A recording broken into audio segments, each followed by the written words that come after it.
Good morning and welcome to Round the Globe on Aneke TV. First, the headlines. Chief Hamas military spokesman Abu Obeida is dead. More than 600 dead in Afghanistan earthquake. Norway signs a €10 billion deal with UK for anti-submarine warships. Head-on crash between police van and prison bus killed 16 in Namibia. Federal government unveils revised curricula for primary, secondary and technical schools. Aneke TV visits Enugu's Methodist Archbishop. Super Falcons captain Rasheedat Ajibade says female football not as rewarding as male football. I am Aneke. Now the news in details. Israel says it has killed Hamas's chief military spokesperson in Gaza, Abu Obeida. In a post on X, Israel's defense minister Israel Katz congratulated the Israel Defense Forces, IDF, and Israel Security Agency, Shin Bet, for the flawless execution. Hamas has not confirmed his death. Meanwhile, the Palestinian armed group earlier said dozens of civilians were killed and injured in the Israeli airstrikes on a residential building in the district. Local journalists reported that at least 7 people had been killed and 20 injured in the strikes on the densely populated Al-Rimal neighborhood of Gaza City, with children among the casualties.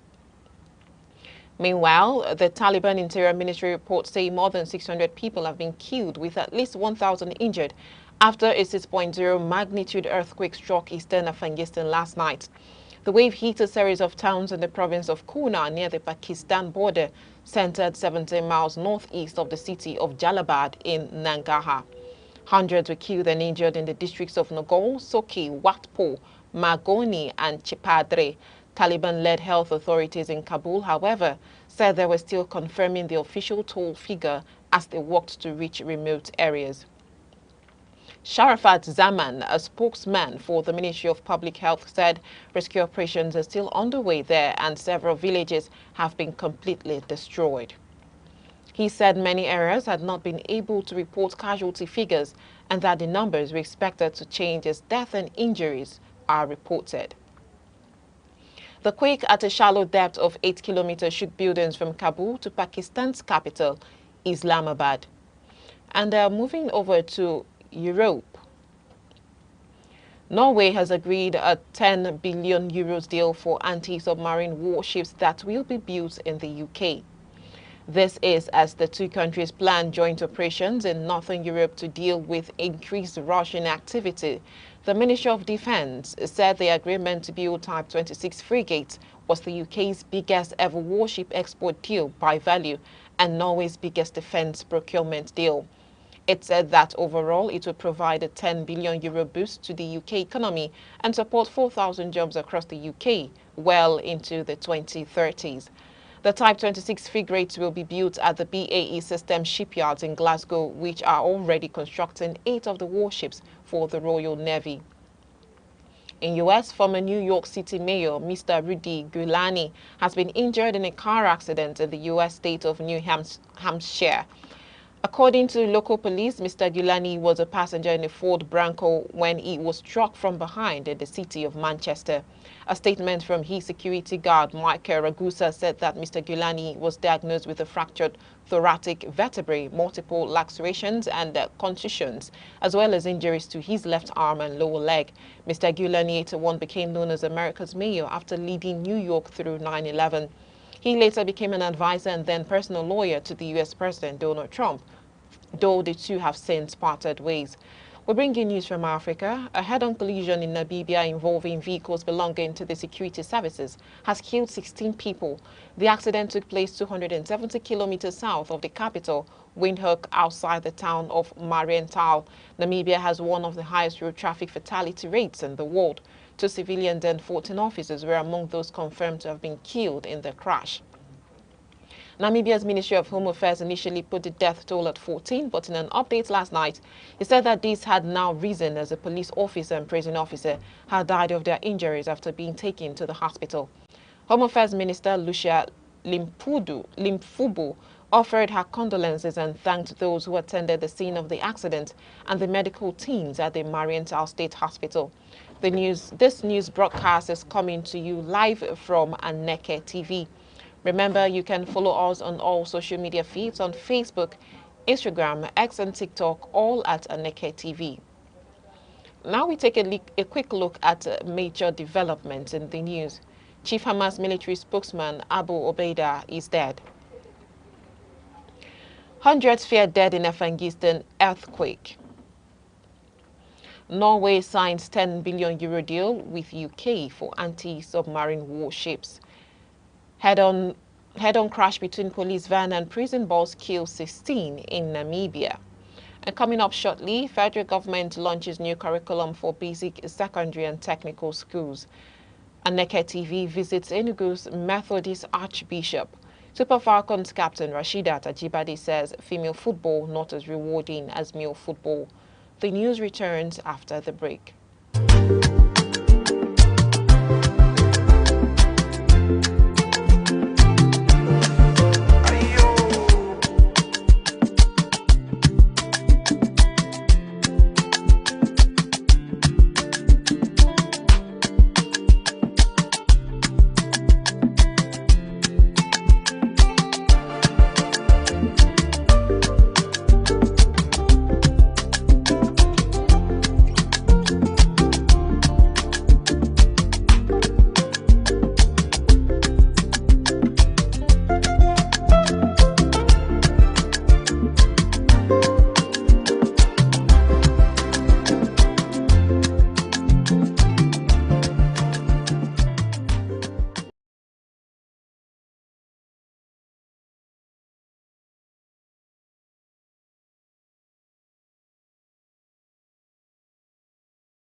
You're still watching Round the Globe on Aneke TV. We now bring you stories from Nigeria.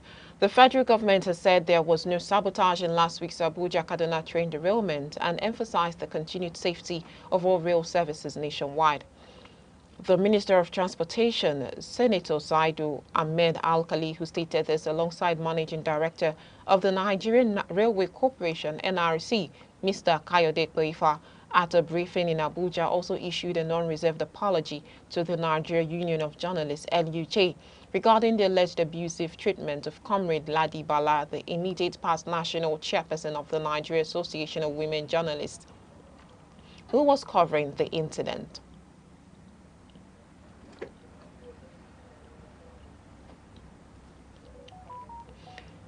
Bala was reportedly denied access to the accident site, prompting NAWO to demand an apology. On the derailment, the minister dismissed claims of sabotage, stating that the point machine from Abuja to Kaduna had been fixed, adding that no prior derailment issued had occurred since then. Point machine is a device that remotely operates railway switches by moving and locking track blades to guide trains safely. Modern systems include sensors to verify blade positions. He noted that investigations were ongoing and cautioned against premature conclusions until the investigative committee submits its report. We move to education. The federal government has unveiled a new curriculum framework for basic senior secondary school and technical education to reduce overload and improve the quality of learning in schools. A statement by the Director of Press and Public Relations, Federal Ministry of Education, yesterday said the Minister of State for Education, Professor Suwaiba Said Ahmed, announced the development. Professor Ahmed, according to the statement, announced this on behalf of the Minister of Education, Dr. Maruf Tunji Alausa. She explained that a comprehensive review was carried out in collaboration with relevant agencies in the ministry. The agencies, she said, included the Nigerian Educational Research and Development Council, Universal Basic Education Commission, National Senior Secondary Education Commission, National Board for Technical Education, and other stakeholders. According to her, the new structure ensures a balance between subject offerings and practical, in-depth learning. Professor Ahmed explained that the reforms were designed to reduce content overload, give students more time to learn, and align education with contemporary global realities. In the meantime, the National Agency for Food and Drug Administration and Control, NAFDAC, has alerted the public about an unregistered gold vision oxytocin injection 10RU bearing a fake registration number. The alert numbered 028/2025 was published on the agency's official website. NAFDAC said the product was falsely claimed to be manufactured by Anhui Hoijin Pharmaceutical Company Limited, Fayang East Road, Bengal, Anhui Province, China. According to the agency, the product, which was marketed by Gold Vision Medicals, number 4 Range Avenue, Independence Layout, Enugu, Nigeria, was discovered during a risk-based sampling survey conducted by officers of its Post-Marketing Surveillance (PMS) Directorate. Further investigations revealed that 3 falsified products, atozine injection, exotozine injection, and the classitodine injection, were also identified during the 2023 risk-based PMS sampling. According to NAFDAC, all the falsified products were allegedly manufactured by the same company and carried the same forged NAFDAC registration number A49566. Still on the local news, Aneke TV and Enugu Archdiocese of the Methodist Church Nigeria have pledged to work together in building a morally upright society. This followed courtesy visit by the management team of the station to the Archbishop, Most Reverend Christopher Ede, at his office. Our correspondent reports that the meeting focused on potential areas of collaboration, particularly in piloting moral values, peace and unity among the people of Enugu State. The management of Aneke TV has paid a fraternal visit to the Methodist Archbishop of Enugu Archdiocese, His Grace, Most Reverend Christopher Ede, which many described as a meeting of faith and media united by a spirit of communal love. Speaking during the visit, the head of presentation, Aneke TV, Uche Osai, expressed deep appreciation to the Archbishop for granting the team the honor of an audience. He noted that Aneke TV, as a growing platform, is committed to building partnerships with the critical institutions such as the church in order to pilot moral values, peace, and unity among the people of Enugu State. On behalf of our TV station, Aneke TV, we bring you and the Archdiocese of Enugu Methodist Church, Nigeria, greetings of friendship and collaboration. Your Grace, we sincerely appreciate you and the Enugu Archdiocese for your pastoral leadership and commitment to the people of Enugu. Your unwavering advocacy for good governance, justice, and belief in excellence, accord on moral integrity and spiritual development resonates with our ideals. Aneke TV is one of the leading broadcasting stations in Enugu, Southeast Nigeria. Our vision is to be a broadcasting station of choice with quality contents and visibility. The fundamental objective of establishing the station is to cultivate and uphold the highest ideals in reporting the news with objectivity and fairness, as well as satisfying the right of the individual to be informed, educated, and entertained.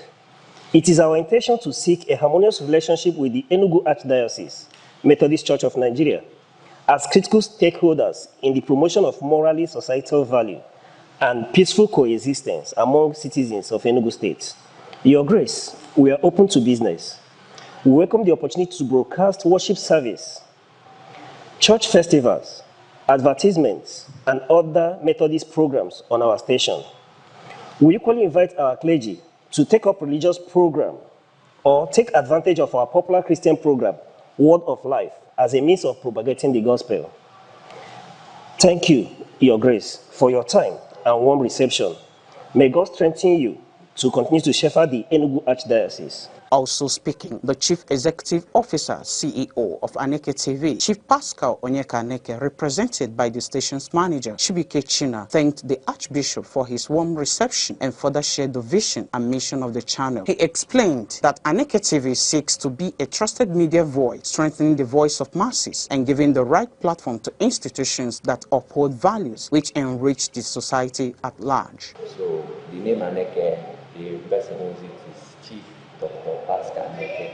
He's someone who is a philanthropist. Okay. We also have a foundation called Aneke Care Foundation, and his name is Chief Dr. Aneke Pascal. Okay. So someone who is a philanthropist and he has this inspiration to open this TV in order to reach out to people who can't speak, who can't talk, to be the voice less and wants less, as someone who has the inspiration to help people. Responding, the Methodist Archbishop, Most Reverend Christopher Ede, welcomed the team and commended their interest to work with the church in building a morally upright society. He assured them of his support, pledging to encourage a cordial relationship between the Enugu Archdiocese and the station. Honestly speaking, we need stations that will embody the ideals of shaping, especially our young people, now in the face of all that is going on in this country. Aneke TV is also welcome to spy on us to know when we have things that we are doing. I'm the leader of the Methodist community in the whole Southeast, and it has 27 dioceses. But because of my AG ministry, I'm the oldest Archbishop of the Methodist Church in Nigeria today. About 44 years old in ministry now. So thank you for coming, and I really want to tell you that we cherish this visit. Thank you for coming. Thank you. The visit ended on a warm note with a group photograph of the Archbishop and the Aneke TV management team, capturing a moment of camaraderie that symbolized partnership, faith, and the promise of a faithful collaboration. And thank you so much, Chinwe, for that report. And moving over to the business news, the Nigerian Postal Service has confirmed that the United States of America has imposed a 123,000 naira fee, the equivalent of $80, on shipments into the U.S. from Nigeria and other countries. This follows President Donald Trump's executive order directing the suspension of duty-free treatment for all countries under the International Emergency Economic Powers Act. Consequently, all items excluding letters and documents will be charged $80 by the U.S. government, NIPOST stated. With the development, all U.S.-bound shipments from Nigeria will additionally undergo customs checks at the destination.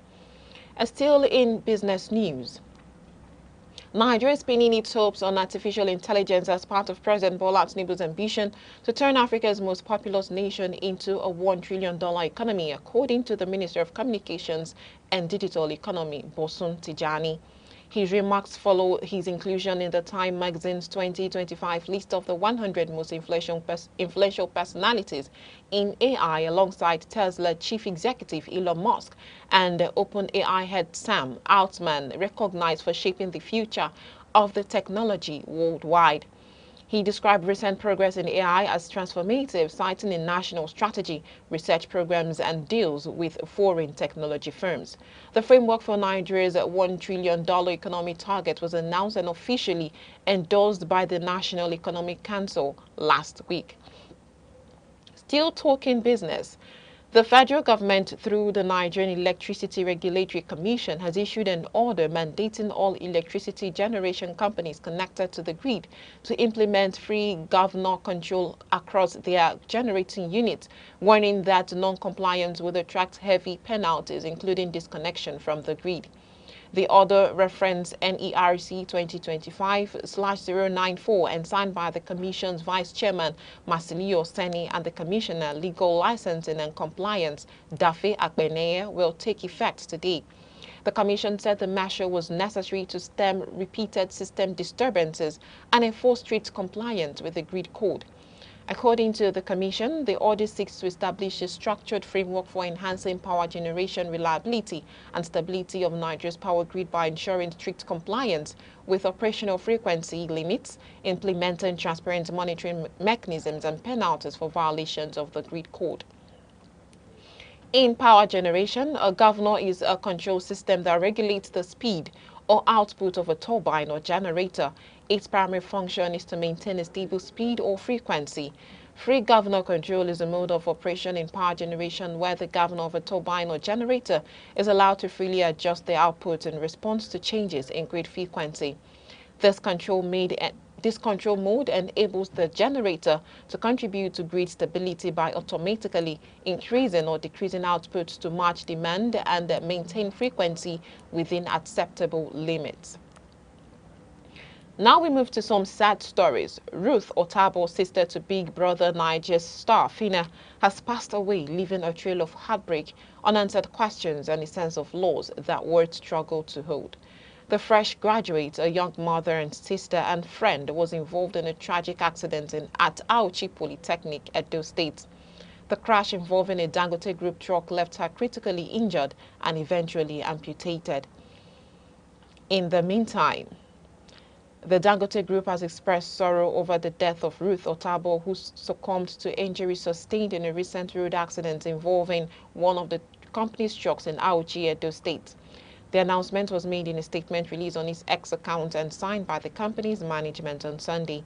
Ruth Otabo, sister of popular reality TV star Fina, was critically injured in the accident. The company said before her death, arrangements had been made to fly Ruth to India for advanced medical treatment, pending clearance from her doctors. In its statement, the Dangote Group extended heartfelt condolences to Ruth's family, friends, and loved ones. Now we move to weather reports. The Nigerian Meteorological Agency, NIMET, has predicted widespread thundery and rainy weather activities across the country beginning today to Wednesday. In its weather outlook released last night in Abuja, NIMET projected thunderstorms with moderate rainfall on Monday morning over parts of Kebbi, Zamfara, Sokoto, Gombe, Borno, and Yobe states in the northern region. According to NIMET, thunderstorms are expected later in the day in Bauchi, Yobe, Jigawa, Kano, Kaduna, Zamfara, Katsina, Adamawa, Taraba, and Borno State. It is expected that light morning rains will occur in the central region, particularly in Plateau and Niger states, followed by thunderstorms with moderate rainfall in Nasarawa, Benue, Niger, Plateau, Kogi, and the Federal Capital Territory by afternoon and evening.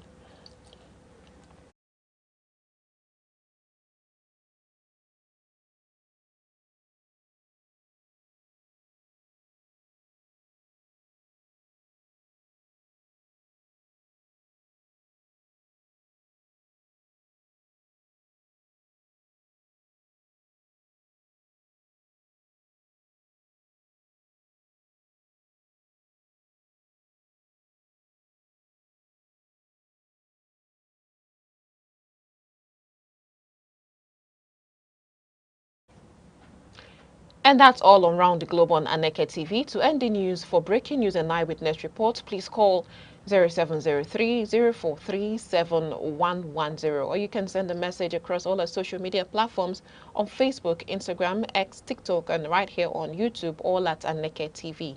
I am Amaka Niji. Thank you for joining us.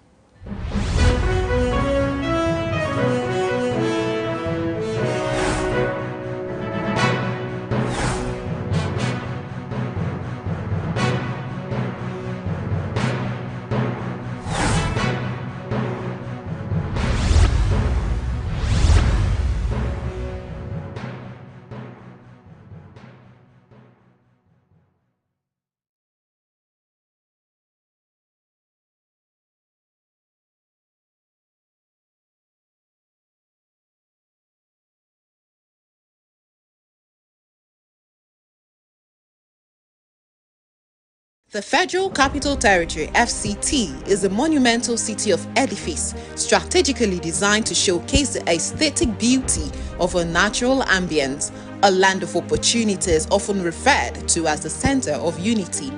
Abuja is the political hub of the nation, lying strategically at the center of Nigeria. It was officially designated as the capital in 1976, replacing Lagos, and formally became the seat of government in 1991.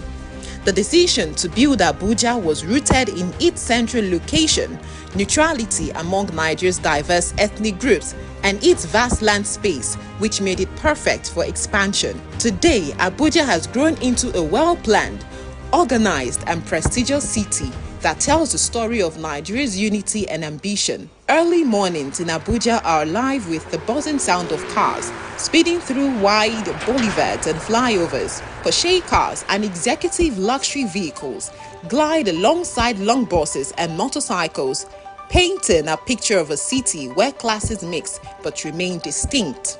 It is a city where aristocrats, Ruling elites and key players of the capitalist industry share the same roads with artisans, traders, and ordinary Nigerians striving for daily survival. Yet, despite the aura of power, excellence, and wealth, Abuja is uniquely human. It is not unusual to see a minister of the Federal Republic or a high-ranking official standing in line at a shopping mall, waiting to buy one or two things like everyone else. That blend of prestige and simplicity is part of what makes Abuja truly alive. As the center of unity, Abuja is home to people from every corner of the nation, hosting over 5 major ethnic languages and countless cultural groups. Each carries its cultural emblem and beliefs, all interwoven into the city's cosmopolitan fabric. Added to this is Abuja's international status. Embassies from nearly every nation in the world stand tall within its borders, making it not just Nigeria's capital, but also a diplomatic hub where cultures, politics, and global relations converge. The city's uniqueness is greatly seen in its structures and landmarks. Its skyline boasts the impressive NNPC Towers, the Golden Domed National Mosque, the World Trade Center, the City Gate, and the imposing Federal Secretariat.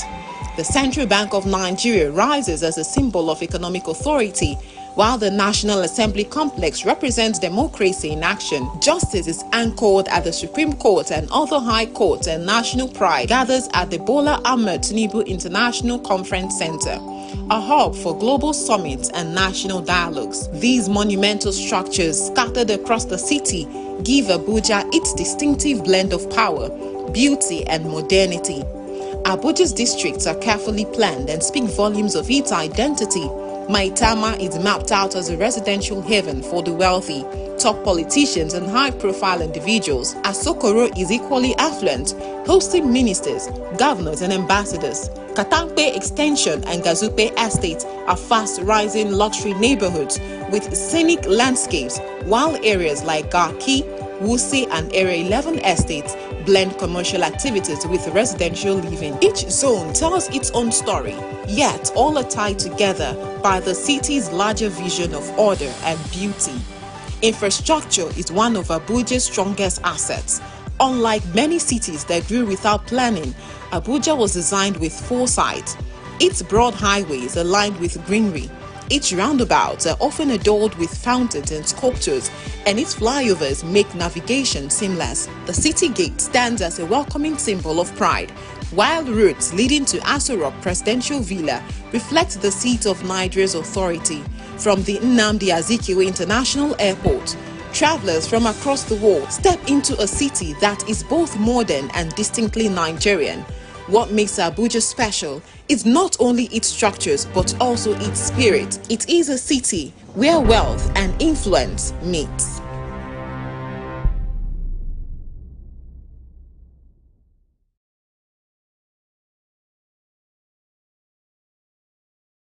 The Federal Capital Territory, FCT, is a monumental city of edifice strategically designed to showcase the aesthetic beauty of a natural ambience, a land of opportunities often referred to as the center of unity.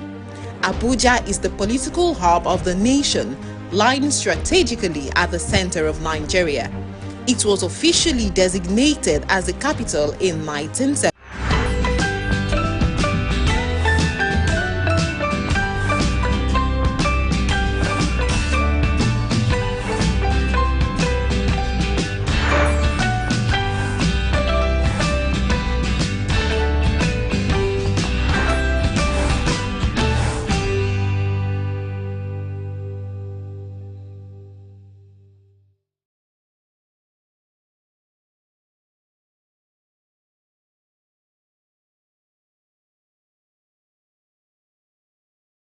Good morning, Nigeria. Good morning, 042.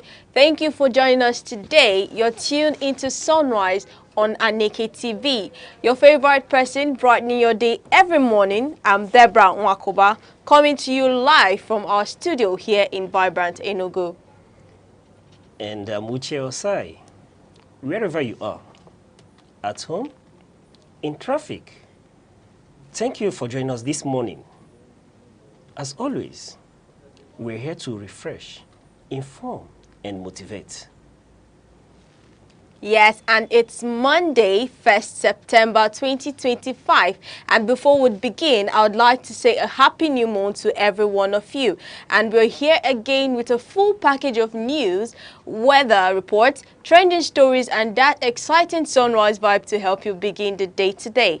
So, relax, sip your tea or coffee, enjoy the ride because sunrise has begun.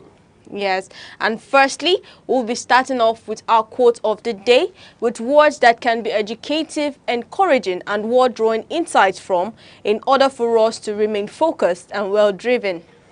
And right after that, we'll give you today's stories from our newspaper headlines. All the key updates you need will be served hot and tasty. Yes, and we've also got your weather report for today that will be covering cities across the southeast, which will also help you get well prepared and let you get ready before you step out. Later, we will take you through today's celebration to lift your spirit. Okay, and then to our quote of the day today, it is coming from W.E.B. Du Bois, and is a prominent civil rights activist and a scholar. And in his quote, he said, "There is in this world no such force as the force of a person determined to rise." I repeat it. He says, there is in this world no such force as the force of a person determined to rise. And in this quote, he's simply saying, I'll be simply emphasizing on the transformative power of determination, and it suggests that when someone is resolute in their pursuit of growth, success, or overcoming obstacles, they can tap into an extraordinary inner strength, right? Yes, yes. So it's all about resilience and perseverance, and also something that no matter what you inspire to... Yeah, it's talking about determination. Yes. That resilience, that no force on earth is capable of stopping you if you don't stop yourself. Yes. You have that ability in you to prepare yourself to any height you so wish. Yes, thank you. And please remember that each new sunrise is a place or a platform for us to grow and learn something different every day. And please let us know what this quote means to you. You can drop your thoughts on Facebook, X, Instagram, or YouTube right here on Aneke TV. And we'll be going on a short break. When we get back, it's the weather update. Please stay tuned.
Thank you. You're still watching Aneke TV. Stay tuned as we take a look at today's weather across major cities in the southeast.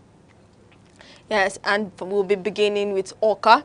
In Awka, the morning begins under a blanket of clouds with mild temperatures close to 22 degrees Celsius by late morning, and then the showers would break through and stretch into the afternoon.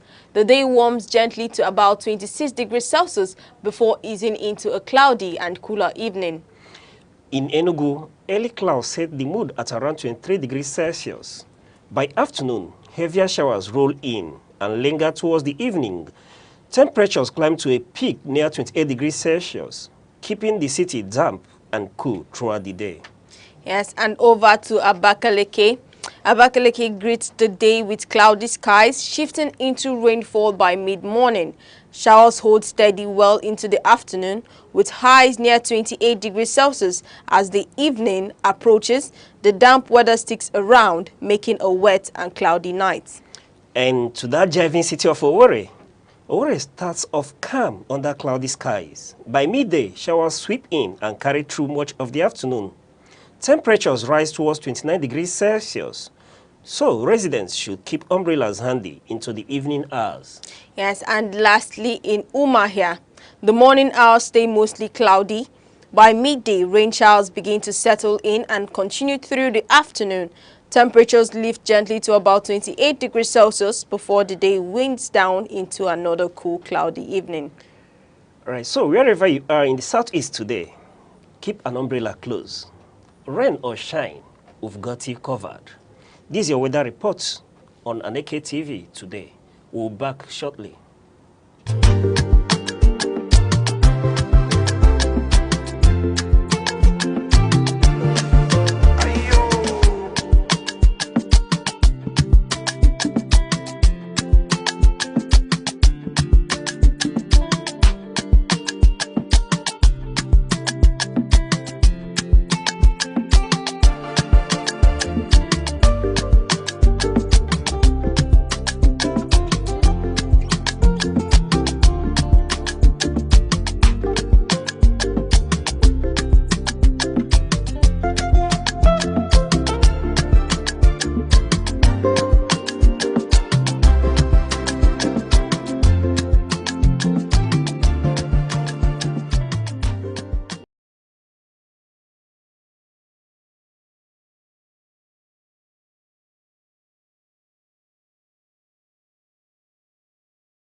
Beauty is not a mirror's gift. It lives deeper in how we listen, how we love, how we live. It's the kindness that lingers and the courage that doesn't quit. The world may sell perfection, but real beauty is flawed, fierce, and free. It's in stretch marks and smile lines, in stories and scars. When you see someone who glows, it's not their skin, it's their soul breaking through. That's beauty. Raw, radiant, and real.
You're still watching Sunrise on Aneke TV. So let's see what's making front page news today in The Nation, Punch, Vanguard, and The Guardian newspaper.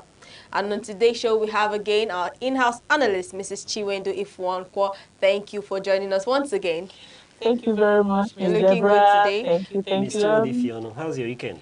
Great. You Are you rested? Mr. So I'm I hope good. you had a good Yes, one. at least Mr. Oluchukwu didn't disturb you I over the know he weekend. did it. Okay, that's a nice one. Okay, thank you very much. And then moving over to The Nation headlines, we have Idris, federal government project spread fairly among 6 zones. Then in the Punch news headline, we have Atiku demands annulment as Wike reassets control. Then in Vanguard headlines, we have petrol consumption down 28%, Ipman grows. And then also on Vanguard, we have 2027, Keyamo wants PDP against fielding Jonathan Obi. And then lastly, in the Guardian headline, we have raw material crisis threatens industrial revival Nigeria first policy. And now the Nation headlines reports that Idris, federal government projects spread fairly among 6 zones. And then the Minister of Information, Mohammed Idris, has stated that federal government projects are evenly distributed across Nigeria's 6 geopolitical zones. And this is in response to claims of marginalization or unequal development, assuring citizens that there's no zone is being sidelined in infrastructural growth and government interventions. So do you think this is actually something that is being done fairly? According to him, he says, like he said, that there's no unequal development. Okay. Yes. If you ask for my opinion on this, I would want to say that my opinion will basically be formed by what the minister said. And I think that the minister, in trying to prove that the projects are even distributed, Okay. unbiased, and not geographically or ethnically based, I think the minister contradicted himself in trying to prove that. And you know, whenever government goes extra mile in trying to prove a point like this, is either something is being hidden in the going on. open, or, like you mentioned, they are being accused seriously. However, when I look at the figures the minister gave, and I begin to see that the projects are unevenly balanced, right? When you look at what the minister said, look at South-South. According to him, the projects awarded to South-South is about 2.41 trillion, right? Then you look at North Central, you have 1.13 trillion. Then when you move to Southeast, you begin to see 407 billion. Go further to Southwest, you see Southwest. This figure I'm giving you is minus Lagos. Southwest, 604 billion minus Lagos, right? Exclusion of Lagos. So Southwest gets 604 billion with exclusion of Lagos. Then Southeast, as a region, gets 407 billion as against 2.41 trillion and 1.13 trillion in some region. So if I revert the question back to you, do you think the projects are even distributed? Don't you see favoritism here? Yeah. So I don't know what the calculations are in awarding these projects. But if I am to speak for the Southeast, I would say yes, they are marginalized. Though I know that majority of this cause of marginalization comes even from the North. I heard former minister and former governor of Kano State, Kwankwaso, calling out the government for neglecting the North. I've heard him do that. I've heard other highly placed individuals from the North call out this government for not favoring the North in their project. Remember, I've left out Lagos. Lagos alone has received upwards of 12 trillion in projects, just Lagos. And then somebody is telling me that these projects are even balanced. How are they evenly balanced? No, they are not. The minister, yes, has convinced me, because prior to reading this headline, I was thinking that the projects, the federal governments are fair or would be fair in balancing projects, in giving out allocating projects. But I am quite convinced that this is not fair. It makes me to remember that mantra that I always come up with. Whenever I see issues like this, I remember the president during campaign telling the Easterners. So I suppose those of them from the eastern part of the country won't be surprised at this figure of projects they are receiving, because they were told that a slice of bread will be soaked in tea and be given to them. So it's no surprise. This, I suppose, should be the slice, or should I say they are magnanimous enough that this is more than a slice. Okay. 407 billion for a region. Then I now begin to ask, what is the crime of the Southeasterners? Is it that they didn't vote this government? Again, the answer becomes that when you assume the seat of the president, you become the president of everyone, irrespective of who voted for you or not. I know that there must be a single vote coming from the Southeast. By virtue of that vote, you are morally bound to be fair to all. Which reminds me of what former president, our late dear president, Muhammad Buhari said. He said, I am for everybody and for nobody. Yeah. That should be the mantra. As soon as he enters that seat, it doesn't matter who gave you 0 votes or 100 or millions of votes. You are present for everybody, Yes. and then should be for nobody. You should be for the country, for equity and fairness. Now I begin to ask, the eastern region that lacks in projects, I've seen projects, for example, the rail system being developed along the northern corridors and other corridors. When is the eastern rail corridor, when will it be attended to? Because in allocating these projects, these windows, these corridors, the East has been boycotted. So when are they going to see to it that the East is equally favored or looked upon, especially when it comes to transportation system? Because we know that the modern transport system in the world is tilting towards the rail line. And why is the East being neglected? And that brings me to actually the angle I want to come in from. Okay. You know, when you are asking the reason why our quota is that little, Yes. and the sage mantra, the tea and the slice of bread that we Yes. soaked in it. It will begin. It's begin to look as if they're actually trying to live out to what they just said. But because you have assumed the seat, just as you said, you are a president of all. But then bring it back home. What are we even doing? The leaders from this time, what are we doing? That will lead to giving to us. How are we trying to at least maximize it, Okay. so that though so little, but when you look at how much is being put to use, you'll be like, wow, not minding the small giving to these people, but they're able to come out with it. Talk about the rail line you're talking about. You know, that kept reoccurring in my head. What's wrong with our region? Does it mean there are no rail lines crossing eastern region to other regions? And if there are any, why are they not being revitalized? You always hear about Lagos, Abuja, or Lagos, Kaduna rail line, or Port Harcourt, like that. Yeah. But none has Is in been, Enugu. no mention has been made about eastern part. That's one aside. Our federal dual carriage roads, I don't understand. If you're traveling, if you're conversant with Onitsha, Enugu, Port Harcourt Expressway. not even Enugu Port Harcourt, Onitsha Enugu Expressway, you find out that you get to a point as if that place is cut off, as if nobody is remembering that part again. Okay. Yes, work is going on. At what pace? Is it because the money given is not enough, or is not much that can carry it, or is it that our leaders, people in whose table it is for them to push it forward and talking, at least to be able to say this is not enough for us?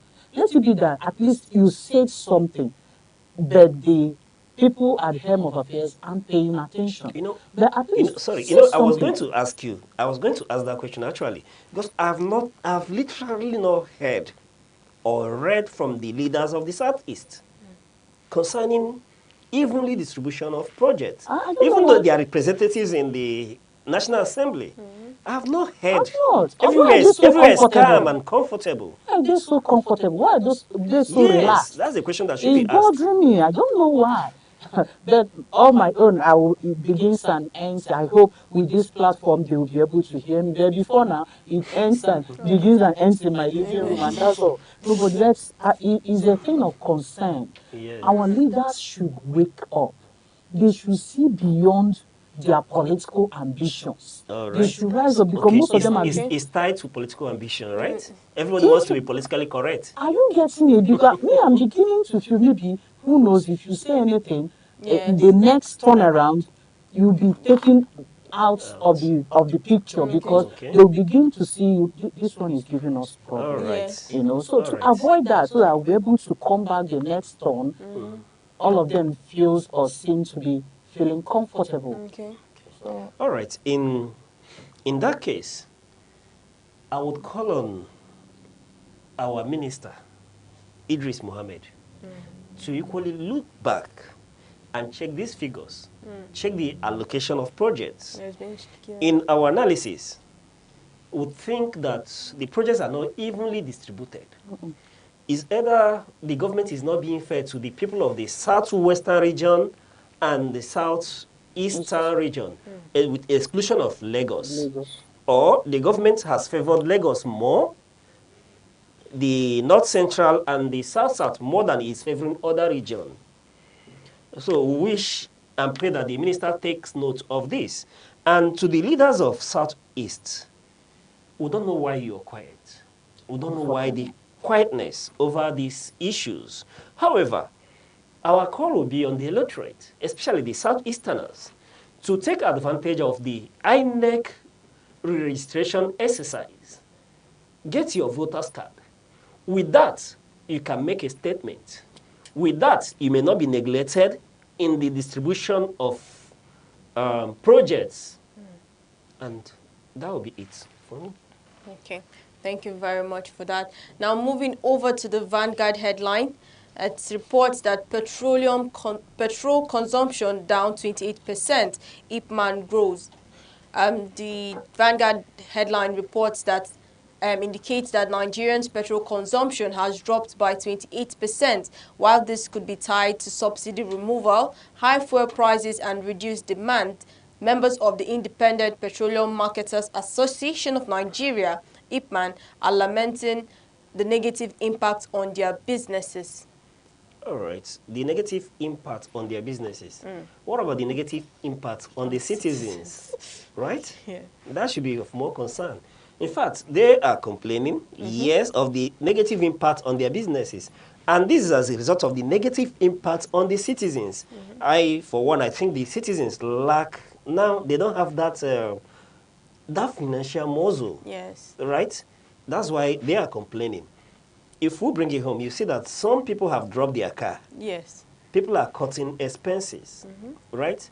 They will ask you, is when you've eaten, you think of fueling your car.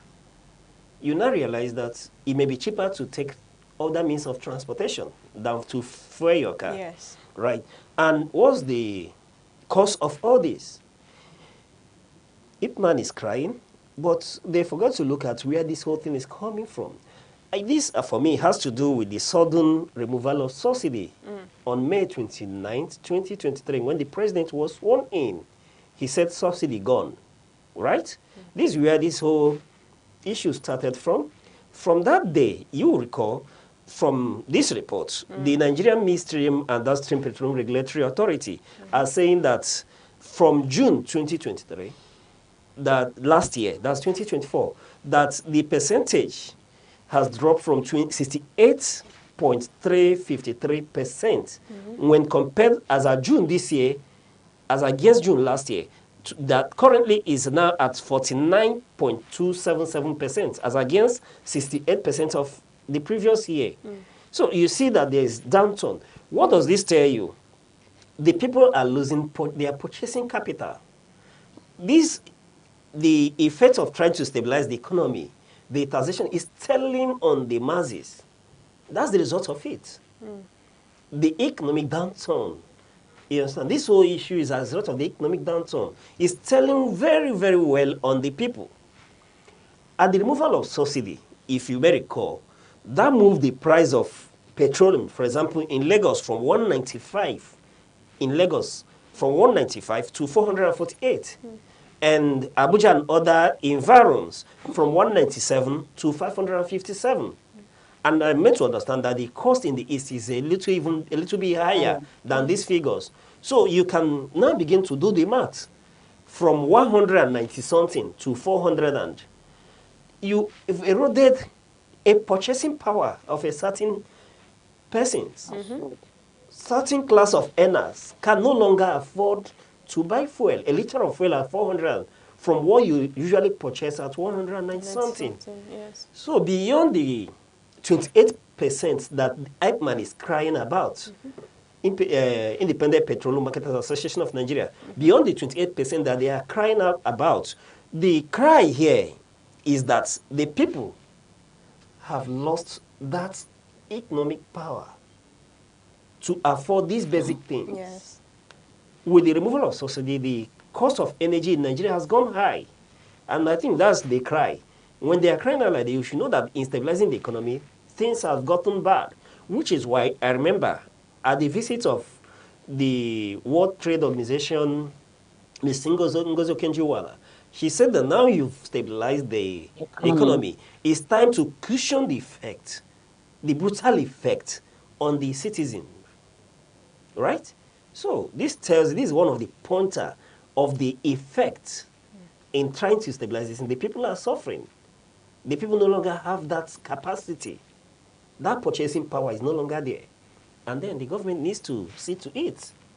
And another thing is the invention of the CNG, as in Buses. compressed Yes. natural gas. Mm-hmm. And coming to the field, you find out that that one is even more cheaper to petrol. Okay. So now many people, especially in Abuja and its environment, are beginning to convert their vehicles to CNG. And with that, well, so when you get to CNG stations, you see queue, Massive, very massive long queue. queue. Yeah. Will be willing to wait, so long as at the end of the day, You the get wait it. is worth it. So why not? Okay. That they don't usually frequent conventional petrol stations. That it is very, very, the price is exorbitant, and it doesn't make sense again. And if that is the case, you find out that I think the economy is beginning to dwindle towards CNG. If care is not taken with the passage of time, or give it 2 years, so long as the CNG is fully in operation, that petrol may be fizzled out. Nobody will do. I think that was actually what happened with our agricultural sector. Before now, it was agriculture to the point we used to import both groundnut and the rest of it. But with the coming of the oil, nobody is talking about agriculture again. Like that, agriculture started moving down the background, and oil is now is one playing the role now. So with the emergence of the CNG, I'm seeing petrol Okay. living the life of agricultural sector if care is not taken, All right. and all of them still point to the fact that the removal of subsidy is telling much more on the citizen result. So except or until the government is able to do something to cushion the effects of that stability in the economy, petrol is going into extinction. That's what I'm saying. Okay. Okay. I think you've summed it for me. By at the end of the day, you've pointed out that as a result of the removal of subsidy, the woe is telling on the people. Of course. Right, yes. Because when you, both CNG, you talk about gas and petroleum, we have that, right? And this stems from government policy. That's what we are seeing. The bottom line here is that government policy should be reimagined, and the implementation should equally be, should have a human face. Exactly. Talking about CNG, for instance, in trying to go for CNG, they are still suffering attached, in the sense that how many CNG stations do you have per state, given the queue?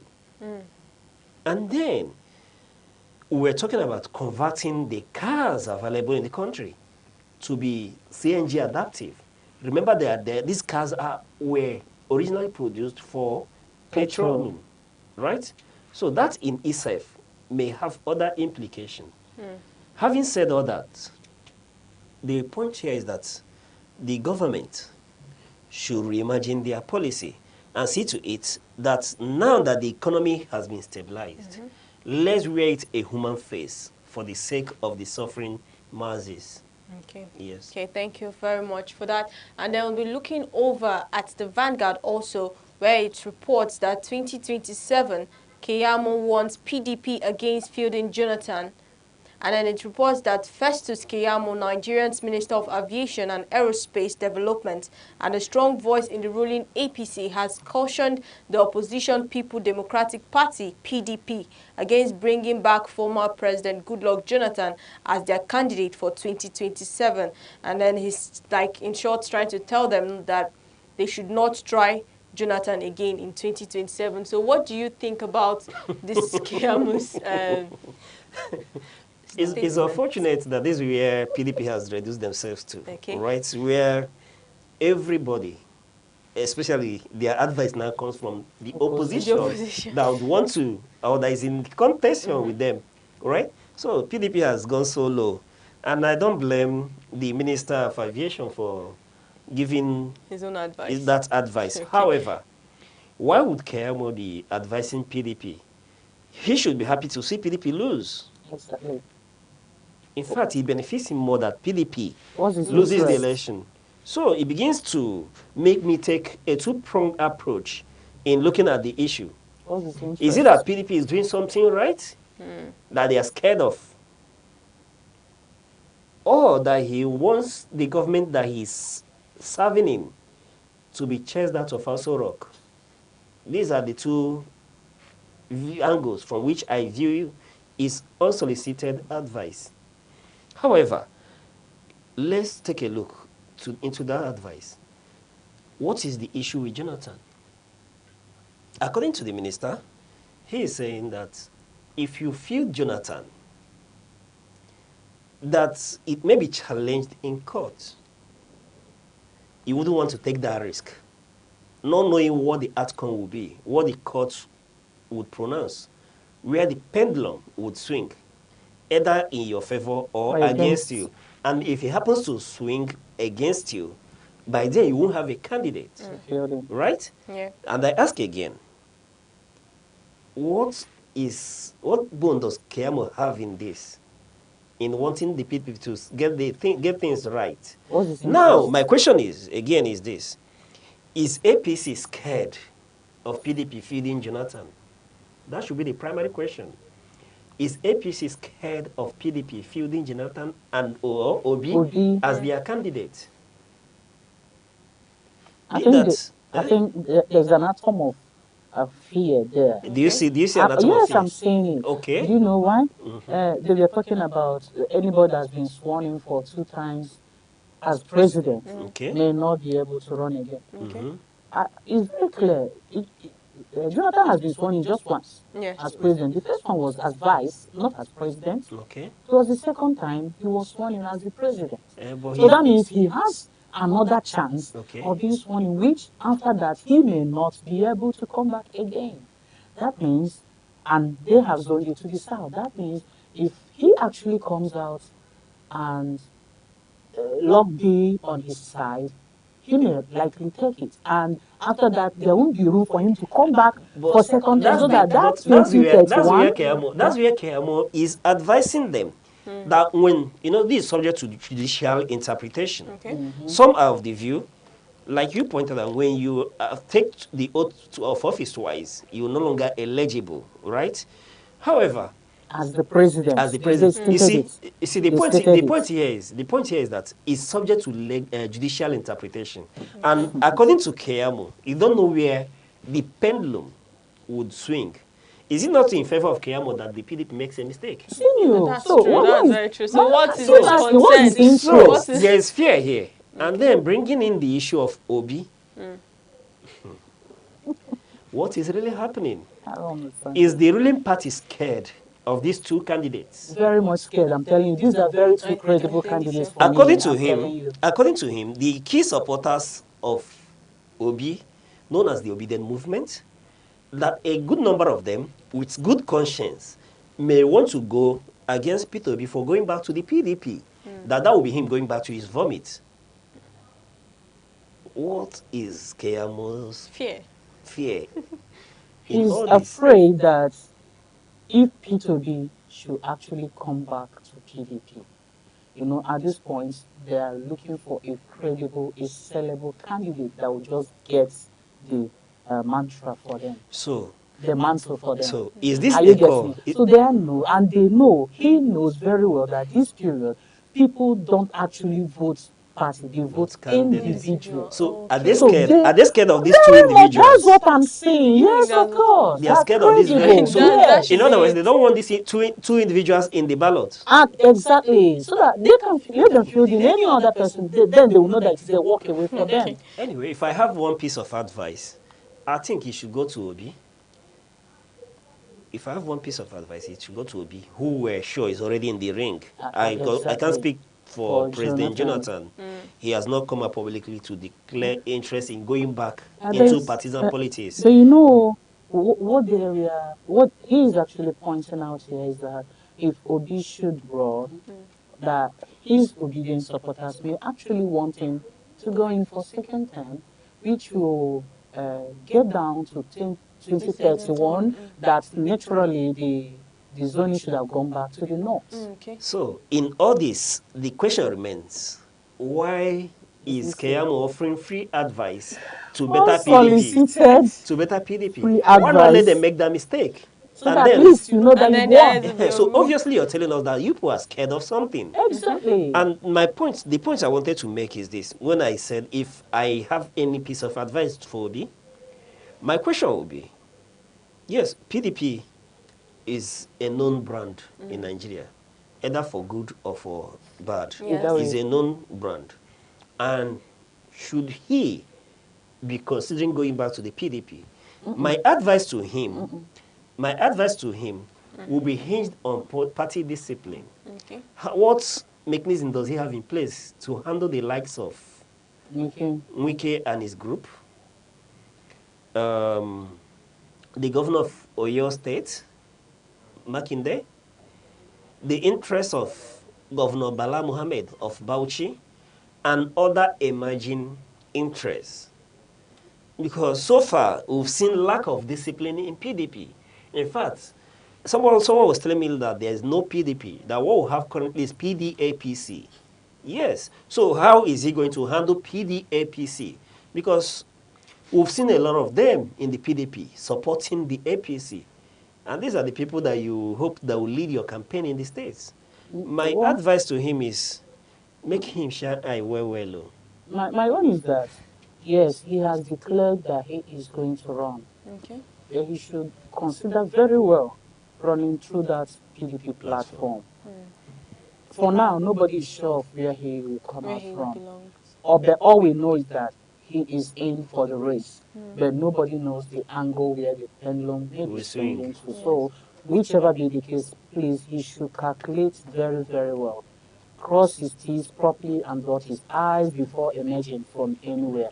That's my own. So that the obedience won't see it as, what's this? What is all this? Anyway, we don't lean towards any person here. We're unbiased, and our position remains that we want a viable opposition in the country. Exactly. For P2B or Jonathan, they are politicians. They are capable of making and taking their decisions. Yes. So whatever decision they make, let them remember Nigerians. Let it be for the good of the masses.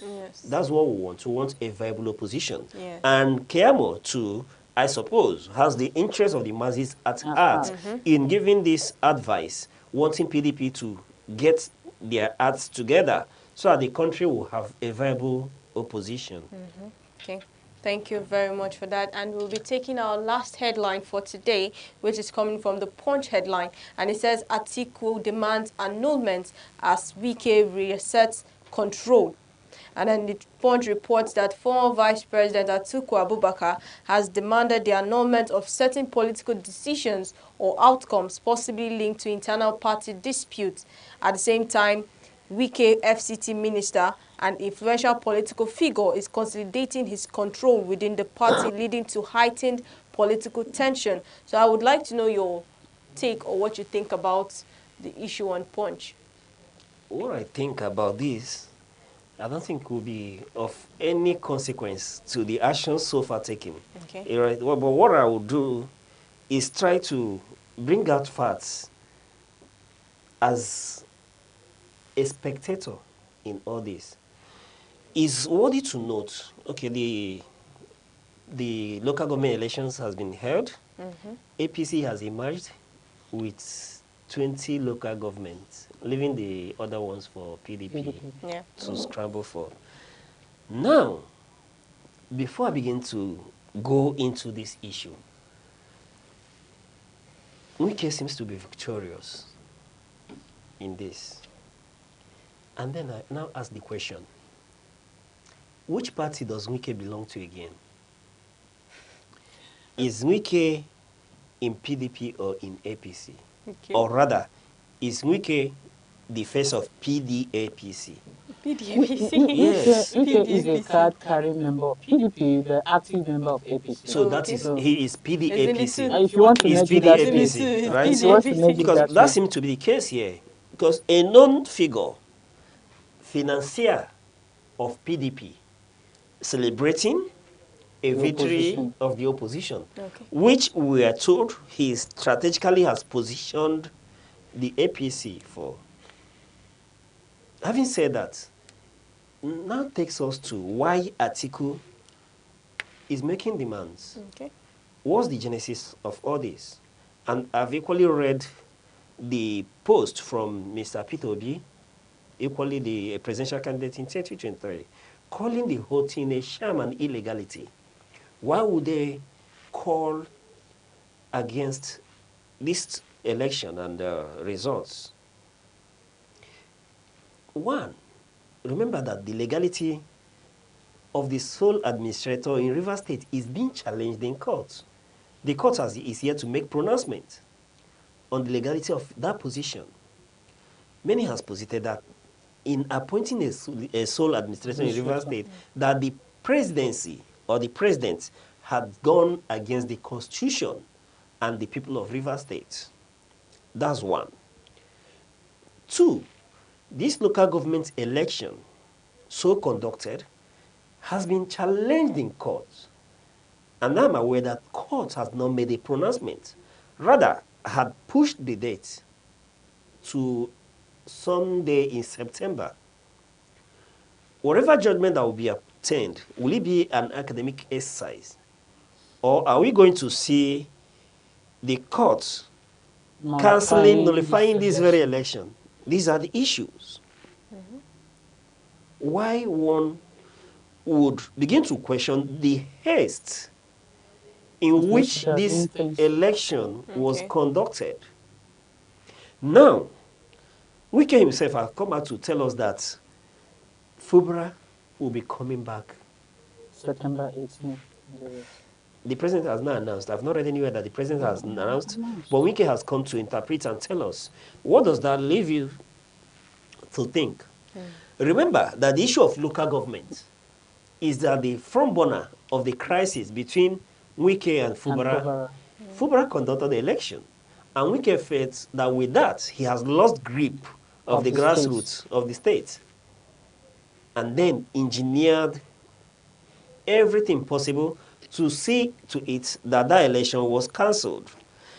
And this time around, through APC, I think Wike has gained control because it's majorly his allies. All his allies, even those that, that want to Yeah. PDP, all all are of his them, that allies. all his So men, he's happy he has reclaimed his structure. the structure of PDAPC in River State.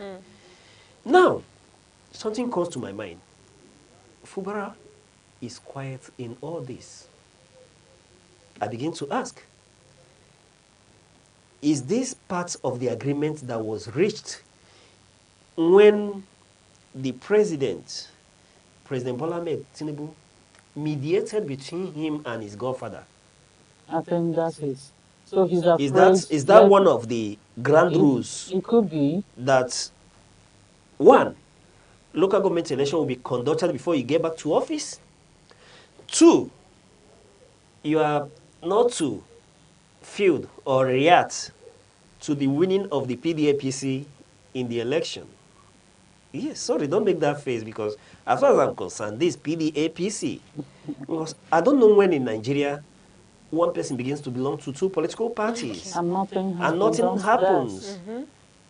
His own party lacks the courage or the way The to discipline willpower him. to- Okay. And then the APC, where he is, are so happy to call him to order because this is a breach of democracy, of our constitution, Okay. which mandates that no one single person can belong to two political parties at the same time. Okay. Yes. Now, where does this leave the people of River State? Where are they in all this? At the end of the day, their right, as far as I'm concerned, has been trampled upon. They are the only state, in my myopic interpretation, that is not in a democracy in Nigeria. And Yes. that's exactly where I wanted to Yes. comment from. Okay. The beginning, for me, I see them having the feeling that we are in a dictatorship. We are in an authoritarian environment, that there's nothing like democracy. Okay. Because if actually democracy is in play in the country, then whatever thing that happened in the state shouldn't have happened in the first place. And the presidency or the president is giving them his full support. So what do you think? What do you think they will be thinking about all of these things? For me, it goes to show that the democracy we are professing is just Lip mere service. charade. That the actual democracy, where the people are meant to have the feeling, the full effect or the impact of democracy has been, or they have been eroded. It has been eroded. So there is nothing there for them so long as democracy is concerned. All right. Another important thing to point out here is this. Where is INEC? Where is RISEC, River State Electoral Commission, in all this? What is the quality of elections spearheaded by the APC in Nigeria at this point in time? Why do you want something different when he that pays the piper dictates the tune? But of course, it's very important because this begins to be a pointer for me to what we witness in 2027. Taking the case of River State, which is the most recent one, Beavers was not used. We've Until reverted to manual. until INEC is actually made independent. The name independent is just in the name, is on paper. Okay. Until we are able to actualize that their independence, then every other thing is just a story. Okay. All right. So let's just see to it that INEC is actually independent. It's only on that ground that we begin to question all of these things. Where is INEC stand? Or this, that. If not, forget it. All right. I think the call should be to the opposition political parties. The thing now should not be about who flies which flag, who will be the flag bearer of, Okay. of any political party. I think the opposition, they've been so quiet. Supposed to begin to see actions towards making towards electoral reforms. Even this present coalition, Towards electoral reforms. even And this ADC, Atiku has called on all opposition parties to reject the vote from River River State. State, But I should see more of the opposition parties reacting and pushing for electoral change. If you don't have electoral change, I am sorry. We don't know what we'll witness in 2027. These are That should be the just call, because tip if of this the is a iceberg. pointer, that means we are retrogressing. Yeah. There won't be use of beavers. Okay. We saw heavy militarization of River State in this local government election. Is that what we are going to witness in 2027? There is a lot of work for the opposition to do. And I therefore call on the opposition that it's time to put their ass together. Yeah. As for electoral reform, your presence has to be felt. As at this point in time, I don't think Nigeria has opposition political party. If they do, we've not seen their beats. We are here to see them. And it's telling they've not been able to win any seats in the by-elections that were conducted when compared against the magnitude of seats won by the leading political party, the APC. Okay. Yes. Okay, thank you very much for that. Please do not forget you can also grab physical copies at your favorite vendor or catch the e-papers online. And it's a wrap on today's edition of Sunrise on Aneke TV. And it's always a pleasure for having you here. And thank you for waking up with us. Thank you for always watching our show on Sunrise on Aneke TV. I am Deborah Wakoba. And I still remain Uche Osai. Remember, be bold. Keep watching Aneke TV until we come your way same time tomorrow. Yes, and don't forget that you could also follow us on our social media handles on Facebook, X, TikTok, Instagram, YouTube, all at Aneke TV, or call our phone number 070-3011-437110. Thank you for staying with us.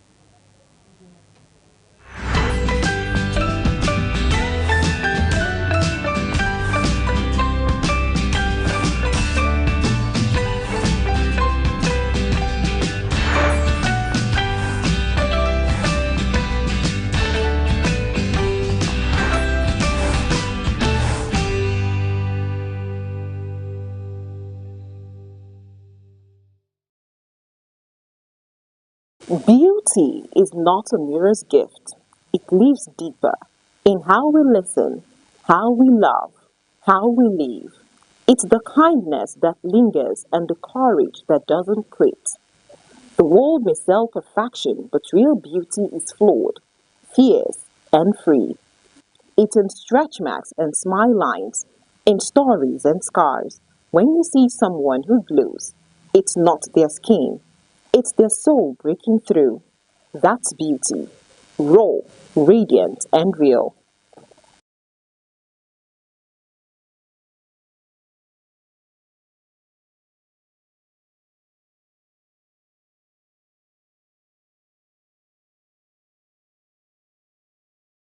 The Federal Capital Territory (FCT) is a monumental city of edifice strategically designed to showcase the aesthetic beauty of a natural ambience, a land of opportunities often referred to as the center of unity.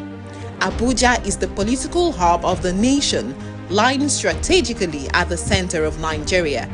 It was officially designated as the capital in 1976, replacing Lagos, and formally became the seat of government in 1991. The decision to build Abuja was rooted in its central location, neutrality among Nigeria's diverse ethnic groups, and its vast land space, which made it perfect for expansion. Today, Abuja has grown into a well-planned, organized, and prestigious city that tells the story of Nigeria's unity and ambition. Early mornings in Abuja are alive with the buzzing sound of cars, speeding through wide boulevards and flyovers. Porsche cars and executive luxury vehicles glide alongside long buses and motorcycles, painting a picture of a city where classes mix but remain distinct. It is a city where aristocrats, ruling elites, and key players of the capitalist industry share the same roads with artisans, traders, and ordinary Nigerians striving for daily survival. Yet, despite the aura of power, excellence, and wealth, Abuja is uniquely human. It is not unusual to see a minister of the Federal Republic or a high-ranking official standing in line at a shopping mall, waiting to buy one or two things like everyone else. That blend of prestige and simplicity is part of what makes Abuja truly alive. As the center of unity, Abuja is home to people from every corner of the nation, hosting over 5 major ethnic languages and countless cultural groups. Each carries its cultural emblem and beliefs, all interwoven into the city's cosmopolitan fabric. Added to this is Abuja's international status. Embassies from nearly every nation in the world stand tall within its borders, making it not just Nigeria's capital, but also a diplomatic hub where cultures, politics, and global relations converge. The city's uniqueness is greatly seen in its structures and landmarks. Its skyline boasts the impressive NNPC Towers, the Golden Domed National Mosque, the World Trade Center, the City Gate, and the imposing Federal Secretariat. The Central Bank of Nigeria rises as a symbol of economic authority, while the National Assembly complex represents democracy in action. Justice is anchored at the Supreme Court, and other high courts, and national pride gathers at the Bola Ahmed Tinubu International Conference Center, a hub for global summits and national dialogues. These monumental structures scattered across the city give Abuja its distinctive blend of power, beauty, and modernity. Abuja's districts are carefully planned and speak volumes of its identity. Maitama is mapped out as a residential haven for the wealthy, top politicians, and high-profile individuals. Asokoro is equally affluent, hosting ministers, governors, and ambassadors. Katampe Extension and Gazupe Estate are fast-rising luxury neighborhoods with scenic landscapes, while areas like Garki, Wuse, and Area 11 estates blend commercial activities with residential living. Each zone tells its own story, yet all are tied together by the city's larger vision of order and beauty. Infrastructure is one of Abuja's strongest assets. Unlike many cities that grew without planning, Abuja was designed with foresight. Its broad highways are lined with greenery. Its roundabouts are often adorned with fountains and sculptures, and its flyovers make navigation seamless. The city gate stands as a welcoming symbol of pride, while routes leading to Aso Rock Presidential Villa reflect the seat of Nigeria's authority. From the Nnamdi Azikiwe International Airport, travelers from across the world step into a city that is both modern and distinctly Nigerian. What makes Abuja special is not only its structures but also its spirit. It is a city where wealth and influence meet.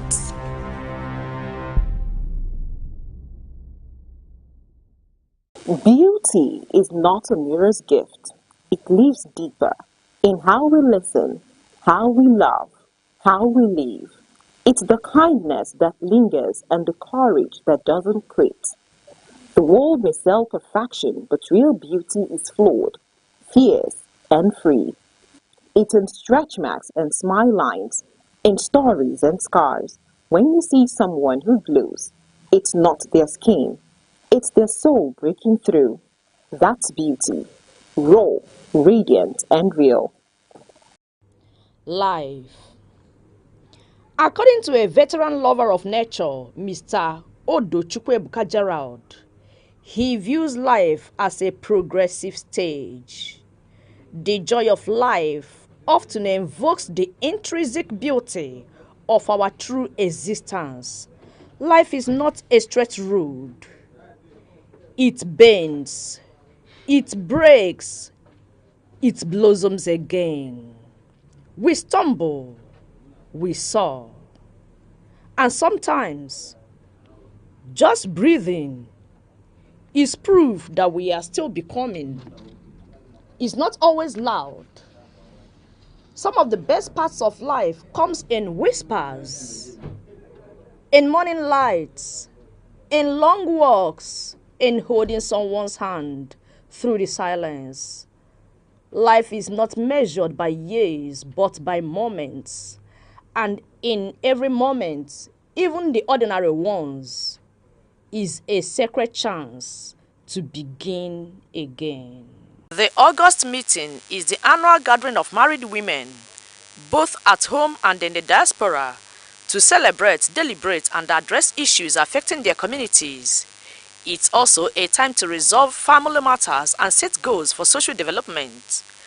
This tradition, deeply rooted in the culture of the southeastern part of Nigeria, brings women together in a powerful way. It gives them the platform to speak freely, share ideas, and plan for community building, as well as socio-political progress. Each year, the meeting attracts women from across the globe, as August is a convenient time for many to travel. In its pure form, it strengthens bonds, fuels development projects, and unites women around a shared vision for their people. However, in recent times, the narrative has begun to shift. For some, the focus has moved from service to show, displaying expensive wrappers from Ashwebi to highly quality judges. This, in turn, can make less affluent women, especially those living in rural areas, feel a subtle sense of exclusion or inferiority. Still, a quick look at community sentiments shows that many women treasure this gathering. It remains a cherished opportunity to reconnect with loved ones, exchange valuable contact, and revive the spirit of togetherness. A cross-section of Enugu residents who spoke with Aneke TV reacted this way. My name is Mrs. Selene Ogun. When we talk about August meeting, the role and advantages of August meeting is overemphasized. The August meeting has generated a lot of developments in the community. It has affected the women both socially, spiritually, and otherwise. When you talk about the physical structures being done by the women in August meeting, most of the structures in the village, building the church, the parish hall, the father's house, community development, erecting borehole, a lot of development, infrastructural development, that projects that women carry during August meeting. Not only that, during August meeting, professionals are invited and women are taught a lot of things that they don't know before. Some women, what they have learned in August meeting that help them enter into a lot of business, like skill acquisition and all the rest of them. When you talk about August meeting, the rule, what we gain from August meeting is overwhelming. My name is Mrs. Ibe Gloria Ijoma. You know, the theme of this 2025 August meeting by women, we tagged it as women as a nation builders. You know, we women, we're supposed to be part of the nation builders. We're supposed to contribute a lot in our families. That's the essence of August meeting. We gather, we discuss, and we contribute towards the building of this our nation, Nigeria. You see, we even discuss on how to tackle some of the issues most women are encountering with their husbands or with their household. So that's the excess. When we gather, we now deliberate and talk on how to move the nation forward, the family as the family and the nation as a whole, how to move them forward. That's the excess. My name is Chief Mrs. Eku Happiness Chinemerem. I love your question.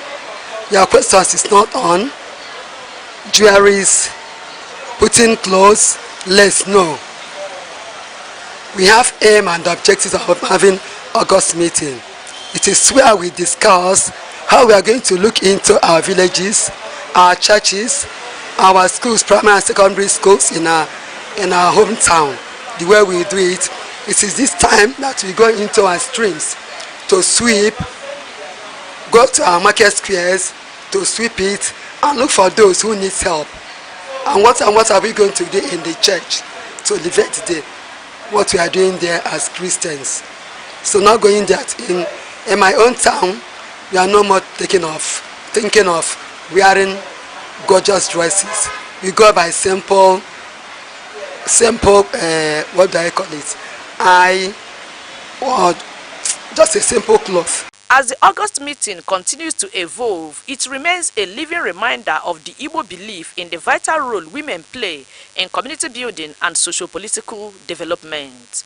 Chidimmi Kemede, Aneke TV. The Federal Capital Territory, FCT, is a monumental city of edifice strategically designed to showcase the aesthetic beauty of a natural ambience, a land of opportunities often referred to as the center of unity. Abuja is the political hub of the nation, lying strategically at the center of Nigeria. It was officially designated as the capital in 1976, replacing Lagos, and formally became the seat of government in 1991. The decision to build Abuja was rooted in its central location, neutrality among Nigeria's diverse ethnic groups, and its vast land space, which made it perfect for expansion. Today, Abuja has grown into a well-planned, organized, and prestigious city that tells the story of Nigeria's unity and ambition. Early mornings in Abuja are alive with the buzzing sound of cars speeding through wide boulevards and flyovers. Porsche cars and executive luxury vehicles glide alongside long buses and motorcycles, painting a picture of a city where classes mix but remain distinct. It is a city where aristocrats, ruling elites, and key players of the capitalist industry share the same roads with artisans, traders, and ordinary Nigerians striving for daily survival. Yet, despite the aura of power, excellence, and wealth, Abuja is uniquely human. It is not unusual to see a minister of the Federal Republic or a high-ranking official standing in line at a shopping mall, waiting to buy one or two things like everyone else. That blend of prestige and simplicity is part of what makes Abuja truly alive. As the center of unity, Abuja is home to people from every corner of the nation, hosting over 5 major ethnic languages and countless cultural groups. Each carries its cultural emblem and beliefs, all interwoven into the city's cosmopolitan fabric. Added to this is Abuja's international status. Embassies from nearly every nation in the world stand tall within its borders, making it not just Nigeria's capital, but also a diplomat, politics, and global relations converge. The city's uniqueness is greatly seen in its structures and landmarks. Its skyline boasts the impressive NNPC Towers, the Golden Domed National Mosque, the World Trade Center, the City Gate, and the imposing Federal Secretariat. The Central Bank of Nigeria rises as a symbol of economic authority, while the National Assembly complex represents democracy in action. Justice is anchored at the Supreme Court, and other high courts and national pride gathers at the Bola. Maitama is mapped out as a residential haven for the wealthy, top politicians, and high-profile individuals. Asokoro is equally affluent, hosting ministers, governors, and ambassadors. Katampe Extension and Gazupe Estate are fast-rising luxury neighborhoods with scenic landscapes, while areas like Garki, Wuse, and Area 11 estates blend commercial activities with residential living. Each zone tells its own story, yet all are tied together by the city's larger vision of order and beauty. Infrastructure is one of Abuja's strongest assets. Unlike many cities that grew without planning, Abuja was designed with foresight. Its broad highways are lined with greenery. Its roundabouts are often adorned with fountains and sculptures, and its flyovers make navigation seamless. The city gate stands as a welcoming symbol of pride, while routes leading to Aso Rock Presidential Villa reflect the seat of Nigeria's authority. From the Nnamdi Azikiwe International Airport, travelers from across the world step into a city that is both modern and distinctly Nigerian. What makes Abuja special is not only its structures but also its spirit. It is a city where wealth and influence meets.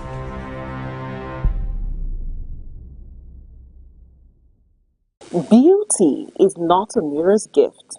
It lives deeper in how we listen, how we love, how we live. It's the kindness that lingers and the courage that doesn't quit. The world may sell perfection, but real beauty is flawed, fierce, and free. It's in stretch marks and smile lines, in stories and scars. When you see someone who glows, it's not their skin, It's their soul breaking through. That's beauty. Raw, radiant, and real. Life. According to a veteran lover of nature, Mr. Odochukwu Gerald, he views life as a progressive stage. The joy of life often invokes the intrinsic beauty of our true existence. Life is not a straight road. It bends, it breaks, it blossoms again. We stumble, we soar.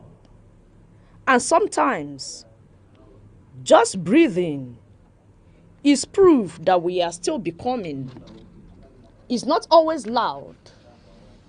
Some of the best parts of life comes in whispers, in morning lights, in long walks, in holding someone's hand through the silence.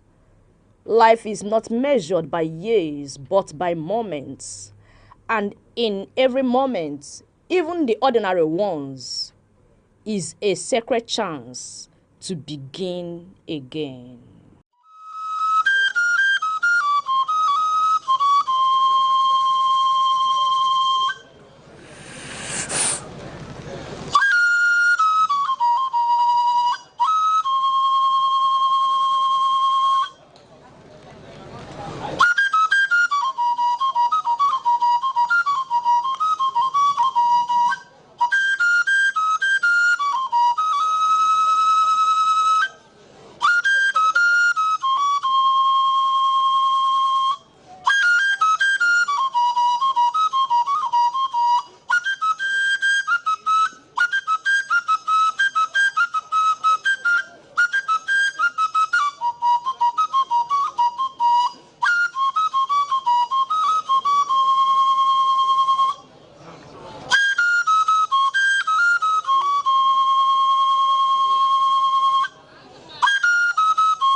na mbụ ọja m na-asị ekekele ụwa na ọkwa ọja ekenekwa gị na eluigwe na ala na-ekene gị na urukpuru na kpakpando na-ekene gị na ugwu na ndịna na-ekene gị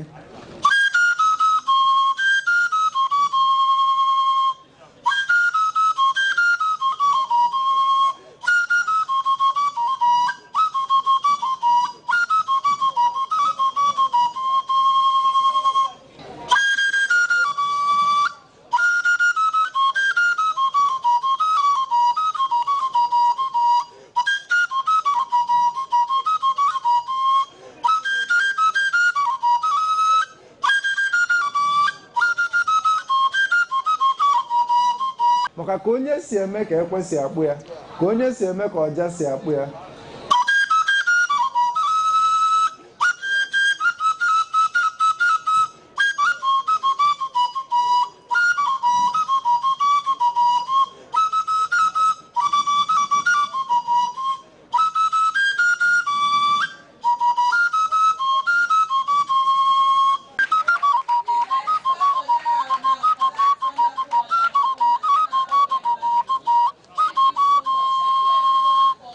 ihe a bụ Aneke TV.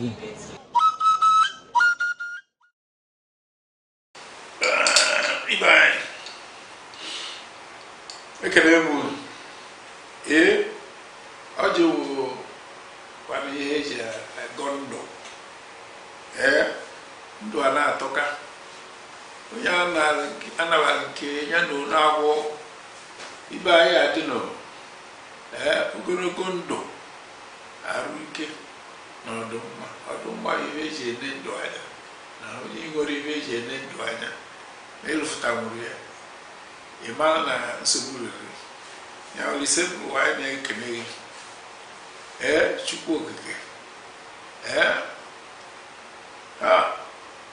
onye ogologo ndụ na ogologo anya na-ahụ udo na ọchịchị anyị na-ekene gị na-ekene gị maka tata na-ayọ maka echi maka na ọsọ maka ya eme echi anya mara na ya adịka echi na echi anaghị agwụ agwụgwụ na ihe ya adịla anyị mma ọ ya dịla onye ọna mma it was all by no. Yeah, I don't know. Na Nibo, the Keo year on 4 hours. The buyer, when he was on the chair.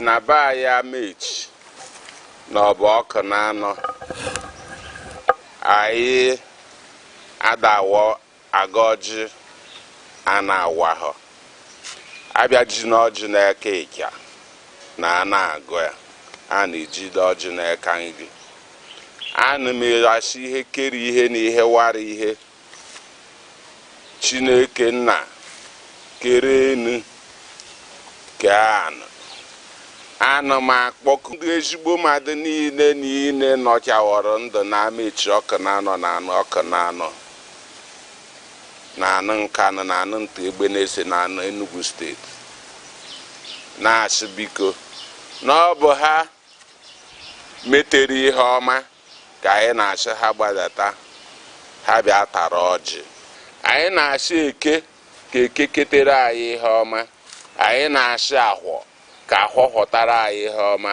anyị na-asị nkwọ ka nkwọ kwọtara anyị ihe ọma anyị na-asị orie ka orie rutere anyị ihe ọma ihe ndị a niile ka anyị na-arịọ nna sị ka ị bịa mere anyị wetere anyị udo n'ala Igbo wetere anyị udo n'ala Naịjirịa wetere anyị ịhụnanya wetere anyị ọganihu wetere anyị ihe niile bụ ihe na-eme obodo adị mma nna biko ihe ndị a ka anyị na-arịọ kwetewo na imeworo anyị karịa ka anyị rịọrọ n'ịhwa Chineke nna kere enu ka ana bụ Chukwu okike abịama ndị be anyị ọjị abịa anyị na-ekene osebụrụ ụwa ekene Chukwu okike nna ketara anyị oge kere igwe ka anyị na-ata ọjị anyị chọrọ iwe ọjị ị na-awa n'otu awa n'ibe asị ka ị goziela anyị taa ka ihe ọma hụkwa gwute anyị na-akpọke ndị nna nna anyị ha bụ abụ ndị mere ọhụma goziela ya Eke gozie Orie gozie Nkwọ mee ka ndị ọbụla na-agagharị na-achọghị ha ga-eri mee ọhụma na ndị sokwa ụzọ ọtọ ndị kwụkwara ụzọ na-eje n'ụzọ kwụrụ ọtọ soro ka iwu Chukwu ji wee dị Chukwu na anyị si ka anyị wụọ gị a tata nde udo na ọgụ na aga m n'ihu ka ọ dịrị anyị mma ndewo anyị na-ewepụta ile ọjị na-egosi ụmụnna anyị okenye na-awa ọjị ndị ọzọ na-awa ọjị na-ele enye ile ọjị nsọfụrụ maka na ebe a nọ na ile ọjị a ka eji ama eziokwu iweta ọjị onye ọzọ na-asa ile ọ ga-eji na-ekwu eziokwu onye sara ile weta ile ọjị were na-ekpe ekpere were na-aga ọhụụ ọ ga-ekwuneta eziokwu ọjị a anyị na-enye nsọfụrụ ọjị lụọ ịnọ otu a ata ya o ruo ise atakwa ya mana o bido ruo na asaa ịma na ị ga-egbu anụ ị ga-egbu ọkụkọ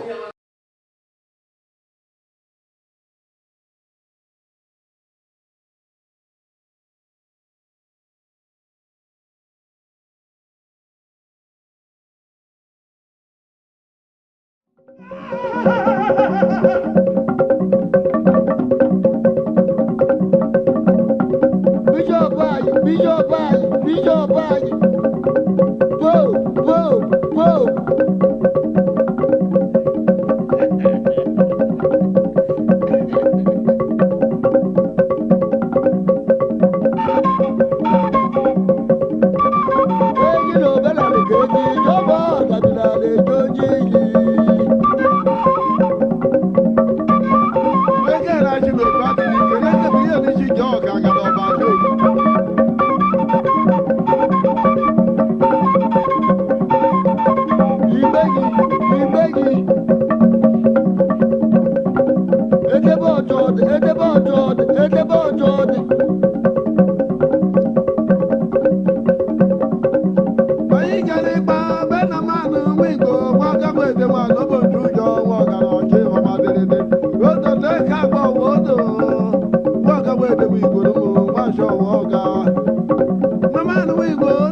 The Federal Capital Territory, FCT, is a monumental city of edifice strategically designed to showcase the aesthetic beauty of a natural ambience, a land of opportunities often referred to as the center of unity. Abuja is the political hub of the nation, lying strategically at the center of Nigeria. It was officially designated as the capital in 1976, replacing Lagos, and formally became the seat of government in 1991. The decision to build Abuja was rooted in its central location, neutrality among Nigeria's diverse ethnic groups, and its vast land space, which made it perfect for expansion. Today, Abuja has grown into a well-planned, organized, and prestigious city that tells the story of Nigeria's unity and ambition. Early mornings in Abuja are alive with the buzzing sound of cars speeding through wide boulevards and flyovers. Porsche cars and executive luxury vehicles glide alongside long buses and motorcycles, painting a picture of a city where classes mix but remain distinct. It is a city where aristocrats, ruling elites, and key players of the capitalist industry share the same roads with artisans, traders, and ordinary Nigerians striving for daily survival. Yet, despite the aura of power, excellence, and wealth, Abuja is uniquely human. It is not unusual to see a minister of the Federal Republic or a high-ranking official standing in line at a shopping mall, waiting to buy one or two things like everyone else. That blend of prestige and simplicity is part of what makes Abuja truly alive. As the center of unity, Abuja is home to people from every corner of the nation, hosting over 5 major ethnic languages and countless cultural groups. Each carries its cultural emblem and beliefs, all interwoven into the city's cosmopolitan fabric. Added to this is Abuja's international status, Embassies from nearly every nation in the world stand tall within its borders, making it not just Nigeria's capital, but also a diplomatic hub where cultures, politics, and global relations converge. The city's uniqueness is greatly seen in its structures and landmarks. Its skyline boasts the impressive NNPC Towers, the Golden Domed National Mosque, the World Trade Center, the City Gate, and the imposing Federal Secretariat. The Central Bank of Nigeria rises as a symbol of economic authority, while the National Assembly complex represents democracy in action. Justice is anchored at the Supreme Court, and other high courts and national pride gathers at the Bola Ahmed Tinubu International Conference Center, a hub for global summits and national dialogues. These monumental structures scattered across the city give Abuja its distinctive blend of power, beauty, and modernity. Abuja's districts are carefully planned and speak volumes of its identity. Maitama is mapped out as a residential haven for the wealthy, top politicians, and high-profile individuals. Asokoro is equally affluent, hosting ministers, governors, and ambassadors. Katampe Extension and Gazupe Estate are fast-rising luxury neighborhoods with scenic landscapes, while areas like Garki, Wuse, and Area 11 estates blend commercial activities with residential living. Each zone tells its own story, yet all are tied together by the city's larger vision of order and beauty. Infrastructure is one of Abuja's strongest assets. Unlike many cities that grew without planning, Abuja was designed with foresight. Its broad highways are lined with greenery. Its roundabouts are often adorned with fountains and sculptures, and its flyovers make navigation seamless. The city gate stands as a welcoming symbol of pride, while routes leading to Aso Rock Presidential Villa reflect the seat of Nigeria's authority. From the Nnamdi Azikiwe International Airport, travelers from across the world step into a city that is both modern and distinctly Nigerian.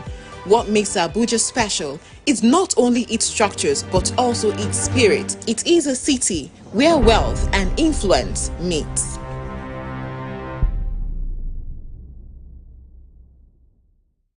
Welcome to Aneke TV, the heartbeat of culture, truth, and innovation. It's more than a television. This is Aneke TV. We move with the world. Good morning, viewers. Thank you for joining us. Today on The Insight, where we x-ray the heartbeat of politics, issues that shape and affect our nation. Here on Aneke TV, I am Uche Osai. Today, we'll be taking a closer look on Enugu State, on the developmental efforts of Dr. Peter Mba, the governor of Enugu State. With me to discuss and dissect issue is Dr. Chigozie Anarodo, a developmental scientist and a public affairs analyst. Doc, it's good to have you today. Yeah, good morning, Uche, and good morning, our viewers. All right. It's my pleasure to be here. You're welcome. So, Doc, let's just get right into it. Today, we're looking at Governor Peter Mba's developmental efforts. What is your assessment? Yeah. Well, let me see that the essence of governance is actually to improve the lot of the people. What we have done in constitutional democracy is to hand over our common interests to certain people to manage our interests and run them for our welfare, security, and well-being generally. So to that extent, we have the responsibility of evaluating from time to time those to whom we have handed over our future to see how they are handling it. After 2 years, I do think it is proper to actually evaluate how far the governor of Enugu State, His Excellency, Mr. Peter Mba, has been handling the affairs of Enugu State. If we look at the fact that comparatively we are coming from the last regime of Governor if I go and who say, oh, we have moved from where we used to be. We have improved from where we were standing to a better position. However, if we contextualize the environment properly, we may begin to see that there is a room for improvement. Things could have been done much better than they have been done. You know, so that's my general overview. We can take them in closer details because every pregnancy is a project of its own. You know, in that sense, the present regime has had its own issues, so the regime must be appraised based on the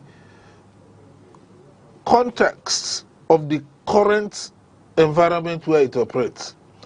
We are dealing with an environment where 2023 May, June came with their own challenges of policy changes, policy of subsidy removal, policy of naira devaluation, then afterwards the policy of removal of subsidy on electricity and so on and so forth. So and people had expected, and government confirmed so too, that more money had become available to government. So to the extent that more money had become available to government, we must evaluate the activities of government side by side with the funds that have been available to government and see whether if these funds have been judiciously utilized, the projects that have been carried out, the impact of those projects on the badly affected people of Nigeria, because the policy I mentioned earlier actually threw the economy into a kind of initial crisis. People lost their power of purchase. People had to spend more money to get energy, whether it is energy for transportation or energy for keeping the household and businesses running in terms of electricity. And the values of the little money they had been taken away. And what has happened was that, and it is still that, money has been taken away from the people and given more to the government. The question becomes, what has the government done with the money that are available, and where are the people in the equation that has been created? All right, Doc. You said we are no longer where we used to be. I agree. Yeah, I said so. Now let's bring it home. Let's look at specific projects. Okay. Starting with recently the commissioning of buses, the commissioning of bus terminal. What's your assessment of these projects and its impact on the people of the Enugu State? Thank you, Uche. Two issues are involved: the bus terminals and the buses. Yes. Honestly, I think the bus terminal is not a people impactful project. Why do you say that, Doc? Yeah, I'm coming. When I say, I will explain. Well, and with due respect to the intent of government, a lot of persons have said that the terminals, oh, they are beautiful, they are nice. But let's look at the cost of the bus terminal. And when I say costs, I'm not talking about financial cost now, because we do not even have information. I'm coming to I'll get to the transparency of running governance in this regime. That's a different discourse.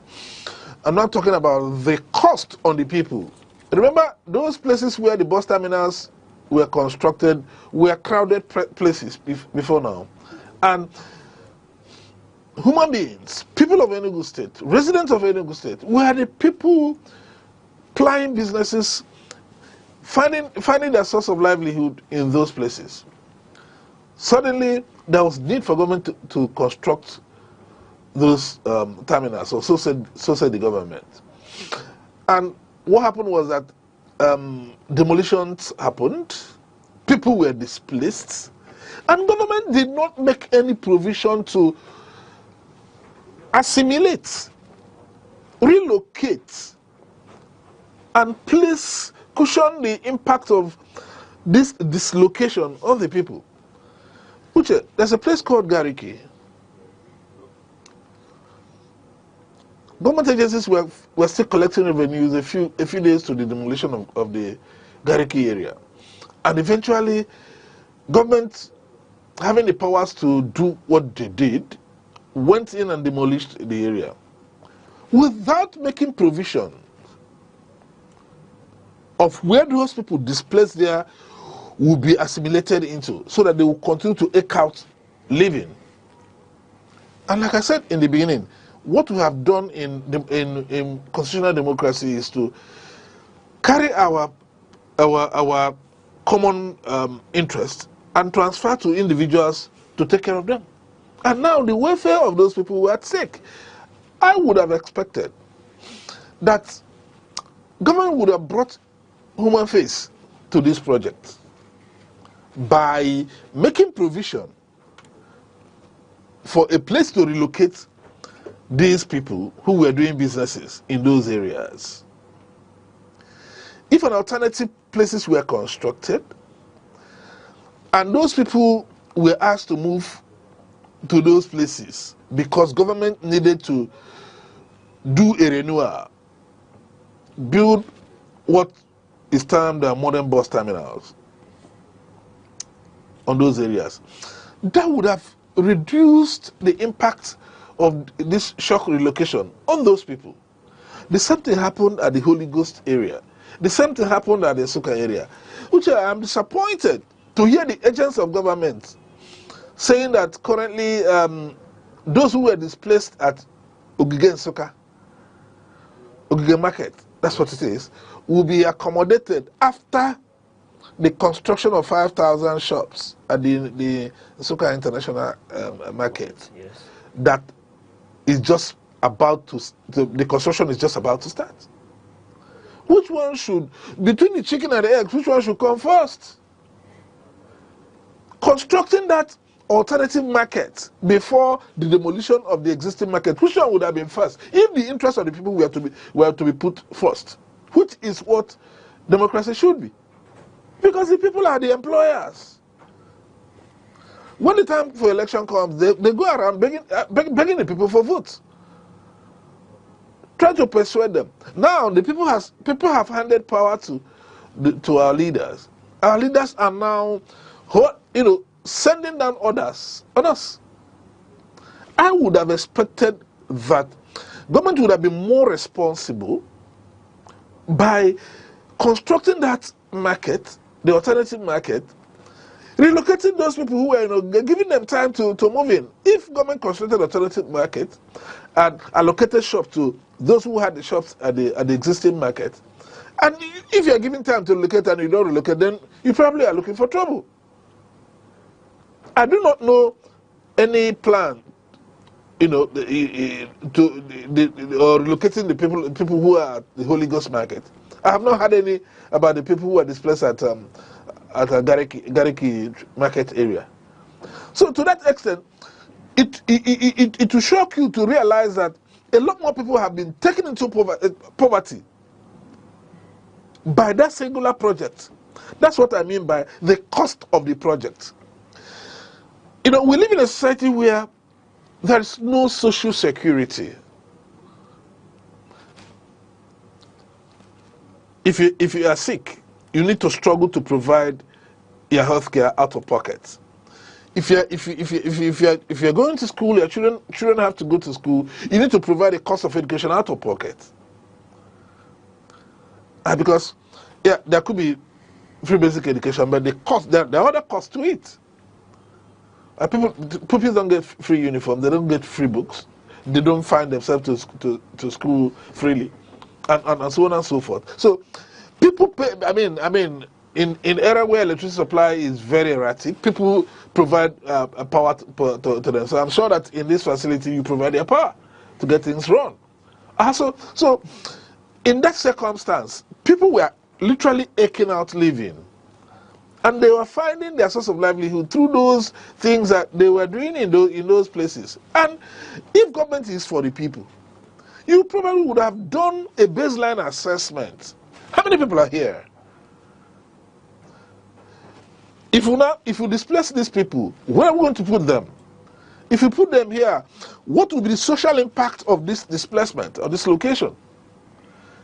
If we put it side by side by the impacts of the new project, we'll probably see that given the net effect, because we have provided a shock absorber, relocated these people, brought a new project, given the net effect of the dislocation and the import of the new project, you probably see that the positive of the new project will overshadow the net impact and remains. But we're in a situation where we see government that probably gives us shock therapy and begin to think as an afterthought of a way to now manage the social problem that would have emanated from there. You can't count how many people may have lost, because they have lost the source of their livelihood, they're not able to maintain their health care. Probably, ultimately, they would have lost their lives. People would have lost their source of livelihood. People would have gone into one crime or the other. So to that extent, it comes at huge cost. And by the way, Uche, does a state government have a business in constructing bus terminals? That's a question that not many people have asked. By the way the governance is run, there are certain businesses that should belong to the federal government. There are certain businesses that the state government should focus on. There are certain businesses that local government should focus on. We could talk about exclusive reserve, concurrent reserve, then residual reserve. I'm hearing recently that I hear that federal government wants to devote 142 billion naira to constructing bus terminals in different geopolitical regions of the country. And I said that's madness. Perhaps the impact from Enugu State is so attractive that the federal had to replicate the same. Well, I'll leave you in the delusion of that opinion, because Enugu State is not the first state to have constructed bus terminals. Hold on. You are talking about Enugu State luring the federal government. Lagos State had constructed a bus terminal. If you go to Oshodi bus terminal, which was beautiful when it was constructed, it's not a hideout for criminals. The Federal Capital Authority constructed bus terminals. Yes. What has become of the bus terminals?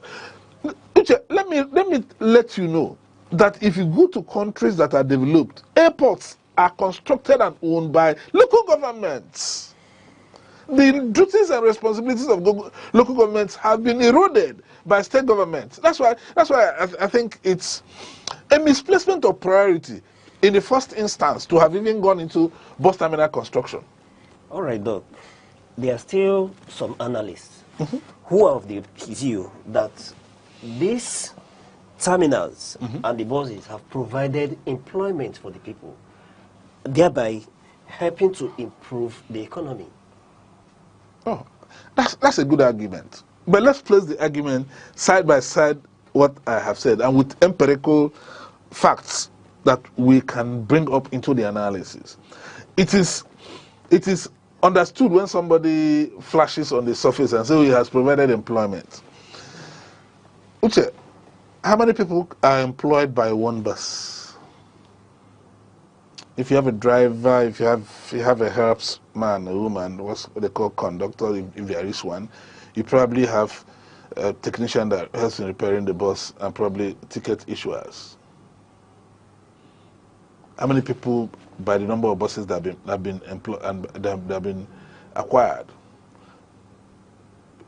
The terminals that have been built, how many people are employed in each terminal?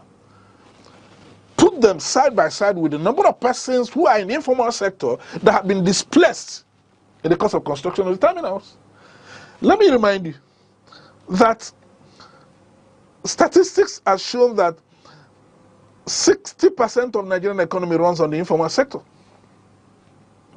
In fact, the informal subsistence sector actually holds the economy of Nigeria and most of the economies of the developing countries. Go to Southeast Asia and see what informal sector is doing there. So, how many people have been displaced who are in the informal sector, who have been displaced by the construction, and how many people have been employed? Because it is misleading for people to say, oh, people have been employed because they have a formal job, forgetting that those who work in the informal sector may even make more income per capita, thereby improving on the quality of life they live by the activities they do. I have had case to mentor and talk to artisans. By the time we got down to the nitty-gritties, an artisan would have realized that he or she is able to make about 300,000, 400,000 in a month. The only problem they have is that they are not able to probably save the money and put it into better use. But you see a senior civil servant who actually earns less than 200,000 naira in a month, being regarded as a big man or big woman, probably sometimes being chauffeured in official vehicles. And they say this, oh, this person is employed. Probably because those people help themselves with corrupt practices. Otherwise, a very big impact is created in our economy by the informal sector. So when you displace people who are operating in the informal sector, you are creating a huge economic dislocation in the economy, thereby worsening the lot of the people when it comes to poverty index measurements. So in as much as it may sound apparently reasonable for people to jump out and say, oh, jobs have been created. Uche, I do not say that it is good to have a 21st century rickety buses running on our roads. But if you count those who are operating those rickety vehicles, they are more in number than you can actually create a job with this. That's not to say that city modernization should be taken out of the table completely. I hope you get my point. My point is that strategy must be brought into the things we do, and we must make provisions for taking care of people to be displaced from urban renewal projects, so that we don't displace people and begin to grapple with the after effects of the displacement. And that's the kind of thing we see in the federal government project, where federal government, remove subsidy would start having made plans to take care of the people, knowing the expected negative impact of subsidy removal. And people go to town and say, oh, it was good to remove subsidy. Nobody is saying that it was not good to remove subsidy. So they are missing the point. The point we are making is that you need to plan on how to cushion the effect before you bring in the action. All right, hold the thoughts, Doc. Viewers, thank you for staying with us. We'll go on a short break. I will be right back. Welcome to Aneke TV, the heartbeat of culture, truth, and innovation. From breaking news to inspiring documentaries, from grassroots traditions, mysteries of life to global perspectives, we'll tell your stories. We amplify your voice and your vision. With every screen we light up, we connect, inform, and empower. It's more than a television. This is Aneke TV. We move with the world. All right, thank you, viewers, for still staying with us. We're discussing with Dr. Chigozie Anarodo, a developmental scientist and public affairs analyst. We are looking into Enugu State, the developmental strides of Dr. Peter Mba. Doctor. Yes. He said the essence of governance is to prove the lot of the people. Absolutely. Good.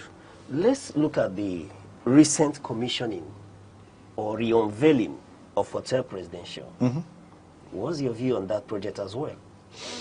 I think it's a good one. All right. I think it's a good one, given the fact that these are assets that are, that were left moribund, wasting as it were. So for the fact that it was renovated and re-unveiled, I think it was a good one. So you need to understand that we don't really stand out to throw away everything our government has done. We must look at the ones that are low-hanging fruit that need to be done. That's why I talk about strategy every time. So the hotel presidential was already there, lying on the expanse of land that it occupies, and having been left to lie idle for all these years amounted to loss to the Enugu State government and the Enugu State people. So it was a commendable thing that the government revamped and renovated the hotel presidential. So also the International Conference Center that was allowed to lie fallow for years, in the middle of construction.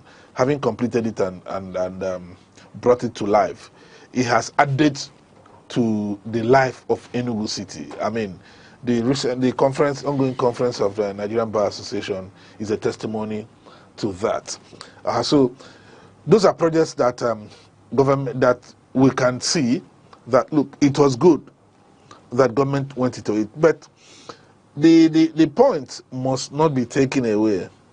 Uche, these projects may not be high impactful projects directly, but because they were low hanging fruits, they were easy to be plucked.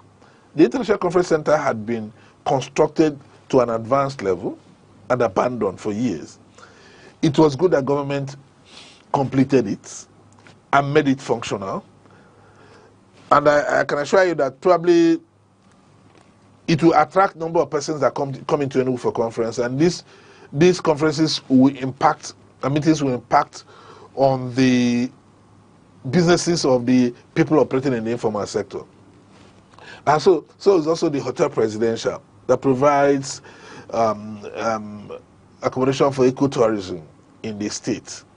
But this should not remove the fact that government must pay attention to the high impacting projects that would actually change the lives of the people faster than these projects.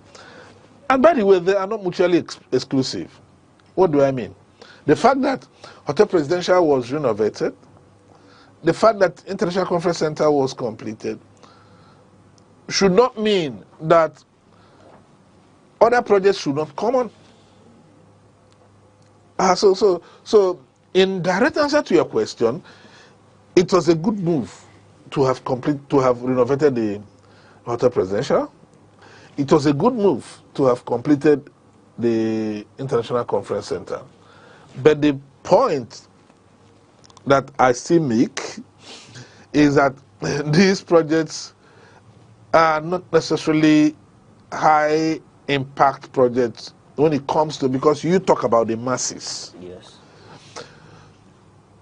There are in the population distribution of any state, greater number of persons are found in the rural areas than are in the urban areas. That's why when government concentrates on beautifying the city, good as it may look, at the end of the day, it doesn't actually add to increasing the GDP of the state and taking away poverty, as it were, as quickly as government. But Doc, this will increase the internally generated revenue. Uche, that's the problem I have. Just put it on the side that I have said that it was not a bad thing. Yes. Rather, it was a good thing. Yes. Oftentimes, I've had to speak with government agents and operators of government, and I hear them mix up internally generated revenue with GDP. They are not the same thing. It's more important that for the government that economic activity goes on and increases in the state. Grounded economic activities. That is when you can measure the gross domestic product of the state. And mind you, if you have a good spread of economic activities and gross domestic product increases, it directly impacts on income per capita. That is to say, you, Onyenugu, Ndenugu, will now have more money in their pockets. That's when income per capita increases. And if you have more money in your pocket per annum, what it means and translates to literally is that you can improve the quality of life you live. You can afford to go to hospital. You can afford good shelter. You can afford good clothing, and you can afford healthy food. And these are the essence and pillars of good livelihood. And that is when you feel actually the government has impacted greatly on you. I have seen cities in Europe that don't necessarily look magnificent, but you realize that the people who live in those cities are happy, they are comfortable, the HDI, human development indices, are high. The quality of life they live are high because the per capita income that they have access to is very high. Some countries are living with per capital income of $15,000 per person per year on the average. Some are living with $10,000, some $6,000. But which the per capita income around this area is less than 800 naira.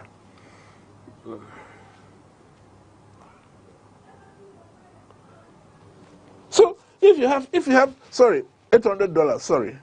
If you have per capita income less than $800, when in other parts of the world you have per capita income about $15,000, you can now appreciate the Japa syndrome.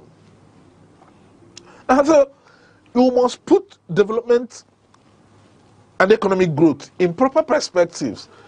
Otherwise, we may end up beautifying cities. And I criticize some governments in the past for just trying to beautify cities, put street lights, and without actually catalyzing economic development and growth. And so, government might take, in fact, geometrically increase the internal generated revenue for all you care, without seeing a proportionate improvement on the quality of life of the people. And if that happens, then you have not done well in economic development. All right, Doc, moving forward, there are people who are of the view that these projects, though commendable, are elitist and not for the masses. Well, Uche, I will not explicitly say that they are elitists, because the economy is interwoven. For example, if you have people selling food in small cafeteria around, and there is a big conference that attracts up to 5,000 people into a city, people are lodged in hotels. Almost always they go out of the hotels to find their food. They want to eat local delicacies of the people.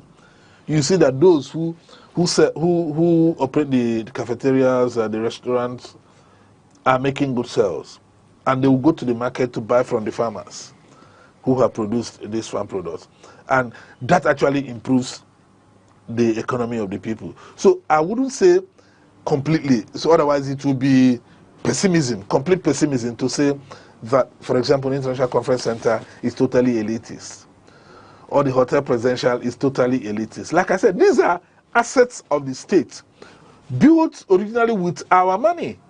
If they are left to rot away, our money is being wasted there. The only caveat I bring in is that when government renovates this, they must concession those to good managers, so that we don't go back to where we're coming from. The point I make is that if government is in a hurry to actually take people out of poverty, there must be some other projects that have high impact factor on the people than this one, without my necessarily outrightly calling them elitist. For example, I have criticized the Enugu Air project that it's a waste of public fund. Good as it must sound that Enugu has an airline, it's a waste of public fund. If a government has put in 62 billion naira, as they told us, because transparency is part of an issue in this government. As I said, I was going to come to that. Yes. So, constitutional democracy requires public participation. We should be able to go to government websites and find the cost of completing the International Conference Center and see whether the cost is commensurate with the work that has been done, because the work belongs to us. Yes. We should find the cost of renovating the Hotel Presidential and see whether the cost is commensurate with the work that has been done, or it has become a tunnel for funneling away public funds, because the money is ours. But we can't say these things. I have confronted government officials, and when you ask them, so we don't know, maybe we'll ask the Commissioner for Finance.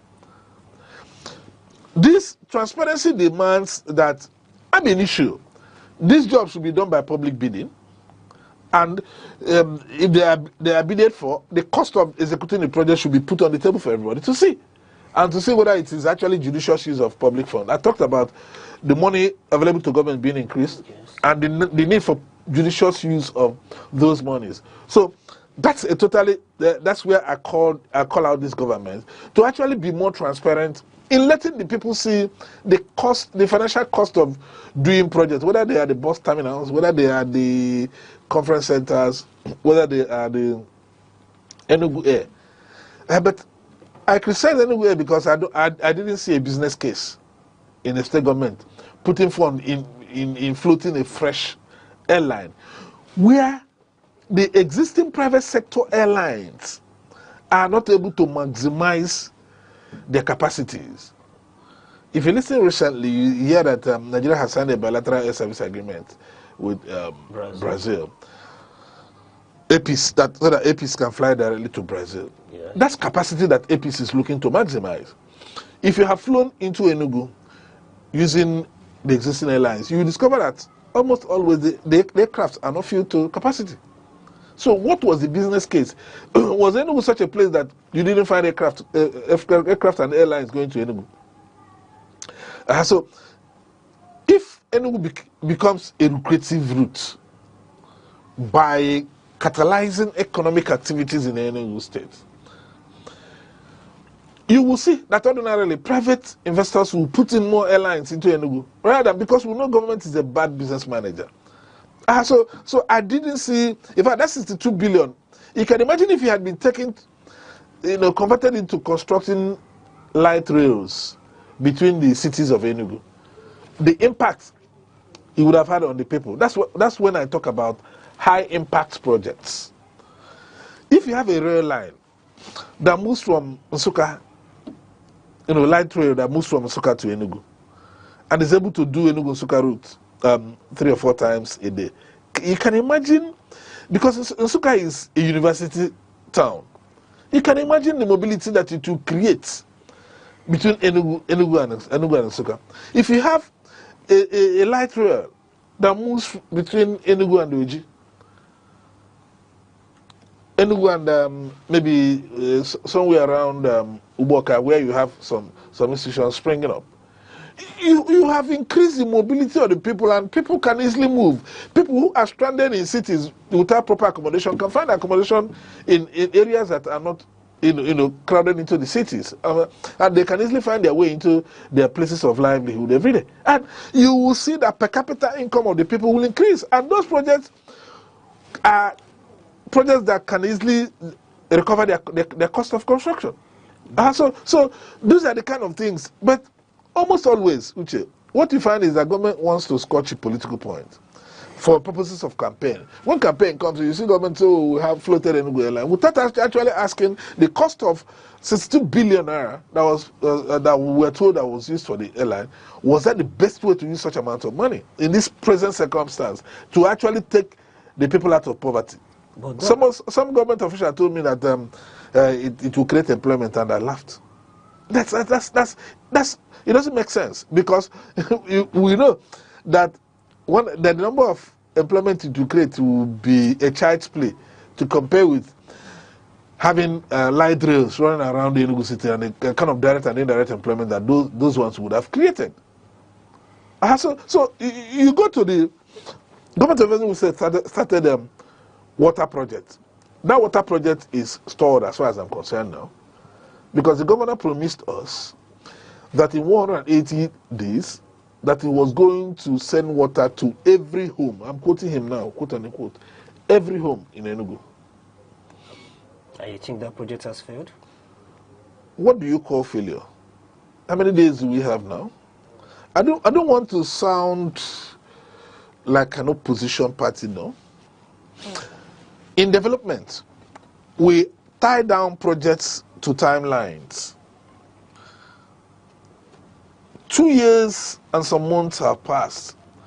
We cannot say that we have made measurable progress in that project. Remember, the governor said 180 days. I actually called out the governor then and said that was unattainable. I totally said it was unattainable because there was no baseline studies. Right. The state of pipes were not known. I knew that engineering reticulation needed to be done in new settlements in Enugu. Even the old settlements needed to be rehabilitated. When I spoke to government officials, they said they had their plans. I told them that you had set up yourselves for failure. Sooner than later, I told the Commissioner for Information then that water gallery was a 19th century thing that we saw in Asia. That if you look at the impact of creating water galleries, we are falling back to people losing man hours in trying to find water. And these things were not sustainable. He insisted they were sustainable. Sooner than later, within days, those galleries were vandalized. And today, I don't know anyone that functions. I don't know any of the water galleries that functions. And if you do the statistics, you will find out that more than 60% of Enugu people who live in Enugu city, do not have access to potable water. As you slowly get into the dry season, it will come to you will face the reality. Most of us live and use unwholesome water for our daily activities. You see shallow wells everywhere. And I thought that was what the governor saw and said, well, Enugu people deserve potable water. But how they have handled that leaves a lot to be desired. So to that extent, if that project had actually been advanced as much as it should, it would have been a high impactful project, because water is key to whether it is health, whether it is sanitation, whether it is environment, and the well-being of the people to be in a position. Because if you have a healthy population, you have a productive population. All right, Doc. Talking about high impactful projects. Yes. Let's look at education. Okay. The Smart School Initiative. Okay. What's your assessment? On the surface, Uche, the Smart School looks good. On the surface. But that's why I usually talk about strategy. And open governance requires that when government has a dream, if it brings it to a plan, and if it has a plan, it should create strategy or strategies for those plans. And they should be brought to public domain for proper criticism to help government achieve the desired goals. The Smart School, like I said, on paper, looked very good. But the question I had asked myself in the first day I heard about it was, looking at the pathway that the Smart School project wanted to take, was it better to start completely to construct new schools, Or was it faster and cheaper to massively move into existing schools, renovate them and convert them to smart schools? Some of the government people argue that government wanted to a new paradigm. Yeah, but politics came into it, like everything we do. In some communities, the smart schools are located far away from the people that will use them. Sometimes you see two smart school projects located probably too close to each other, while other communities are actually disenfranchised, as it were, as when the project has come on. So now it's a huge, it's a capital intensive project, as it were now. Apart from the pilot project that was done in our, I do not know of anyone that has taken off. We're heading to commencement of new school year. I honestly think that if the kind of amount of money that's being speculated, because nobody is telling you, nobody is giving you the facts. I talked about transparency. Yes. The amount of money that is being speculated to have been sunk into the smart school. I mean, it's a beautiful dream to actually invest in education. Don't get me wrong. It's a beautiful dream. The amount of money that has been put there, if the monies have been sunk into renovating and converting the existing school structures into smart schools, would we not make better projects? The way these things are sited and located, what are the chances of sustainability? Then I have a bigger concern, the way it's being mouthed. Uche, every institution stands on 3 legs, principal legs. There could be other legs. The infrastructure, the legal framework, then the human resources. The teachers that are going to man the smart school, are they going to come from the moon? Government says we are training them. I say it's beyond just training them. Part of the problem, the education problem we have in Nigeria today, is poor remuneration. And as such, the educational system does not attract the best of the human resources to get into that sector. Time was that you went to primary school, you saw young men, young women, who are top of their classes, getting into teaching profession because they were properly remunerated. As it is now, if you go to an average primary and secondary school, you will see that you have 90% women population. I mean, due respect to the women, I mean, they are not less important.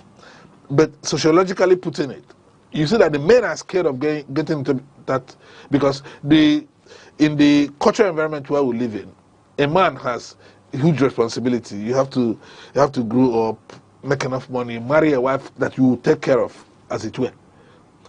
Social responsibilities that are facing you, you know.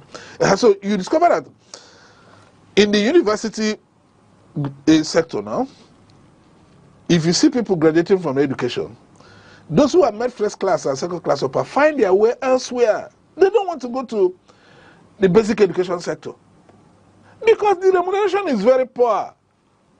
Is government going to increase significantly the remuneration and support for the teachers that are going to teach in smart school? Otherwise, it will be a rat race.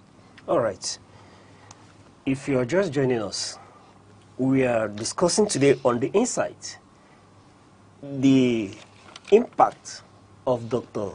Peter Mba's developmental efforts in Enugu State, the benefits to Ndi Enugu. And with me here is Dr. Chigozie Anarodo, a developmental scientist and a public affairs analyst. Doc, yes, we've been looking at these projects. Now let's take a look at security, which is fundamental for development to take place. Doctor, what's your assessment of the governor's effort in security? Yeah, thank you, Uche. I think I applaud the governor, especially on the first steps he made at the early days of his government. You see, a lot of people came out to criticize me, especially those who are emotional, or that he shouldn't have put in all the energy in stopping the sit-at-home on Monday. I said no. A situation where the Southeast was losing close to 40 billion every Monday, was totally unacceptable. And there was no way a government that is what is sought will surrender the sovereignty of the, or as it were, surrender the powers that the people have entrusted onto that government to non-state actors, to fear, and to lack of economic activity. And I totally commend this government for actually taking the bull by the horn by confronting the issue of loss of productivity on Monday in the name of sit at home. To that extent, I mean, it was a good thing to make the effort to recover Monday, but you can also see that sustainability has become an issue in terms of allowing it to spread into other areas of the state. You still have issues with the hinterlands of Enugu, people having the capacity to move around and do their business in the hinterland. So I actually hope that government should do more by permeating the hinterlands to recover the place so that there shouldn't be ungoverned spaces in our environment. All right, Doc. Before I take you to politics, the issue of politics, on a scale of 1 to 10, when compared to the previous administrations, what's your rating of this government? Is it in terms of in the total rating? Total rating, when compared to the previous government, a scale of 1 to 10. Don't think about it, Doc. Just from a scale of 1 to 10, what's your assessment? You've been a resident of this state. Yes, for more than 30 years. When compared to previous administrations, when looked holistically, from a scale of 1 to 10, what's your rating? Okay, that's an easy thing to do. On the scale of 1 to 10, compared to the last administration, I will place this government on 6. All right. For 10. Only 6? That's my assessment. I am a teacher. Good, but the previous administration, you didn't give a pass mark either. No, so we are putting on a, see, when you say a scale relative to the previous administration, like I told you, my job is teaching. What it means is that the previous administration takes the base value of 0. All right. Do you understand? All right. So now this one scales up to 6. So your final score is 6. Well, I'm not prevaricating about it. All right. The point I want to make, however, is that it's not enough to do that comparative score. Okay. It's important to do absolute score. Okay. Because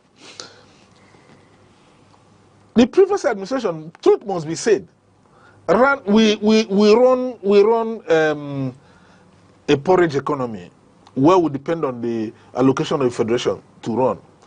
The previous administration ran in the era when oil revenue was very low. The monies accruable to the federation account was much lower. A situation where the federation was distributing a total of about 600 billion per month. That's the regime we move from, and we're in the regime where the federation is currently distributing 2 trillion in a month. Are you able to place them side by side? That's why I talk about context. It may be shallow-minded for us to say, oh, let's just compare. You move from 600 to more than 3 folds. So we must expect such quantum leap in the type of developmental impacts and efforts that we see. So that's why I said, I mean, I can't argue with you because you are the moderator here. You wanted a comparative scale. That I gave to you. We can do an absolute scale. All right, Doc. And my absolute scale can come down to 4. All right, Doc. We're in era of endorsements. We're in era of endorsements. Absolutely. And based on the efforts of this government, we've heard when he went to commission the projects in the Soka, we heard the people endorsing him for another term in office, though we are still in 2 years. And given the crisis in the PDP, do you think it's possible for this governor to run under that platform? And if not, should he want to decamp from the PDP, as we've seen others do? Do you think there is a headway for him in the APC? Well, I'm not a politician. Right. So I may not know exactly the intricacies of the internal working of the political parties. But my analysis is based on what we know and what we're able to dig out from where we stand. There's a huge crisis in PDP. Right. And the developments we have seen in PDP may have pitched the governor on one side of the PDP crisis, while the likes of Yeson Wike are on the other side of the PDP crisis. How the PDP as a political party is able to navigate that crisis before 2026, because you were saying we're just 2 years in. The truth of the matter is that campaign for primaries will start. In fact, the campaigns for primaries have shortly started. Yes. Forget the endorsement you are seeing are business of politically minded people. I mean, they do that business in every cycle. Some of them make money from the businesses. So by early 2026, because by Aneke guidelines, by middle 2026, the parties would have known their candidates. The candidates would have been submitted to the INEC, because you need enough time for campaign before the election, according to the new INEC regulations. So by the time we get to 2026, you see that political activities will increase. Those who are interested in political offices will want to get off with the campaign and get the people to support them. So 1 week is a lot of time in politics.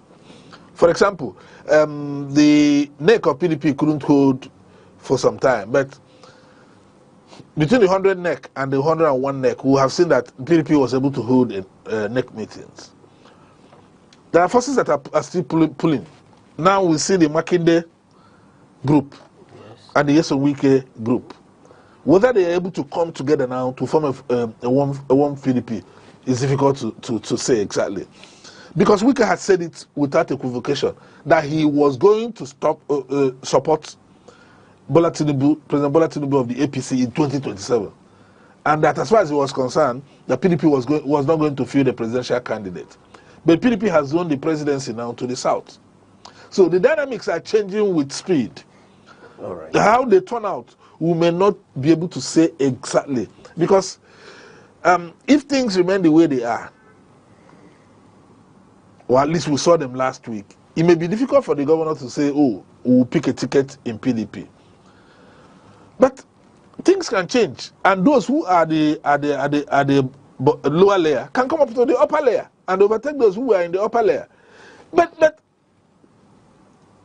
if it happens that he doesn't find a headway in PDP, the APC may not be so much of an option for him. Given the emotions of the people of the Southeast, if the votes of the people would count, our people have their feelings about APC. They are not eager to vote for APC. All right. So it may even be better. It may even be better for him to actually go the direction of ADC, assuming the PDP is not an option. But like I said, the flux is moving very fast. The dynamics are changing very fast. The equilibrium will continue to move until it settles somewhere. And by the early part of 2026, in fact, after the convention of PDP in November, the situation will become a lot clearer. of what the future holds for the political players in Nigeria. All right, Doc. On that note, we'll draw the curtain on today's edition of The Insight. You've heard from an expert analyst, Dr. Chigozie Anarado. Now, it's time to hear from you, our viewers. Remember, on The Insight, your voice matters. Reach us on Aneke TV on our socials, Instagram, Facebook, X, and YouTube. Let us know what you think about these issues, how they affect you, or the issues that you think we should bring up in our next edition. And we'll call on the government.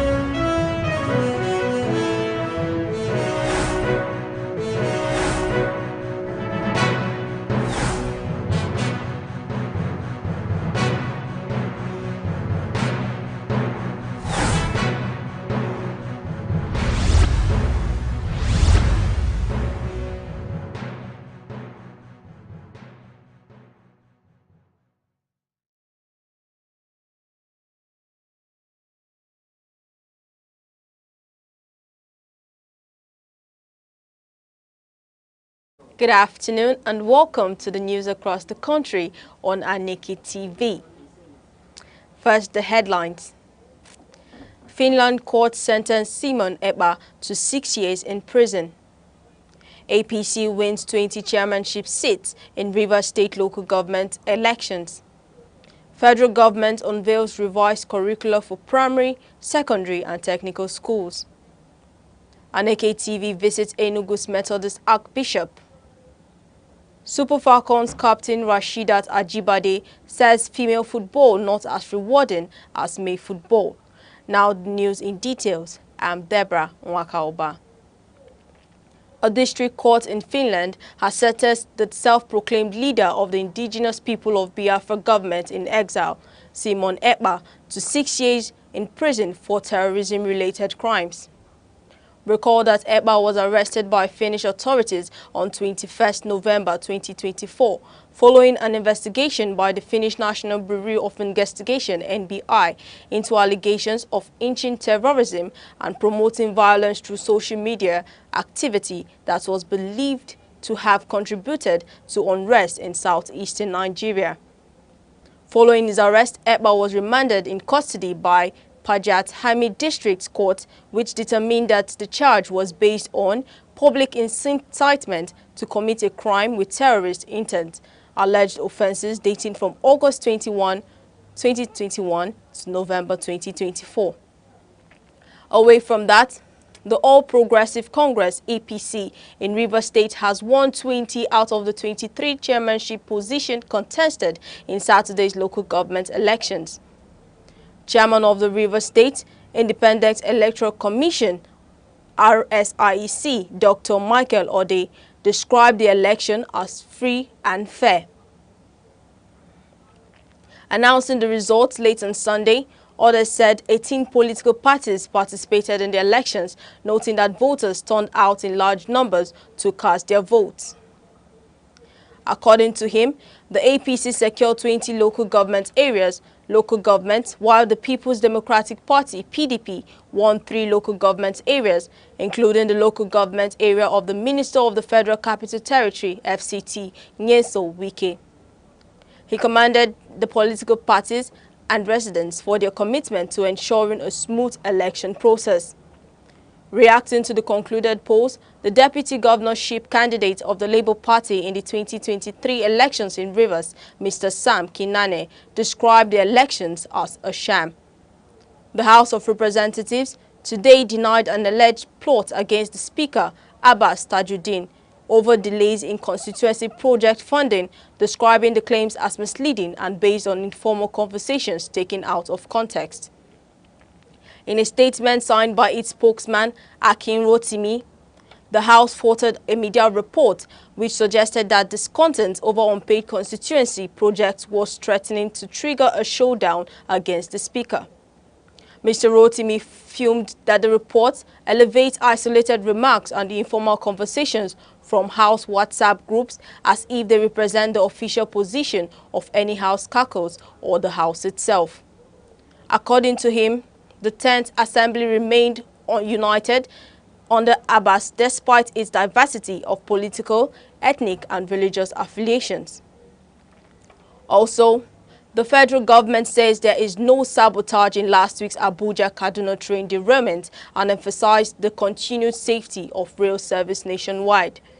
The Minister of Transportation, Senator Saidu Ahmed Akali, who started this alongside Managing Director of the Nigerian Railway Corporation, NRC, Mr. Kayode Ekpeifa, at a briefing in Abuja, also issued an unreserved apology to the Nigerian Union of Journalists, NUJ, regarding the alleged abusive treatment of Comrade Ladi Bala, the immediate past national chairperson of the Nigerian Association of Women Journalists, NAWOJ, who was covering the incident.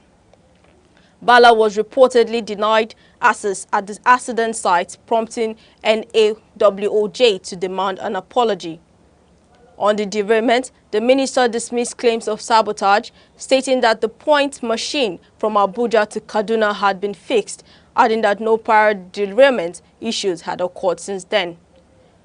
Point machine is a device that remotely operates railway switches by moving and locking track blades to guide trains safely. Modern systems include sensors to verify blade positions.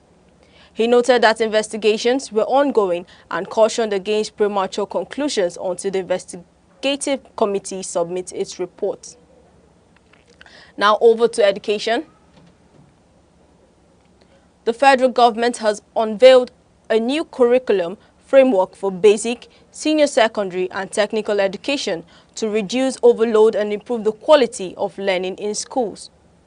A statement by the Director of Press and Public Relations, Federal Ministry of Education, yesterday said the Minister of State for Education, Professor Suwaiba Said Ahmad, announced the development. Professor Ahmad, according to a statement, announced this on behalf of the Minister of Education, Dr. Maruf Tunji Alausa. She explained that the comprehensive review was carried out in collaboration with relevant agencies in the ministry. The agency said she included the Nigerian Educational Research and Development Council, NERDC, Universal Basic Education Commission, UBEC, National Senior Secondary Education Commission, NSSEC, National Board for Technical Education, NBTE, and other stakeholders. According to her, the new structure ensures a balance between subject offerings and practical in-depth learning. Professor Ahmad explained that the reforms were designed to reduce content overload, give students more time to learn, and align education with contemporary global realities. This news broadcast is coming to you live from Aneke TV. Remember, you can follow us on all social media feeds on Facebook, Instagram, X, and TikTok, all at Aneke TV. Now a quick look at major developments in the news. Finland court sentences Simon Ekman to 6 years in prison. APC wins 20 chairmanship seats in Rivers State local government elections. Federal government unveils revised curricula for primary, secondary and technical schools. And coming up shortly, Aneke TV visits Enugu's Methodist Archbishop. Super Falcons captain Rashidat Ajibade says female football not rewarding as male football. The rest of the news returns after the break. Live. According to a veteran lover of nature, Mr. Odochukwu Gerald, he views life as a progressive stage. The joy of life often invokes the intrinsic beauty of our true existence. Life is not a straight road. It bends, it breaks, it blossoms again. We stumble, we soar. And sometimes, just breathing is proof that we are still becoming. It's not always loud. Some of the best parts of life comes in whispers, in morning lights, in long walks, in holding someone's hand through the silence. Life is not measured by years, but by moments. And in every moment, even the ordinary ones, is a sacred chance to begin again.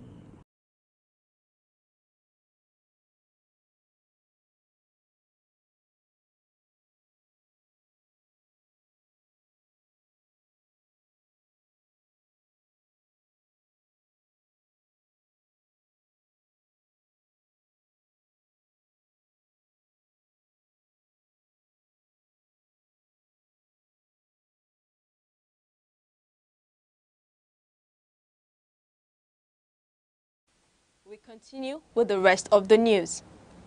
The National Agency for Food and Drug Administration and Control, NAFDAC, has alerted the public about an unregistered Gold Vision oxytocin injection 10RU bearing a fake registration number. The alert numbered 028-2025 was published on the agency official website.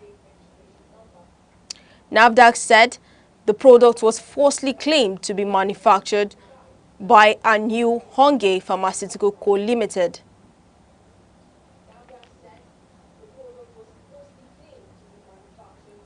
According to the agency, the product, which was marketed by Gold Vision Medicals, number 4 Range Avenue Independence Layout, Enugu, Nigeria, was discovered during a risk-based sampling survey conducted by officers of East Post Marketing Surveillance PMS Directorate. Further investigations revealed that 3 falsified products, octocin injection, extocin injection, and cloxitidine injection, were also identified during the 2023 risk-based PMS sampling.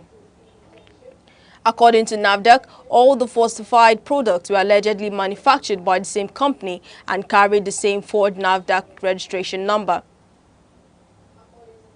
Now over to the visiting of Aneke TV. Aneke TV and Enugu Archdiocese of the Methodist Church Nigeria have pledged to work together in building a morally upright society. This followed courtesy visit by the management team of the station to the Archbishop, Most Reverend Christopher Ede, at his office. Our correspondent reports that the meeting focused on potential areas of collaboration, particularly in piloting moral values, peace and unity among the people of Enugu State.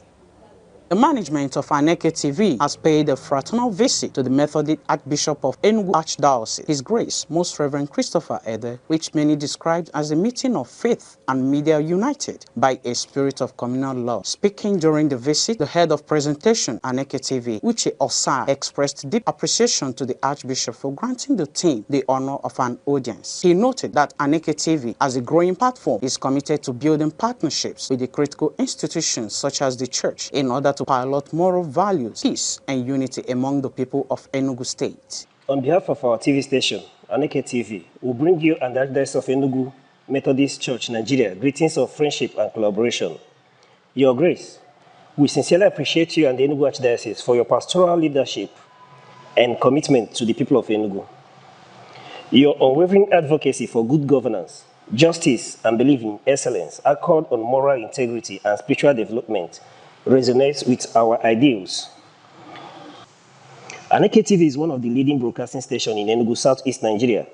Our vision is to be a broadcasting station of choice with quality contents and visibility. The fundamental objective of establishing the station is to cultivate and uphold the highest ideals in reporting the news with objectivity and fairness, as well as satisfying the right of the individual to be informed, educated, and entertained. It is our intention to seek a harmonious relationship with the Enugu Archdiocese, Methodist Church of Nigeria, as critical stakeholders in the promotion of morally societal value and peaceful coexistence among citizens of Enugu State. Your Grace, we are open to business. We welcome the opportunity to broadcast worship service, church festivals, advertisements, and other Methodist programs on our station. We equally invite our clergy to take up religious program or take advantage of our popular Christian program, Word of Life, as a means of propagating the gospel. Thank you, Your Grace, for your time and warm reception. May God strengthen you to continue to shepherd the Enugu Archdiocese. Also speaking, the Chief Executive Officer, CEO of Aneke TV, Chief Pascal Onyeka Aneke, represented by the station's manager, Chibike China, thanked the Archbishop for his warm reception and further shared the vision and mission of the channel. He explained that Aneke TV seeks to be a trusted media voice, strengthening the voice of masses and giving the right platform to institutions that uphold values which enrich the society at large. So the name Aneke, the person who owns it is Chief Dr. Pascal Aneke. Is someone who is a philanthropist. Okay. We also have a foundation called Aneke Foundation, and his name is Chief Dr. Aneke Pascal. Okay. So someone who is a philanthropist and he has this inspiration to open this TV in order to reach out to people who can't speak, who can't talk, to be the voice of the voiceless. As someone who has the inspiration to help people. Responding, the Methodist Archbishop, Most Reverend Christopher Ede, welcomed the team and commended their interest to work with the church in building a morally upright society. He assured them of his support, pledging to encourage a cordial relationship between the Enugu Archdiocese and the station. Honestly speaking, we need stations that will embody the ideals of shaping, especially our young people, now in the face of all that is going on in this country. Aneke TV is also welcome to spy on us to know when we have things that we are doing. I'm the leader of the Methodist community in the whole Southeast, and it has 27 dioceses. But because of my AG ministry, I'm the oldest Archbishop of the Methodist Church in Nigeria today. About 44 years old in ministry now. So thank you for coming, and I really want to tell you that we cherish this visit. Thank you for coming. Thank you. The visit ended on a warm note with a group photograph of the Archbishop and the Aneke TV management team, capturing a moment of camaraderie that symbolized partnership, faith, and the promise of a faithful collaboration. Now over to business news.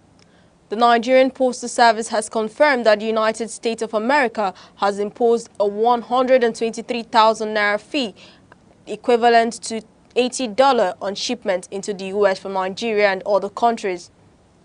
This follows President Donald Trump's executive order directing the suspension of duty-free treatment for all countries under the International Emergency Economic Powers Act, IEEPA. Consequently, all items excluding letters and documents would be charged $80 by the U.S. government. With the development of all U.S.-bound shipments from Nigeria will additionally undergo custom checks at the destination. Still talking business. The Nigeria Electricity Regulatory Commission has issued an order mandating all electricity generation companies connected to the grid to implement free governor control across their generating units, warning that non-compliance would attract heavy penalties, including disconnection from the grid. The order referenced NERC 2025-094 and signed by the Commission's Vice Chairman Masiliu Oseni and the Commissioner Legal Licensing and Compliance Dafe Ekmaneye will affect today. The Commission said the measure was necessary to stem repeated system disturbance and enforce strict compliance with the grid code. According to the Commission, the order seeks to establish a structured framework for enhancing power generation reliability and stability of Nigeria's power grid by ensuring strict compliance with operational frequency limits, implementing transparent monitoring mechanism, and penalties for violations of the grid code. To some sad stories now. The Minister of the Federal Capital Territory, Mr. Nyesim Wike, has expressed grief over the death of the pioneer head of the civil service of the FCT, Mrs. Grace Adayilo. Mrs. Adayilo, who made history as the first head of service and the first female to hold the position in the FCT, passed away in the early hours of today. President Bola Tinubu had approved Mrs. Adayilo's appointment on October 6, 2024 with immediate effect. Prior to that, she served as the Permanent Secretary of the Agriculture and Rural Development Secretary. Reacting to the sad development in Abuja, Mr. Wike described Adayilo's death as a sad one. Also, Ruth Otabo, sister to Big Brother Niger star Fina, has passed away, leaving a trail of heartbreak, unanswered questions, and a sense of loss that words struggle to hold. The fresh graduate, a young mother, sister, and a friend, was involved in a tragic accident at Auchi Polytechnic, Edo State. The crash, involving a Dangote Group truck, left her critically injured and eventually amputated. In the meantime, the Dangote Group has expressed sorrow over the death of Ruth Otabo, who succumbed to injuries sustained in the recent road accident involving one of the company's trucks in Auchi, Edo State. The announcement was made in a statement released on its X account and signed by the company's management on Sunday. The company said before her death, arrangements had been made to fly Ruth to India for advanced medical treatment pending clearance from her doctors. In its statement, the Dangote Group's extended heartfelt condolences to Ruth's family, friends, and loved ones. Now over to weather. The Nigerian Meteorological Agency, NIMET, has predicted widespread thundery and rainy weather activities across the country beginning today to Wednesday. In its weather outlook released last night in Abuja, NIMET projected thunderstorms with moderate rainfall on Monday morning over parts of Kebbi, Zamfara, Sokoto, Gombe, Borno, and Yobe State in the northern region. According to NIMET, thunderstorms are expected later in the day in Bauchi, Yobe, Jigawa, Kano, Kaduna, Zamfara, Katsina, Adamawa, Taraba, and Borno State. It is expected that light morning rains will occur in the central region, particularly in Plateau and Niger states, followed by thunderstorms with moderate rainfall in Nasarawa, Benue, Niger, Plateau, Kogi, and the Federal Capital Territory (FCT) by afternoon and evening. The agency stated that the southern region would experience cloudy skies in the morning with a chance of light rain over Cross River and Akwa Ibom states. It was anticipated that by afternoon, evening, light rains would be experienced in Abia, Edo, Imo, Ebonyi, Cross River, Akwa Ibom, Delta, Rivers, and Bayelsa states. Now, moving over to sports. Super Falcons captain Rasheedat Ajibade has said that female football is not as rewarding as male football. According to her, the difference between the two in terms of financial reward is not close. The Paris Saint-Germain star stated in a recent episode of the leadership podcast hosted by Steven Akintayo. She, however, noted that female football is now improving compared to the last decade, but maintained that the gap between female football and male football is still wide. She appealed for more support and sponsorship of women's football. Still in sports, Eyimba International FC of Aba defeated visiting Niger Tornadoes FC of Mina 1-0 as Sunday during ongoing Nigerian Premier Football League (NPFL) match day 2 at Eyimba FC Stadium, Aba. Joseph Abiodun scored the only goal in the 4th minute, bringing joy to the home fans. In spite of many missed chances by both teams, the hosts missed more opportunities to increase the lead. Eyimba coach Stanley Eguma said in a post-match interview that he wished his team had scored more goals to boost their confidence ahead of the season's upcoming matches. Moving over to entertainment, legendary musician Innocent Idibia, popularly known as Tubaba, has declared Burna Boy as his Nigerian's #1 artist at the moment, describing him as the leader and senior of his generation. The African Queen Corona made the remarks in Enugu, where he discussed the next generation of Nigerian musicians and what it takes to be considered a lasting legend.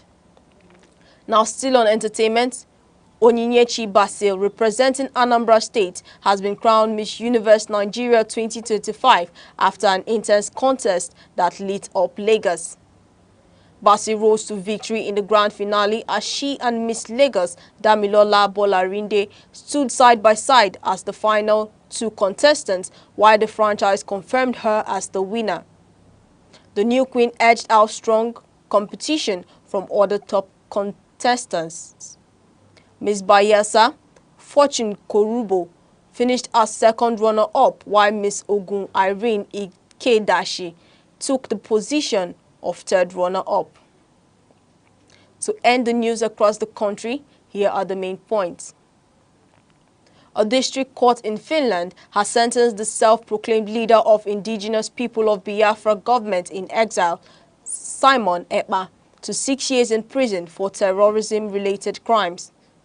The Nigerian Electricity Regulatory Commission has issued an order mandating all electricity generation companies connected to the grid to implement free governor control across their generating units, warning that non-compliance would attract heavy penalties, including disconnection from the grid.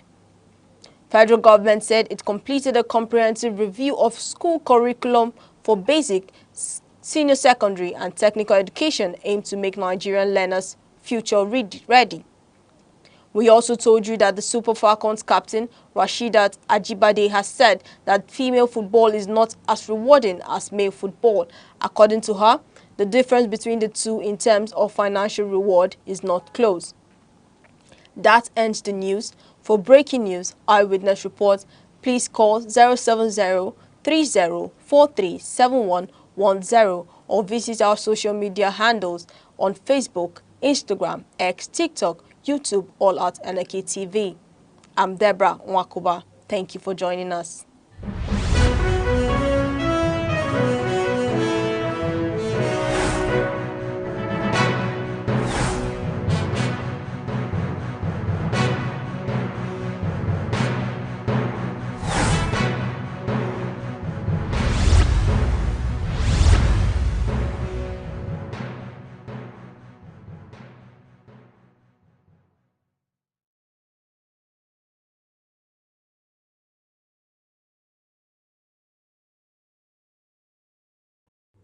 Life.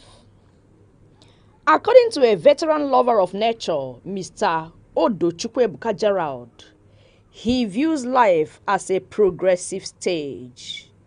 The joy of life often invokes the intrinsic beauty of our true existence. Life is not a straight road. It bends, it breaks, it blossoms again. We stumble, we soar. And sometimes, just breathing is proof that we are still becoming. It's not always loud.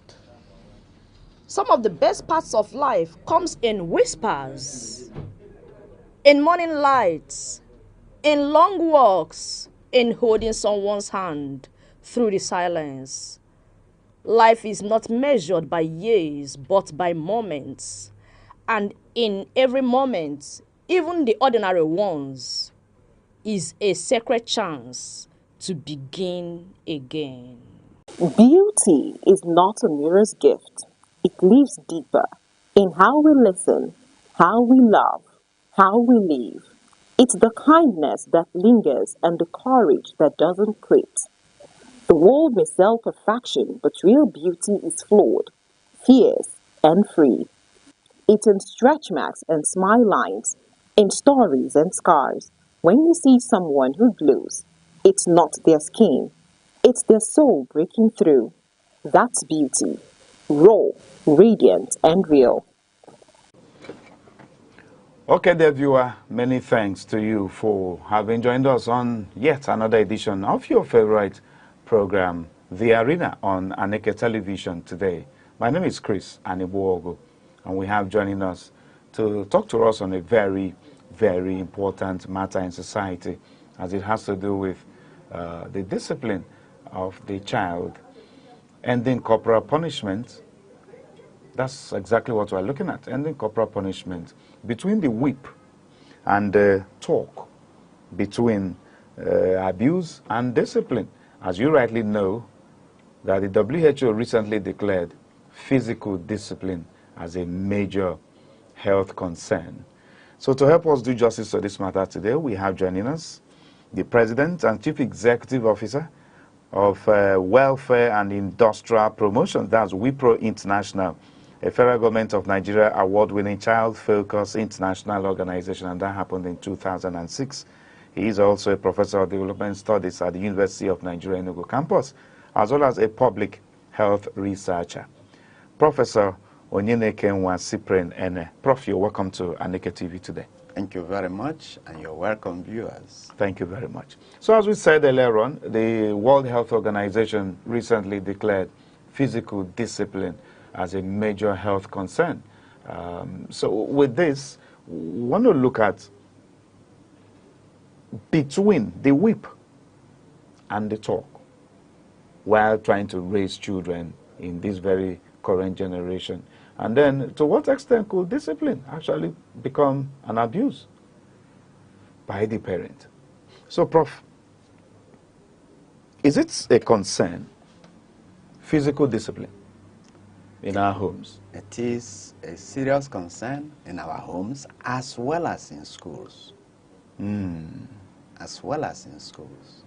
As well as in schools? Yes. To what extent? Because I know that for people of your age that belong to your own generation, for us, that could be assumed to be of the younger generation, before this current generation that we are talking about now.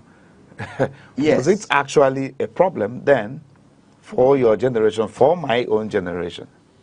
It wasn't much of a problem then as it is now. So why is it a problem now? It is a problem now because teachers in schools have a way they have been brought up of late. Even parents who are correcting the children also have a way they have been brought up in the system of late. The home culture, the family love, the respect the teachers exercise for children, and they also received, have all changed. Today, you have teachers who are not called to teach. Not called to teach? Not called to teach. They have... So teaching is a calling? It's of course it's a calling. Not necessarily a career profession? No. If you don't have the calling, you cannot perform in any career. It's not enough going through a training, whether you excel in it or not. The call is important. You have to have the talent. You have to have the leaning. These things are lacking today. Many people are teachers because they don't, for want of what to do. Not because they love teaching. Not because they have anything attached to teaching. No pride. And so when you have that kind of issue, the way they perform will be affected. What happens to training? The training you receive today... As a teacher, you are supposed to have been trained. Training you receive today as a teacher, maybe TTC, you know that it is all winning now. As a teacher's training certificate. Yes. Now, when those days you had moving from higher elementary to TTC to A-level, today, what you have mainly now, you know, the minimum teaching qualification in primary school is NCE. So that basic, that fundamental is lacking. And people just hold these things, both the training givers, the suppliers, and the recipients. They are not doing it with the right motive. People want to set up schools to make money, and not necessarily to help the society. So these are the basic issues that lead to what you obtain in schools. The same thing with parents. Parents have changed their focus to money. Nobody has time for the children, and once you give instruction once and the child doesn't follow it, the next thing is to hit the child. And some people use the scriptures to justify it. They say foolishness is in the heart of children, but the rod of correction takes care of it. Mm. And the battle of scripture also says, spare the rod and spoil the That's child. right. But there has to be a balance. Mm. What have you given to the child in form of information, in form of training, in form of repeating what you say, for you to expect the child to be compliant? And when that doesn't exist, the next thing is to hit the child. You know that what we're talking about is corporal punishment. That's and right. that is the use of force. Because we're supposed to have started with Yes, the with the the definition. explanation of Yes, what a corporal yes, punishment yes. entails. So let's get back to it now. Yes, so you discover that before you can apply force, there are things that should go before that. So corporal punishment is the application It's of the application force. of force. And when we say application of force, what are we looking at? Yes, application of force In what form? disciplining the child, probably hitting the child with your hand or with even some kind of object. What about the cane? Cane is an object. You have heard strange news about people using even hot iron. These things were not there. Using hot iron. And then this issue of maid, house helps, and so on. Many people do not have the impression we used to have. So whether that child is your maid or whether that child is your child, you are supposed to parent the child. That's the implication of mwabumwora. You treat the child as your own child. But people have now come to bring in a dichotomy between the child you are living with as maid and the child that is your biological child. And they give differential treatment. Maybe that's what explains why if you come to a home by the mere physical appearance, maybe by attire-wise, through the dressing, you already know who is the child and who is the maid. Yes, it's just like people trying to show you that this one is not privileged and this one is privileged in a home where everybody lives. So that explains some of the issues we have today. It's not like that before. It's not like that before. But then, Prof, I wouldn't know. While growing up, I am the son of a headmaster. Yes. Okay? He was a core teacher, a disciplinarian. He never spared the king. He never did. And I think that's the reason why those of us who are his children seem to be disciplined. Very much disciplined. But you see, responsible, well-behaved. Before he used the cane, as a core teacher you described him, he would have told you repeatedly a number of things. I told you that things should flow before you can think of using force. So what are these things that should come before the use of force? Proper teaching, proper upbringing, proper instructions, repeated instructions. To make it sink, because it's a child. But people are too busy today to give that attention to the children. So the next thing they use is physical force. Everybody is wild goose chase. The economy is biting. They ask you whether it is better to stay with the child, to give the child instruction, to spend time giving the child instruction, than to go out and get what they will eat. So you have background issues that need to be addressed. And that is why the World Health Organization is recommending awareness creation. Many people do not even understand the problem. Create awareness. It's part of the recommendations. It's part of the responses they are talking about.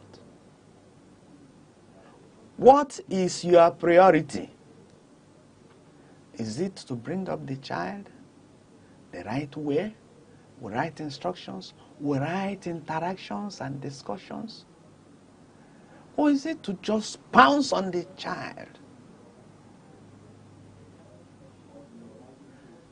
And remember, these things violate the child rights, legally speaking. Legally speaking. And we may wish to know... And Nigeria is a signatory to Child Rights Convention and has even domesticated it. It's been domesticated. Oh, yes. But then I don't know if the listening public, the viewing public actually are conversant or are in tune with the stipulations, okay, of the child rights law. That is part of the things we are saying. They have not given attention to those things because of wild goose chase. Well, I know you are not a legal personality, yes, but I don't know. Could you help us highlight some of those points, just for the purpose of the awareness we are talking about? Yes, we are talking about... Because ignorance of the law is no longer an excuse. Yes. It has never even been an excuse. We are talking of corporal punishment as being the use of force to inflict harm, mental harm or physical harm on the child, with a view to causing that child to do what you want the child to do, even without explanations, even without proper tutoring. And that violates the Child Rights Convention Act. It's simple, it's very clear, that you need to put in certain things, make certain efforts to get the child to a certain point before you can now conclude, oh, this child is too stubborn, doesn't want to listen, I must use hot iron, must use any object, without controlling your anger on the child. There is a difference between child and adult.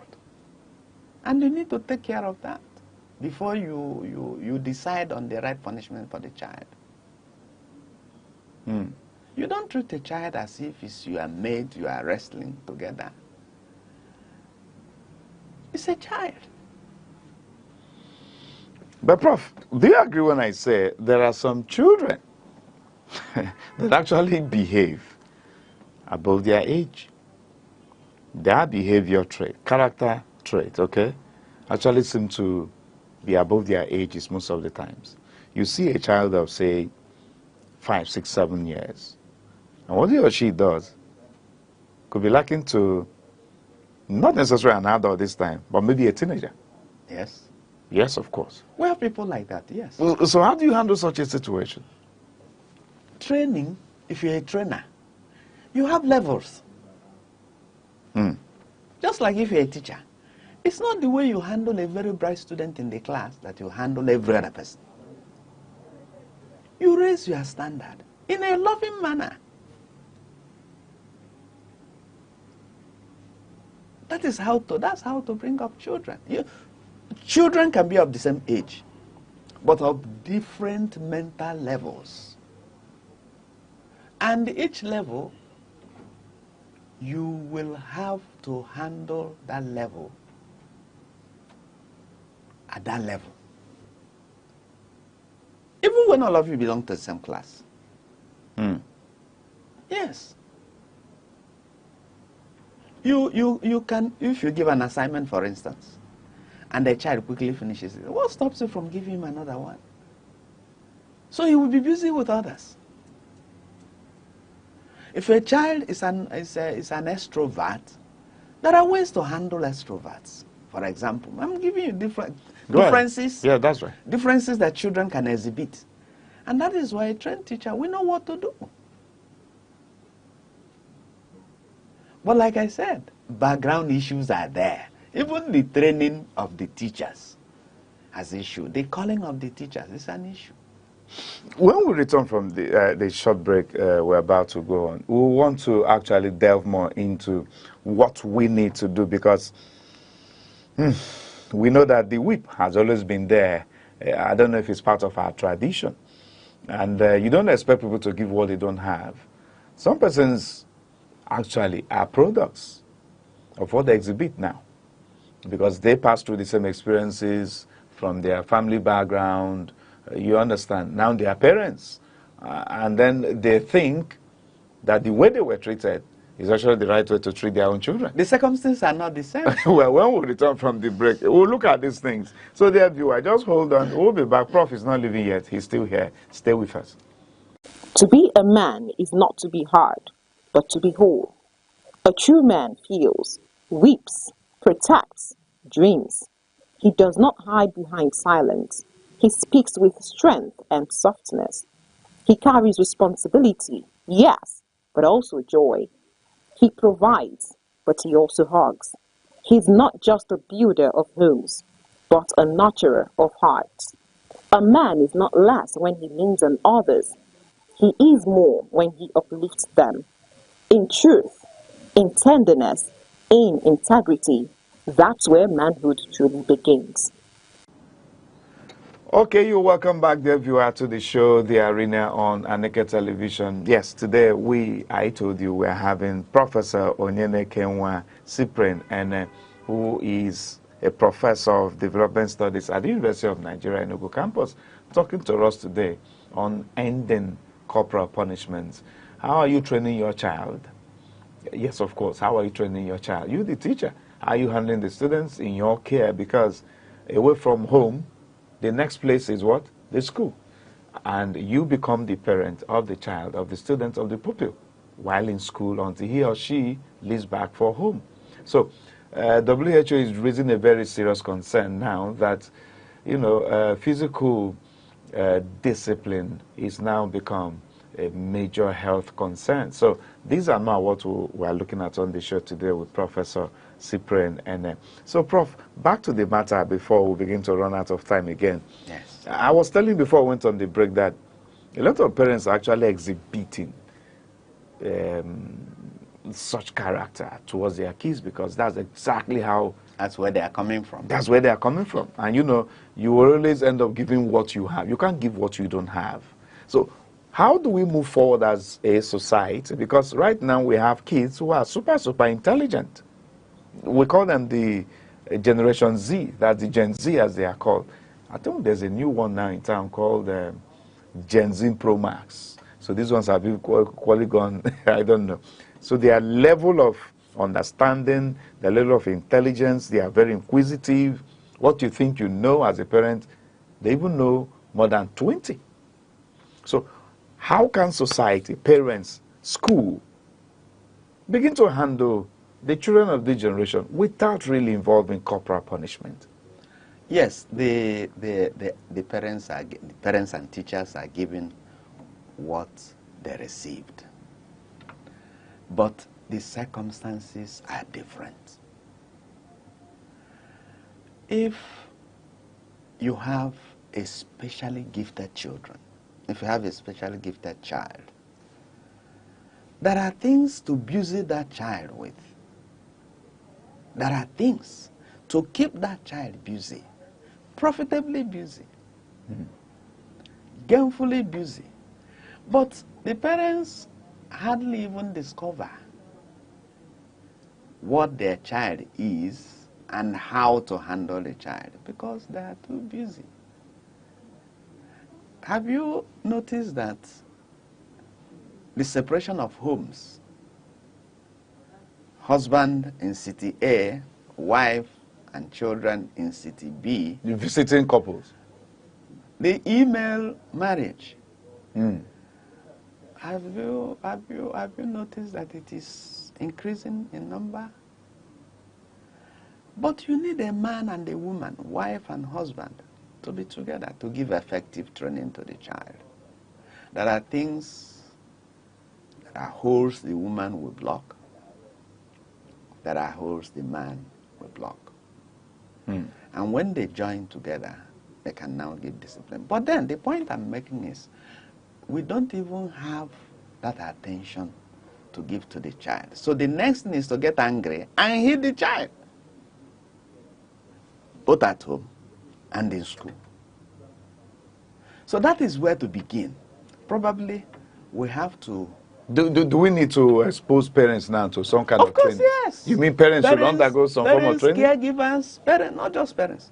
Parents, caregivers, and teachers. Yeah, schools as institutions could afford to expose their teachers, to training. But are you really saying that parents now in their homes will need to attend some form of training as well? Do you know that ignorance is a problem? Many parents do not understand what we are talking about.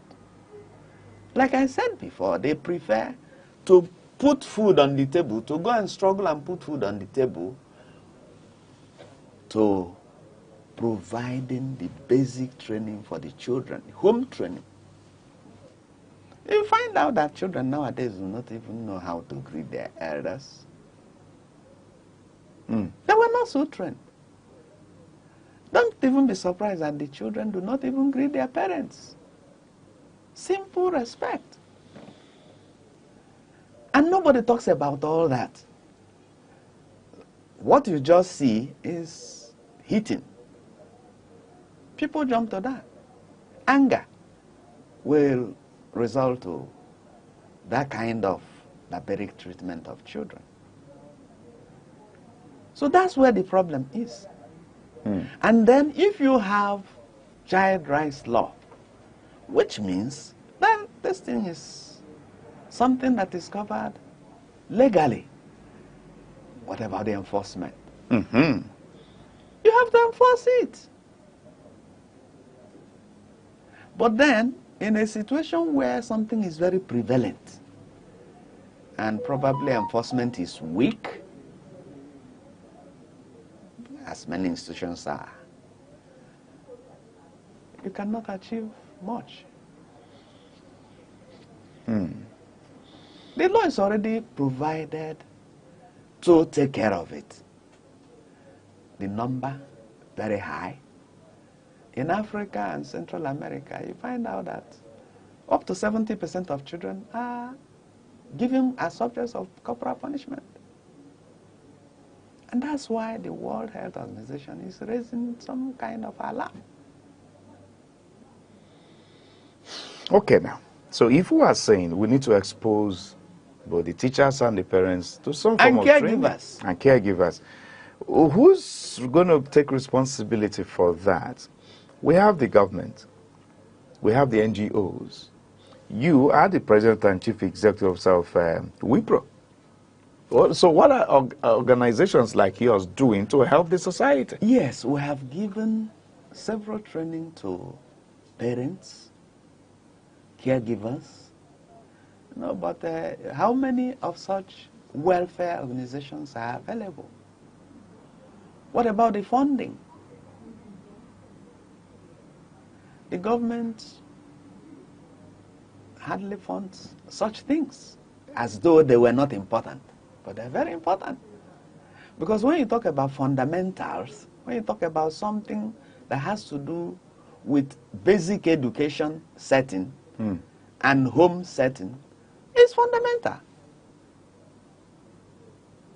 And when you don't have the right foundation, what are you talking about? Some of the people who are violent were brought up with that kind of training. They are just trying to perpetrate what they have received. They don't want it to stop at them. They have some kind of bitterness. So it even has generational problem. Okay, now, your organization is actually a child welfare organization. Yes. And according to you, been making your own Having some efforts, programs, yes. but then you're complaining of some challenges, funding, which Yes, you've listed. yes. Aha.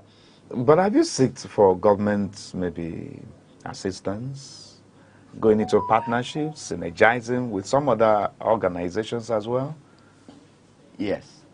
We actually have been working with UNICEF because it's the area they concentrate, that is child and woman. Initially child, later they brought in woman. But that's not enough.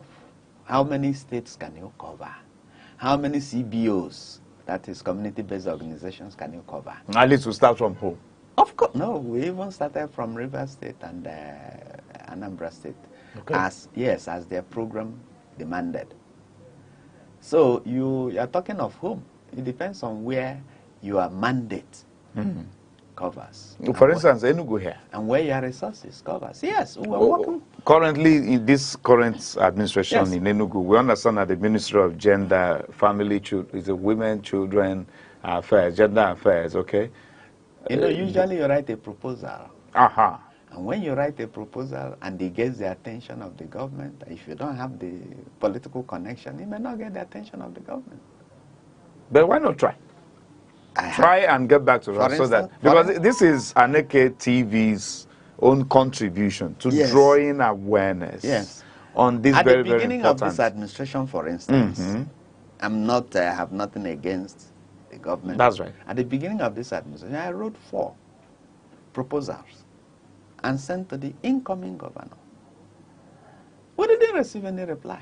Okay, why not try the ministry that takes care of children, women affairs? Usually you will write to the governor. The governor will now minute it to the ministry. This time around, let's try a different route.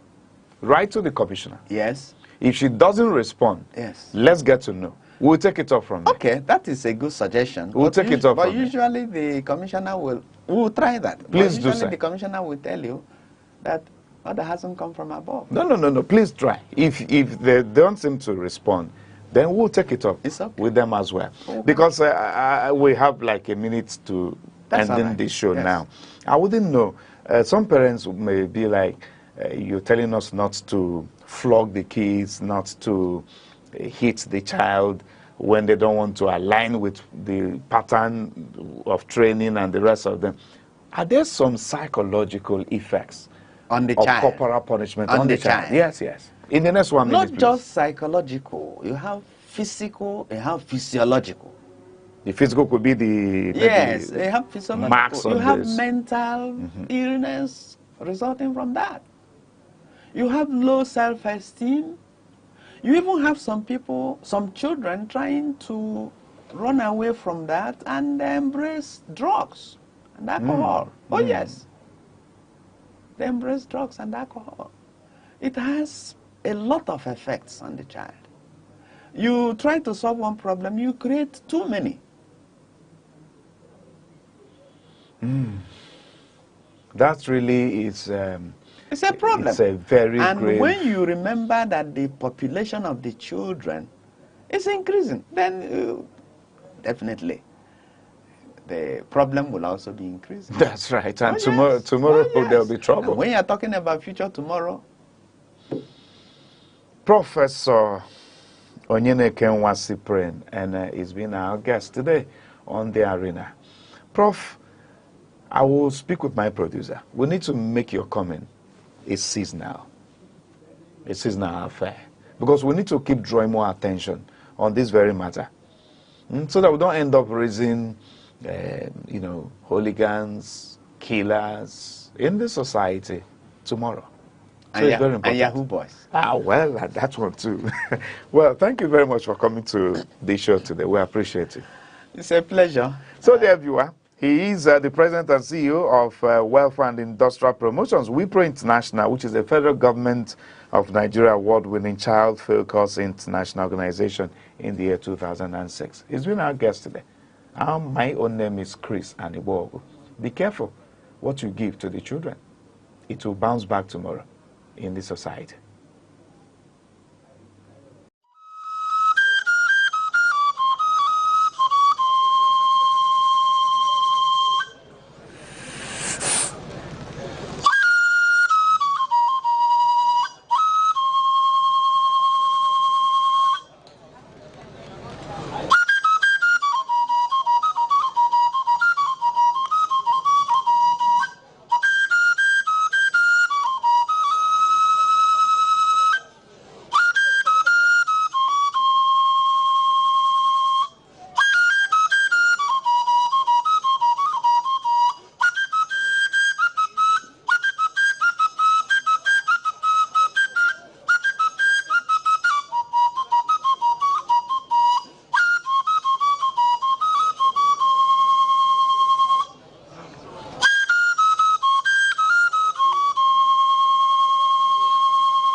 na mbụ ọja m na-asị ekekele ụwa na ọkwa ọja ekenekwa gị n'eluigwe na ala na-ekene gị n'urukpuru na kpakpando na-ekene gị n'ugwu na ndịna na-ekene gị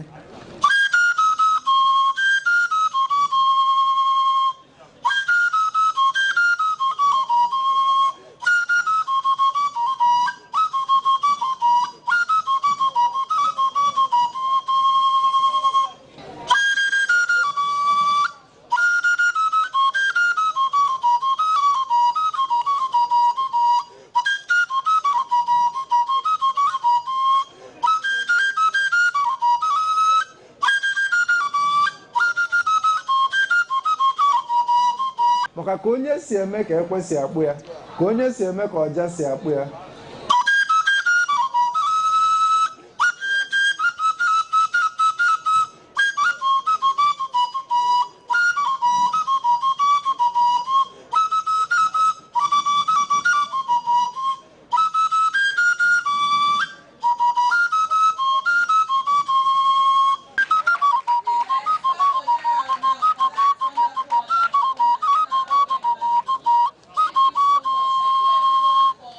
ihe a bụ Aneke TV.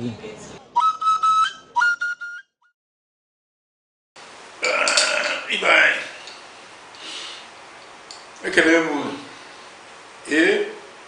ọ ji kwana ihe eji agọ ndụ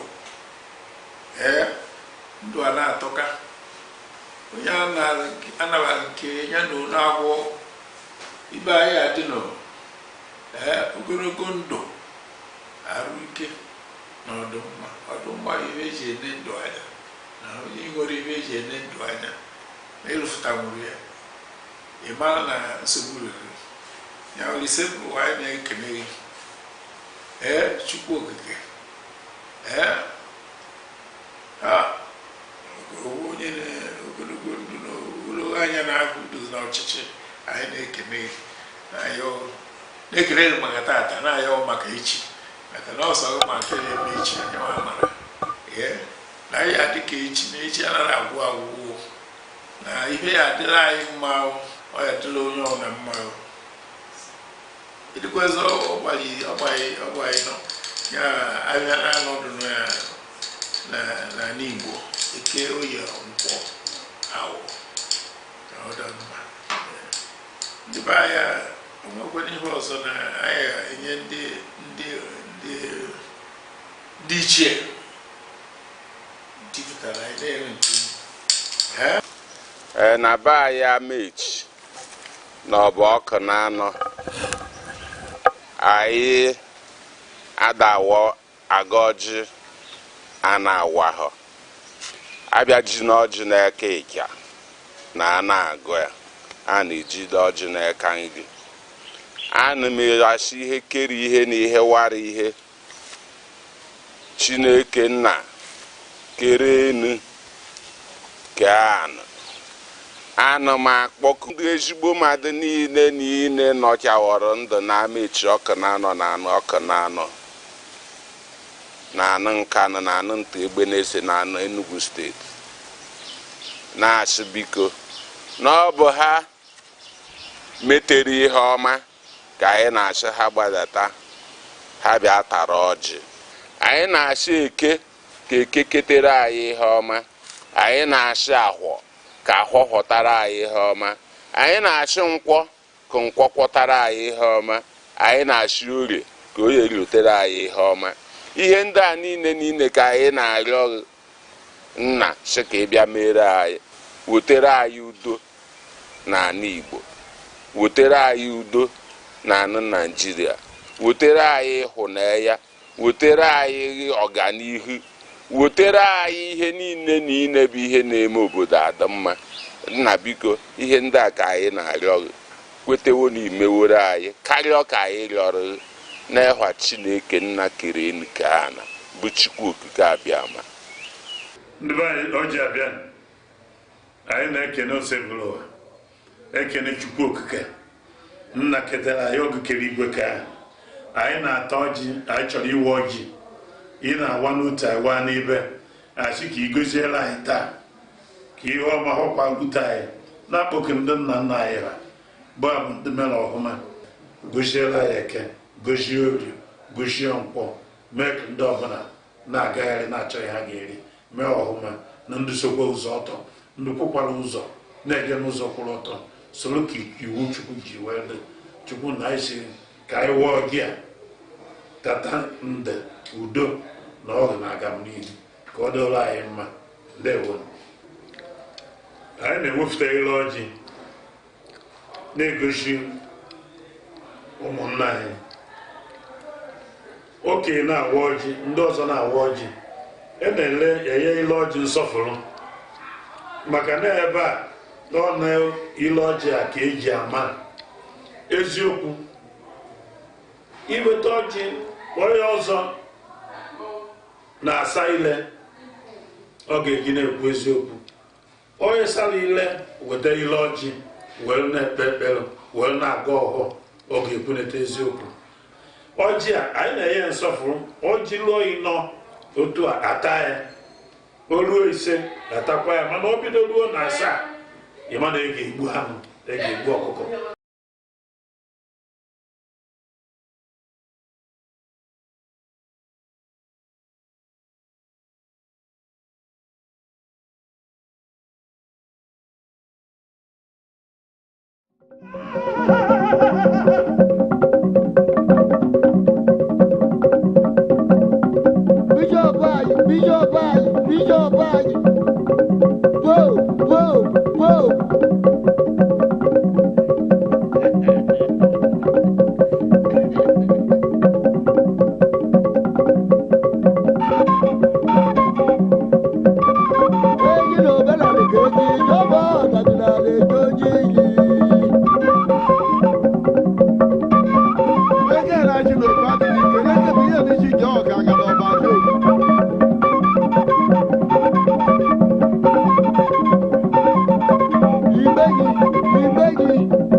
Mwaka wede wigbo, mwasha wa mwaka dobo jujo.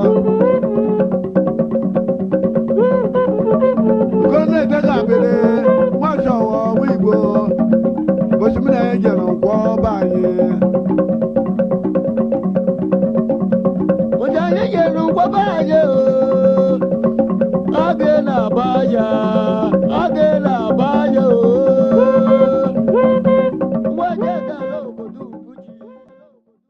The Federal Capital Territory, FCT, is a monumental city of edifice strategically designed to showcase the aesthetic beauty of a natural ambience, a land of opportunities often referred to as the center of unity. Abuja is the political hub of the nation, lying strategically at the center of Nigeria.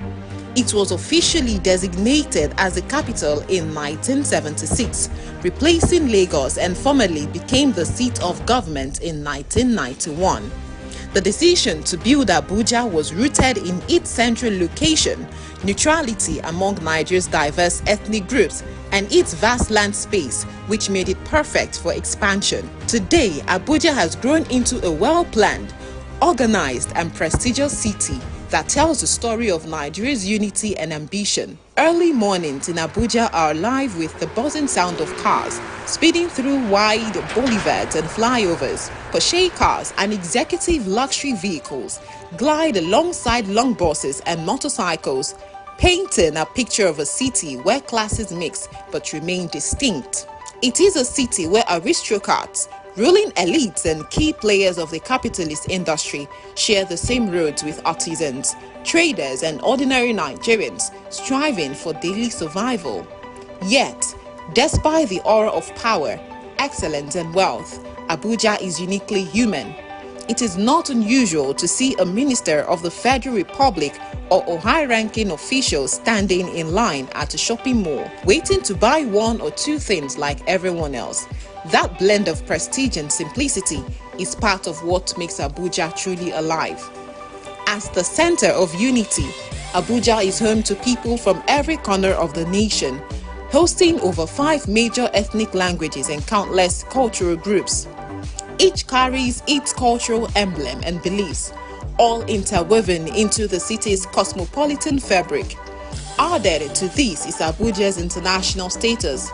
Embassies from nearly every nation in the world stand tall within its borders, making it not just Nigeria's capital, but also a diplomatic hub where cultures, politics, and global relations converge. The city's uniqueness is greatly seen in its structures and landmarks. Its skyline boasts the impressive NNPC Towers, the Golden Domed National Mosque, the World Trade Center, the City Gate, and the imposing Federal Secretariat. The Central Bank of Nigeria rises as a symbol of economic authority, while the National Assembly complex represents democracy in action. Justice is anchored at the Supreme Court, and other high courts, and national pride gathers at the Bola Ahmed Tinubu International Conference Center, a hub for global summits and national dialogues. These monumental structures scattered across the city give Abuja its distinctive blend of power, beauty, and modernity. Abuja's districts are carefully planned and speak volumes of its identity.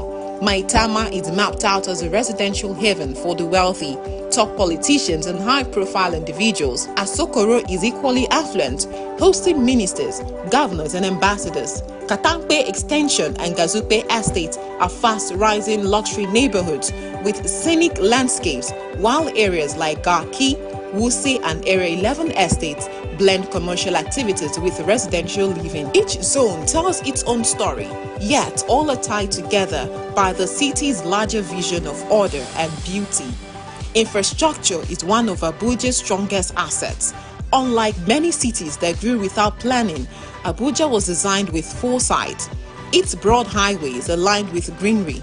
Its roundabouts are often adorned with fountains and sculptures, and its flyovers make navigation seamless. The city gate stands as a welcoming symbol of pride, while routes leading to Aso Rock Presidential Villa reflect the seat of Nigeria's authority. From the Nnamdi Azikiwe International Airport, travelers from across the world step into a city that is both modern and distinctly Nigerian. What makes Abuja special is not only its structures but also its spirit. It is a city where wealth and influence meets.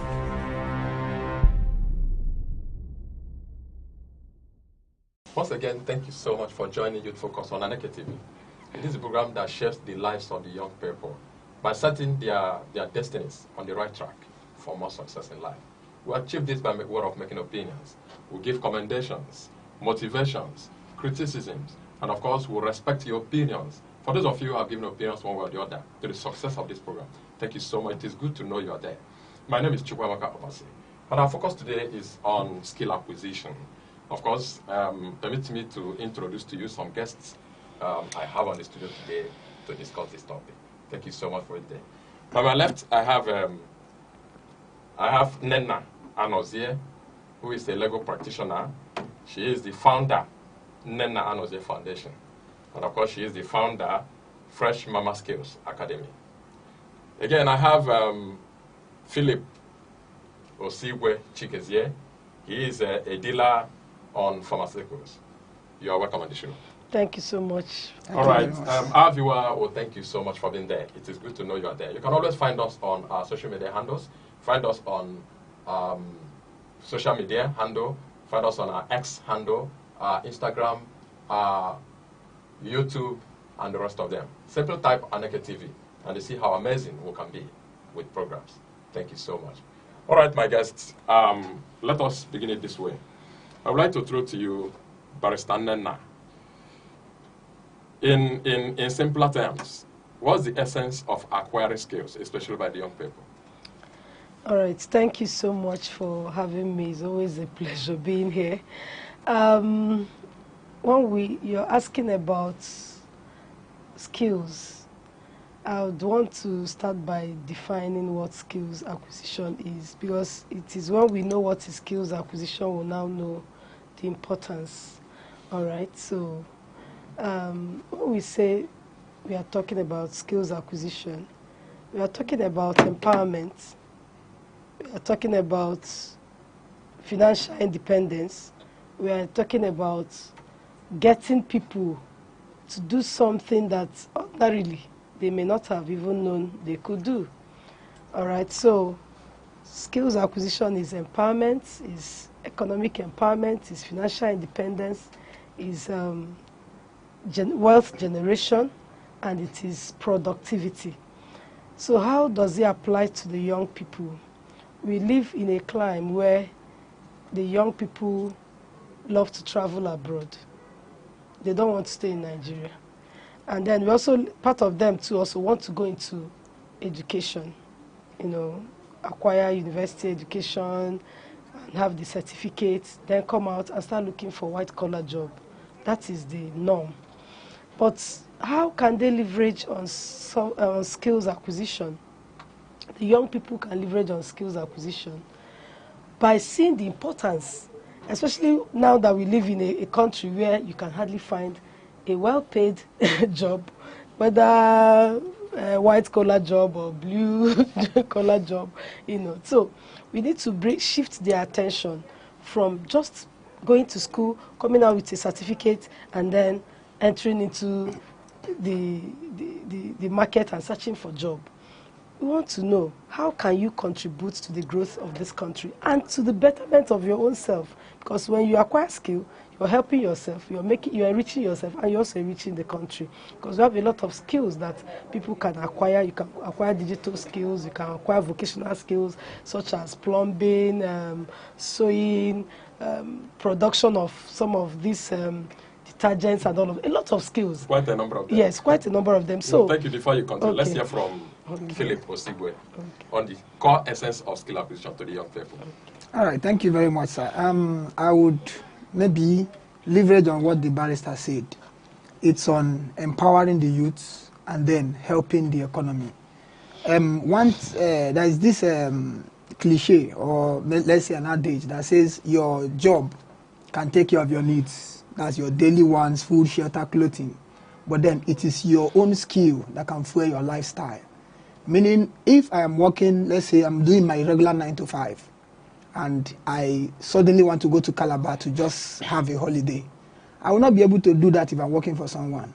But then I will just sit there, be doing my 9 to 5. But if I am doing a skill, and this skill is fueling my lifestyle, I can as well take time to do every other thing, not just a holiday, but something else that is important.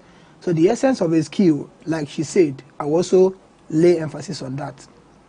You have a lifestyle, you are living it, it's taking care of your needs. Second one is you are getting satisfaction. This is what I love to do, and I'm doing it, and I'm being paid for what I love to do. Not probably I'm just doing it because, okay, let me not offend my boss. But this is what I love doing, and I'm being paid for that. And then this thing is also helping the economy. Because let's say I am producing footwears, and it's my skill, and I'm doing it, I'm being paid for it. I can produce one and sell to even the president at any cost I want. And then by doing that, it is noised around other countries that, okay, there is so and so person that is doing this kind of footwear in Nigeria. And that alone is giving the country a good name. This thing is produced in Nigeria. So the essence is actually, it cannot be overemphasized. So it's just too important. All right, thank you so much. I want us to continue this way. I wanted to ask the type of skill somebody can venture into. I know there are many skills, the type of skill somebody can venture into. But before we continue, let's hear from Nigeria Youth, because Youth Focus has gone out to several states and beyond, meeting Nigeria youths in their areas of specialty in terms of skills acquisition. Meet them, especially in Ogbetime Market Enugu. Let's see Nigeria Youth and with their views they have. Ikeme Austin. I'm a stylist. I fix nails. We do pedicure, manicure. We do boot locking. You understand? Boot piercing, any type of piercing. That's what we do for a living. But instead of being idle, you have to get something doing to support yourself about tomorrow. Yeah, I learned it from my boss. I have a boss. It's not that much, but it's how fast you are. You learn it. And being creative, because call it stylist, you have to be creative. And that's all. I am my living, but not just that much, because you know we have a different motive. Maybe if you be looking for 1 million, maybe you are getting 200,000, but you have to manage it instead of being idle. Understand? So that's it. What do you tell Nigeria youths that are idle, moving around? It's nothing. It's just to look for something doing instead of being idle. Understand? It's something that you cannot even learn. Maybe it cannot even be 6 months or 3 months. You can learn it. It's something simple. It's free if you are ready for it. Instead of being idle, we'll give it a try. Afambo Abuchi Christopher. If no phone, all from phone, I say, from all the phone, I say, when I go no, the end also gas. I'm not catalam photos bo. Galwa phone, Ewe case ewe ndi na amu ye, ewe ndi na amu 6 months. So mo amu me ye, mo ya. Awo ko ega sig no kacha lo. Mana the little one emutagodu. Oge ye unga ego. And he gets nwunye we na egbo mkpa gị.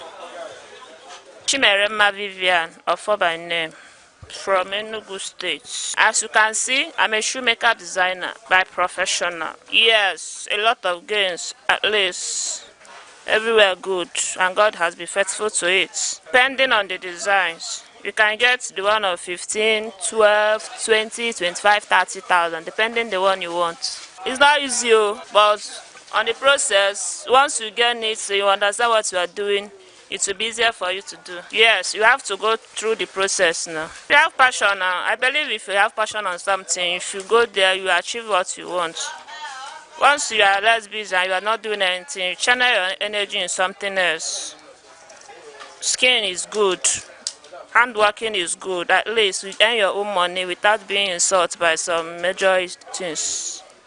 My name is Chemere, known as Papilo of shoes. Well, I don't like discussing about my thing, but I can tell you that this work is one of the handmade, how should I put it, handcrafts work that gives money.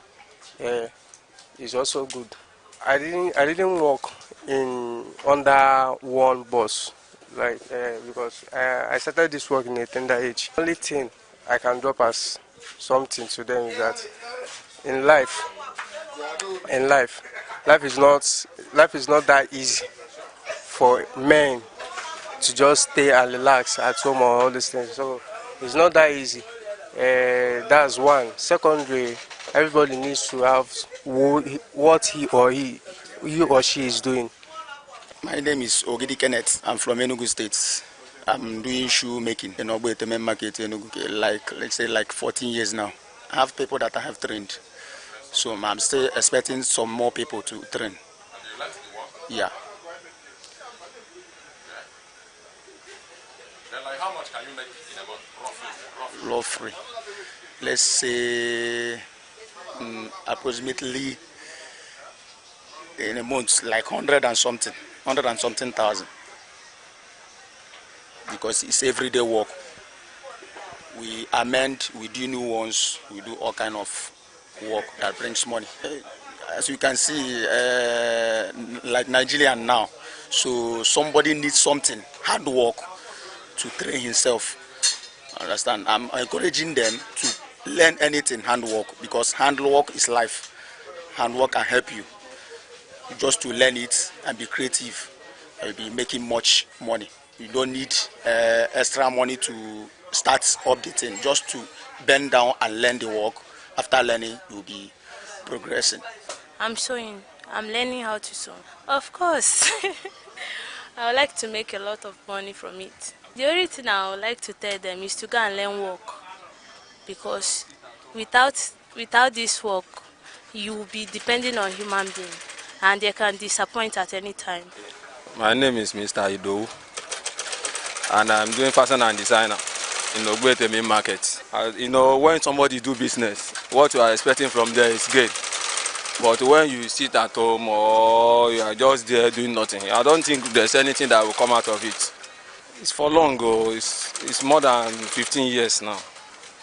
So I believe that when you come here and concentrate to what your guy is teaching you, I believe that at the end of the day you will get a joy and you will be happy on it. My encouragement there is that all the youth is that instead of you to stay idle or doing nothing or waka about, I believe that once you come out there, you decided to do something, at last, at the end of the day, there will be a gain there for you. So I'm advising them to come out and learn something. It's not much to be this. Every other worker out there for them to learn, so that you may surely get gain on it at the end of the day. That's my advice for them.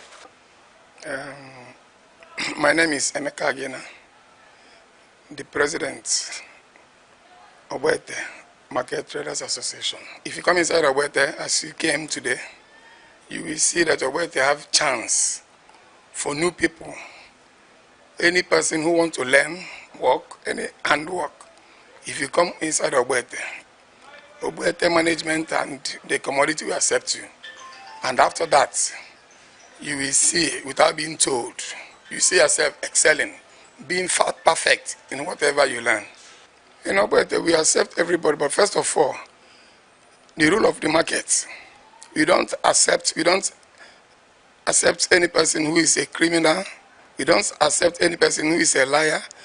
We make sure we tell you the rules and regulations of the market. And once you abide with it, we are going to accept you. Thank you so much. You've heard from Nigerian youths and lots of their skills. A lot of them, some are in shoemaking, some are fashion and designing, some are in manicure, even men into that field. Some are phone engineers and the rest of them. That's so amazing. Still, we have some Nigerian youths who don't have interest in picking up a skill for themselves and to help themselves also. Now, may I put it this way? Barrister, how can somebody begin to acquire a skill? What's the first step to acquiring a skill, especially by young people? Okay, so thank you so much.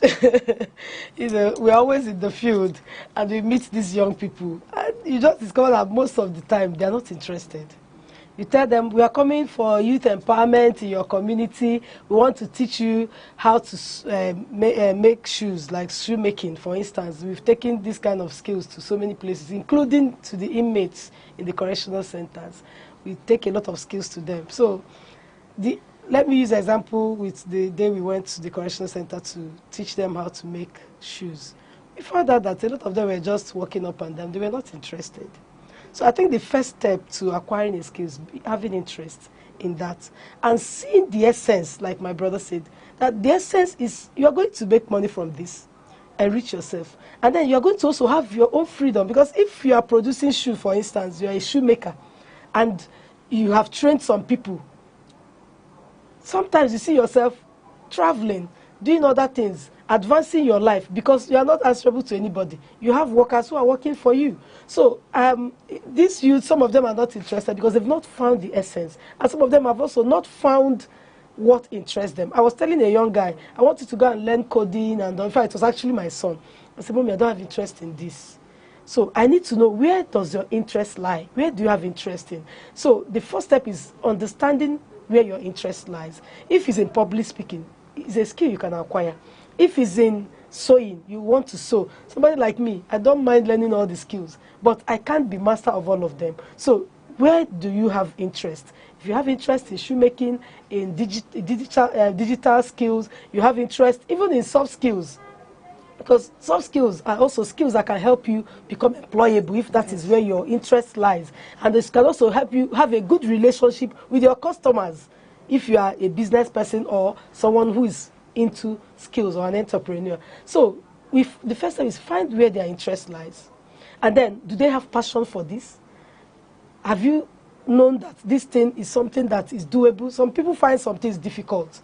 Like, you tell someone who doesn't know how to calculate to go and learn sewing. By the time you say 1 inch, you are measuring, the person will get confused. So it is for you to find the interest, find the passion for it. Some of us, we do the things we do, not because we earn so much money from it, but we have passion for it and we have interest in it. So we go all out to pursue it and ensure that we have good success. So the first step, like I said, is find whether there's, this person is interested in learning this. And then some people may not be interested. Like I've seen also, there are people you meet, they were not interested in this at the first time, but you now say, see, this is doable. It's not as difficult as you think. Just come, let's make soap. The last time we went to one of the places to teach them, what we went to teach was just how to make an oil perfume. Oil perfume is expensive, but we didn't know we could produce it ourselves. So we took them there, produced it, and went, what? So I can make money. And by the time what we bought with 20,000, we're almost making 50K out of it. And they were surprised. So sometimes you can open their eyes to opportunities in this. So even if you don't have interest, and maybe as we advance this discussion, we may even get to the level of mentorship where you can mentor people to begin to have interest in skills thank you so much. I think the key word is your ability to discover where your interest lies, yes. and what you have passion for. Yes. But I think that is a problem to a lot of youths. Okay. There are some youths that cannot be specific with what they have interest in. They want to do something, but they don't know how to do what to do and how to begin to do it. So that's where that they don't even have to discover what they want to do. That's why I said exactly. That's why I said they need to be mentored. How do you advise such youths? Yes, they're like not knowing what to do. Yes. But they want to do something. Yes, I was actually thinking in that direction. Yes, interest is the very first step, like Barrister said. But then there is this second thing that is also a key factor, demand. Like, if I venture into this, are people looking for this? And maybe the people in this thing, how many are they? Probably, let's say, in the world of fashion designing now, it's everywhere. Everybody is doing it. So you check your locality. What is the demand around here? Are people looking for fashion designers? If I do this thing, will I make profit? The third one I would say is the style of learning it, your own timing. Probably if you venture into maybe soft skills, that you will need to maybe join a Zoom class every 3 days. You check the timing. Probably the time they teach is the time I'll be busy doing something else. You check that time and whether it suits you. Another one I would say is the cost of learning whatever you want to learn. There are some skills that you will learn with huge amount of money. Now, if you check it that, okay, with the amount of money I have now, I may not be able to go into these skills. You keep it aside for the meantime. Go into one that you can work with. But then, aside interest now, for the youths, you are talking about that, okay, they have this, they don't exactly know what their interest is. I think demand would help. Check what is in vogue. Check what is happening. Just like she said, oil perfume now. It's all over the place. People are producing it. And it's something you can produce and just post it on your WhatsApp status and people buy it. You can make shoe and post it and people buy it. I know a lot of persons, they don't go outside of their house. They do whatever they are doing, post it on WhatsApp, post it on Facebook, post it on Instagram, and people are doing it. So when you get the initiative, even if you don't have the interest, think of the demand, think of what you can get out of it. That alone should motivate. Think of the demand, think of what you can get out of it. If you are joining us now, this is Youth Focus on Aneke TV. Thank you so much. I have my guest here. I have Barrister Nnenna Anozie, who is a legal practitioner. She is the founder, Nnenna Anozie Foundation. And she is also the founder, Fresh Mama Skills Academy. And then I have Osigwe Philip Chikezie, who is a dealer on pharmaceuticals. Thank you so much. Let's continue. Our topic has been skills acquisition, especially amongst the young people. All right, let's take it to another dimension.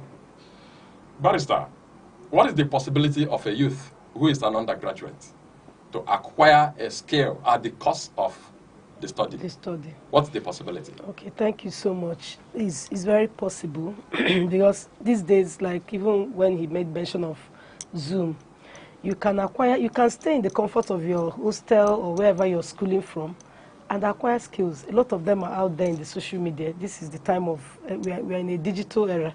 So you can't even use anything as an excuse for not acquiring skills. Like there's a current project we are doing that we have sponsorship with Jobberman and the Mastercard Foundation, for instance. We go to schools. Before we're saying let's train only the final year students because they are like almost job ready as they are coming out of school. But then we discovered that some people can work remotely and be earning money. We have people who are social media managers for people. We have people who are working, doing so many things, even as students are earning money and paying their school fees. So you can leverage on social media. You can leverage on digital space, all digital spaces to learn. And then you can also make use of your free weeks, maybe weekends and all of that. You go and learn a skill. So we go to these schools, and after looking at not just stopping at the final year student, we said, okay, let's bring it down to other, because you can learn and still make use of it remotely and make money. So that as you are coming out, you are becoming a pro. You're not looking for any job. You are teaching people already. You are gathering yourself, people, apprentice to yourself. You are becoming your own orga. Okay, so it's very possible. Just get yourself a good smartphone. Get yourself a place where you can stay that has an internet. You are good to go. Search online for free courses, free skills. You can get as many as possible. And then for some of us in the NGO world, we take these things, like I told you now, these particular soft skills we are training people on, they don't pay 1 naira. We go to their communities, we go to their churches, we go to their schools to train them. Sometimes we come and we are begging them, come out, so we have soft skills to offer you. We have entrepreneurship courses to offer you. You are begging a businessman, come and learn entrepreneurship and small business courses. That will fetch you more money. Yes. Open your eyes to access to grants and loans. And you see them, not coming up because they've not understood the essence. And like when you ask about how somebody can have interest, another way is testimony. When people begin to talk about how they've prospered, how they have, how they started from nothing. Because some people say, I don't have no startup capital, no this. But you can start from the little. Take 5,000 naira, produce a liquid soap, for instance. When you take 5,000 naira to the market and produce a liquid soap of maybe 10 liters, there's no way you cannot make at least 8,000. You have 3,000 naira gain, right? Profits. You go and buy again. Before you say jack, you're already producing in quantities. So it's about letting them understand. You mentor them. So if we can have mentors who can come up and speak out, that look at, I was in your shoes. At a time I was, confused as to which one should I do. Should I go into sewing, fashion design, makeup? There's no skill that you learned today that you can make money from. I say, go and ask them how much they collect in making up. No singular skill that you can learn today and you don't make honestly, my son that finished just some years back, I told him, you go and learn how to barb hair. He said, Mommy, me? Come on. And because sometimes we make jest and fun of some of these skills as if they are for low people. It's a menial job. You can't do it. I said, no. It's a skill that when you acquire, it will help you when you enter university. Just all you need is your clipper. You go there, Somebody wants to go out to barb. He said, no, I can barb it. You barb the person, collect 1,000. You do it to 5 persons, you have 5,000. He can buy a recharge card for you. And you then use that recharge card to learn skill online. Learn photography, videography. This one, you are.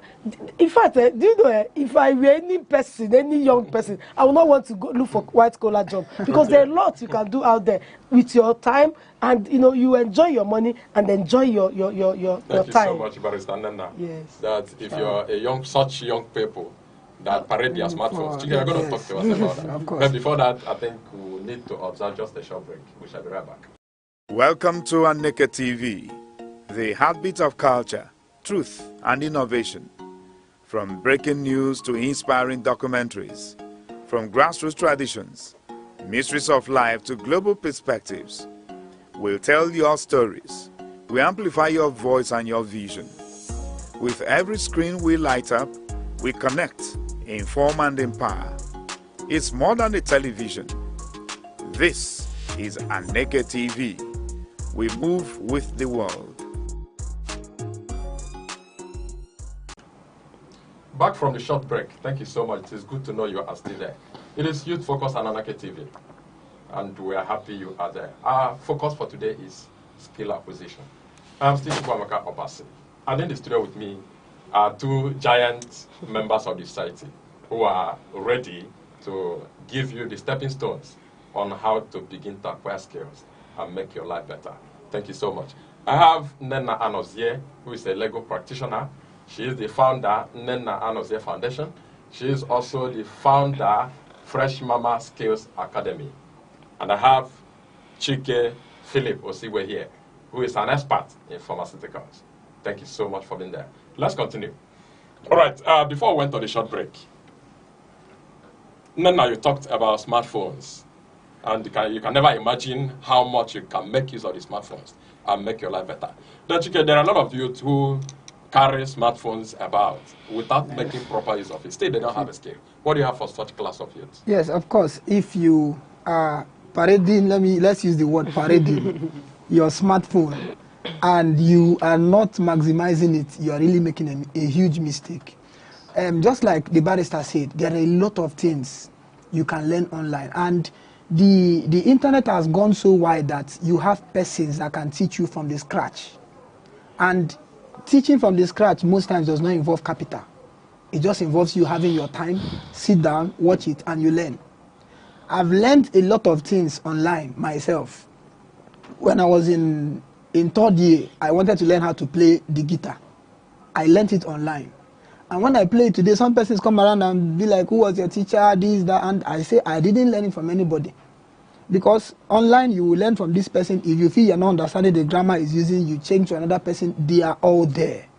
Then I learned a lot. They are even down to cooking. There are foods I've cooked without anybody telling me this or that. You just go straight, browse it out, and somebody is there to teach you every step of it. So there are a lot of skills now that you want to learn. You can learn it online. Even some that are not obtainable in this country. You can get them there. Now, maybe let me diverge a little to the question of can you combine it with your schooling? Yes. Because one of our lecturers told us when we were in school that we should merge our timetable together and see how many hours it is. And we were surprised to see that everything that was stressed on the 5 days of the week was just 48 hours. So it's basically you go to school 2 days and you play around with the other 3 days in the week. And you will see that you can actually prioritize your time and get something done. So if you are in school, I actually learned my business, my trade while I was a student. And I will be going, I will be coming. Once there is something that is not so detrimental in school, I leave. All those periods, so week, the other week, they are not basically academics. You use it to do something else. It's all about the determination, all about the interest, what you want to gain out of these skills. So with your smartphone, whether you are a student, whether you are a worker, whether you are a church goer or whatever, just set out time, prioritize your time. You will get anything done. All right, thank you so much. Just set out time, prioritize your time, you get anything done. That's wonderful. But Barrister Nena, let us place two things side by side. One is talent. The other one is skill. What's the difference between acquiring a skill and then discovering one's talent? Or is the skill the talent? Or can two of them lie side by side on one person? Okay. Talk to us about this. Okay, so thank you. When we talk about talent, you can say anybody can be talented, but not everybody can be skilled. As in, how do I mean? No, everybody can be skilled if you learn it or acquire it, but and anybody also can be talented. So talent is that's natural abilities you have. There are some people who are naturally born to be, speakers. They talk a lot. They are very good at some things. They are good at some of them. They can just carry something now. They turn it into something else. If they come to this studio, they know how to put things together, and everywhere will just be beautiful. They didn't learn it from anybody. It's inherent in them. It's their nature. It just came freely. But another person who is not as talented as that person can be skilled by learning how to do decoration. You understand? The person who is talented will come here. He doesn't need, you just do kum, kum, kum, he has finished decoration. But someone who is not talented, who is not, didn't come with that, is not born with that talent, we now have to learn it. So when you are learning, you are saying you are acquiring skills. But when you are just doing something that you are born naturally to do, somebody like me, in fact, my mom told me that when I was very young, I love to talk. One day I was talking and and she was saying, "Shut up, make sure you stop talking." And one of my big aunts said, "Leave her. These are people that will be speaking for us in time." And today I speak and I make money. You understand? I am invited to a place and I speak and they pay me. So that is, and I laugh because I'm doing what I love to do, what flows naturally. Some people will be like, "Nee, how do you do these things?" I don't see it as anything. Just accost me anywhere and ask me something, I'll start speaking. But some people need to learn it. And that's why we have even public speaking as a skill that you can learn. Yes. You understand? But I can't tell you, I can't remember anybody coming to teach me that. It is something that flows, naturally. So I can say that is my talent. I'm also talented in some other areas like acting. I can act drama. Nobody taught me. I came to a place one day and they were shooting film. They said, "Can you play this role?" I said, "Let me try." By the time I sat there, I was playing.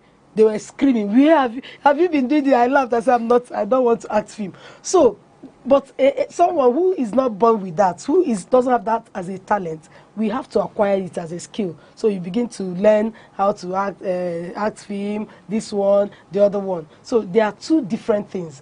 But you can be talented and be skilled. There are things that your talent alone cannot give you. And you can even upgrade your talent. For instance, I say I like speaking, but it doesn't mean that I don't engage in public speaking class, because you keep learning, relearning, and unlearning. All right, there's one important aspect of it that we need to highlight.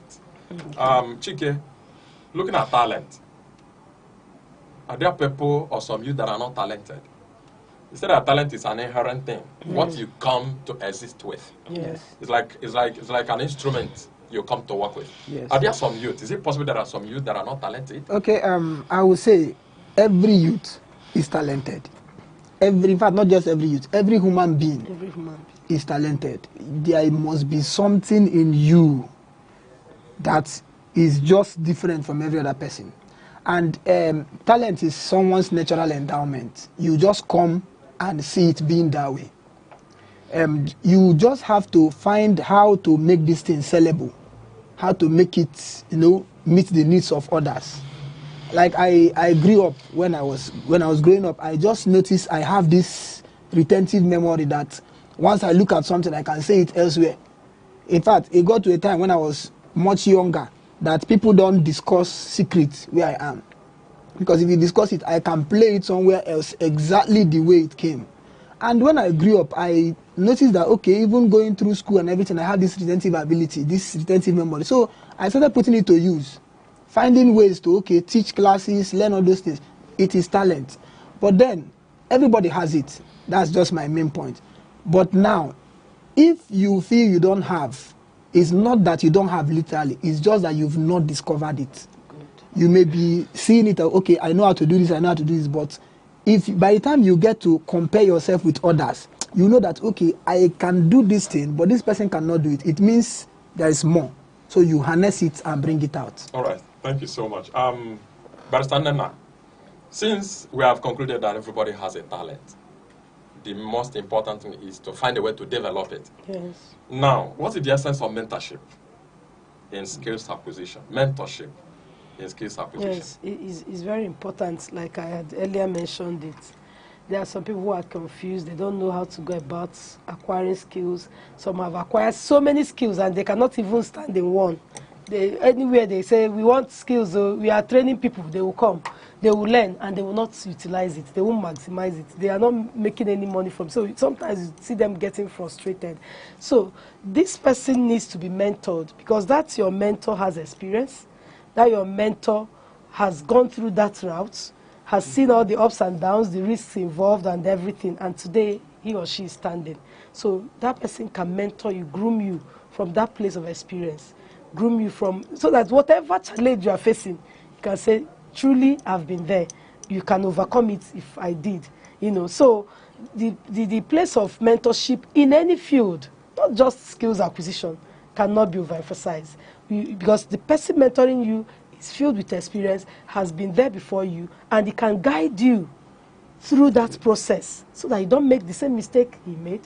You don't, fall out of the way. You keep guiding you, teaching you, encouraging you until you become. So it's very, very important that young people are mentored. And mind you, the person that will mentor you may not just be one old person. If, for instance, my brother has a skill that I need to acquire, I have a little girl, a young girl, that mentors me on digital skills. Sure.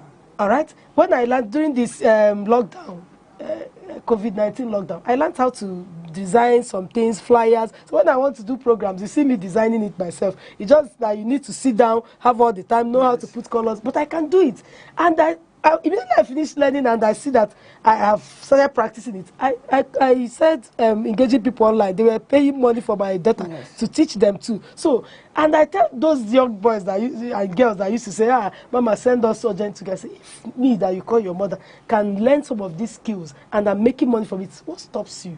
So that way you see the person looking up to you and say, oh, if this woman with all her level and everything, she's still learning these skills, or she's into these skills, she's practicing these skills, I will come close.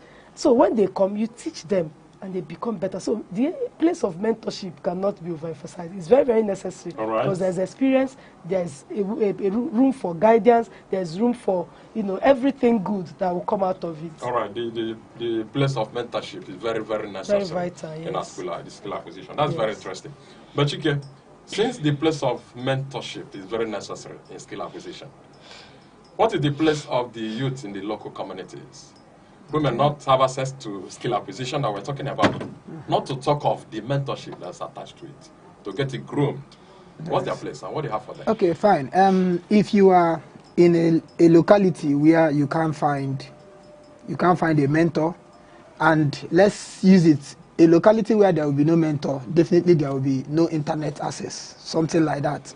Now, if you don't have any of those two, and you have interest in something, I think the very first step is to ask where I can get this thing. Because I'll use myself as an example. In my own trade, in my own business, some persons have come all the way from villages and say, okay, I want to come and learn this thing. So because I want to come and learn, I am moving to Enugu. I will find a place to live and this and that. Now, most persons moved over and they learned the trade. Some of them didn't go back to the village. Because in the process of learning, you establish yourself somewhere. And after learning, you already have something to sustain yourself with, and you stay. So where you are, somebody said, don't let your background keep your back on the ground. So wherever you are, as long as you have the interest, you have the determination, you will definitely move to get what you want. And by the time you move out to where it is, you will find it. Now, if you want to learn it on a bigger scale, but then there is somebody around that village or around that locality that is doing it on a smaller scale, meet that person, learn that smaller scale first. When you learn it, probably begin your own. You can now continue to go for more courses, more lectures, more sessions, and you will get better.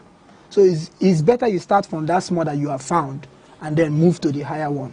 All right. Thank you so much. Mr. Mas, if you don't mind, I just wanted to add that you know, these rural dwellers, the communities, they are very important to us too. We can't just continue to have them only here, you know, have skills acquisition only here. So there's something we started doing in our organization, for instance, because we have a lot of NGOs who also want to go to those communities to teach them free of charge. So I told you that we go to communities, like in our NAF, under the Net Nanoze Foundation, we got a partnership with Jobaman, and they say reach out to those villagers, go to them, you understand, go to them. So we took the skills to them. We will go to villages. It doesn't matter where you are, whether you are, in fact, we've been to, like now, we are covering all the Enugu West Senatorial Zone. Whether it is inside your village, or we will come there. In fact, there was one village we went to, our car almost spoiled, but we were so satisfied that we went to that village and we gave them this skill free of charge.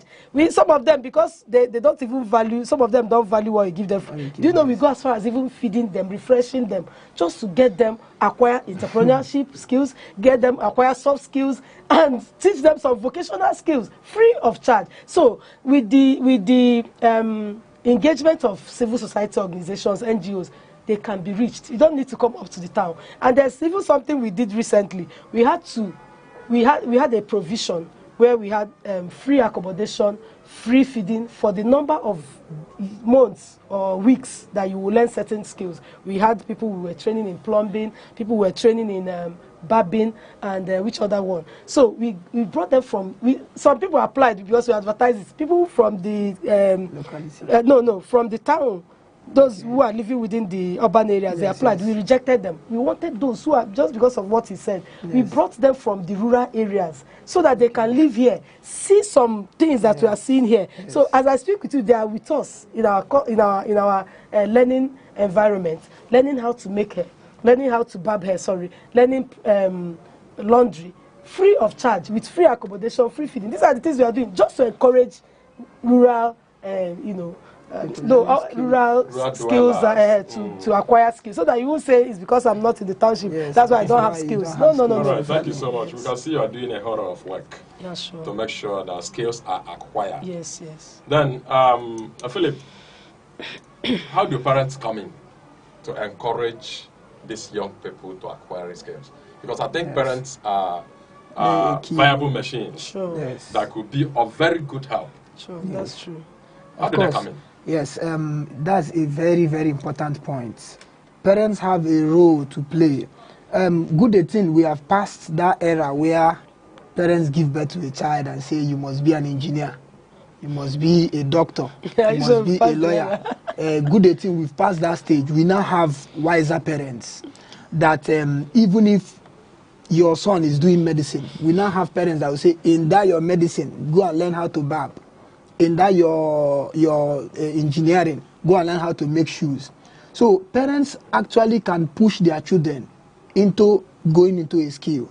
My own mother did, and every one of us, we benefited. Now there's one thing is, when parents are maybe pushing the children, it's usually not palatable, it's usually not sweet. But then once the child begins, you will find out that there is a stage the child will get to. He's now on his own accord. He can just continue to even gain more and more, and in the long run he will still attribute it to the parents. But now, if you push your child to just be a doctor, or to be a lawyer, or to be a banker, and that is all that the child has, what if he's retrenched from the place of work? Then he comes straight back home to stay with you at home. It has happened to most of our parents, and then they now know that, okay, this is no longer in vogue. So please, if any parent is listening to me and you have a child that is just staying, maybe going to school and coming back, it's high time you push the child, go and learn this, go and learn that. There's nothing wrong in coming back from school, going to one shop or going to one place and learn what they do there. And when you learn it, in fact, some of them, by working as a sales girl or a sales boy or whatever, they can learn those skills and come. So please, push your child out. It's not good to just keep them at home, go to lesson and all those things. It's no longer enough. So parents should do better. All right, thank you so much. Conclusively, Barrister Nena, what encouragement do you have for young people who already have a skill? Okay, those who already have a skill, please don't be tired. Don't be discouraged. Keep on pursuing your dreams, keep on with the skills you have, acquire more if necessary, mentor others, let people see what you're doing, leverage on the social media to sell yourself, because you can be doing something and nobody knows about it, and it can be very frustrating when you are busy producing beautiful things and nobody knows about it. So go online and also learn to teach people, because when you're teaching, you are learning. You get that? So teach people, learn, and like he said, parents should not make some of these skills look so menial and so dirty. Nothing stops your child from learning plumbing work. You can learn how to learn plumbing work. You can learn barbing, like he said, and so many skills.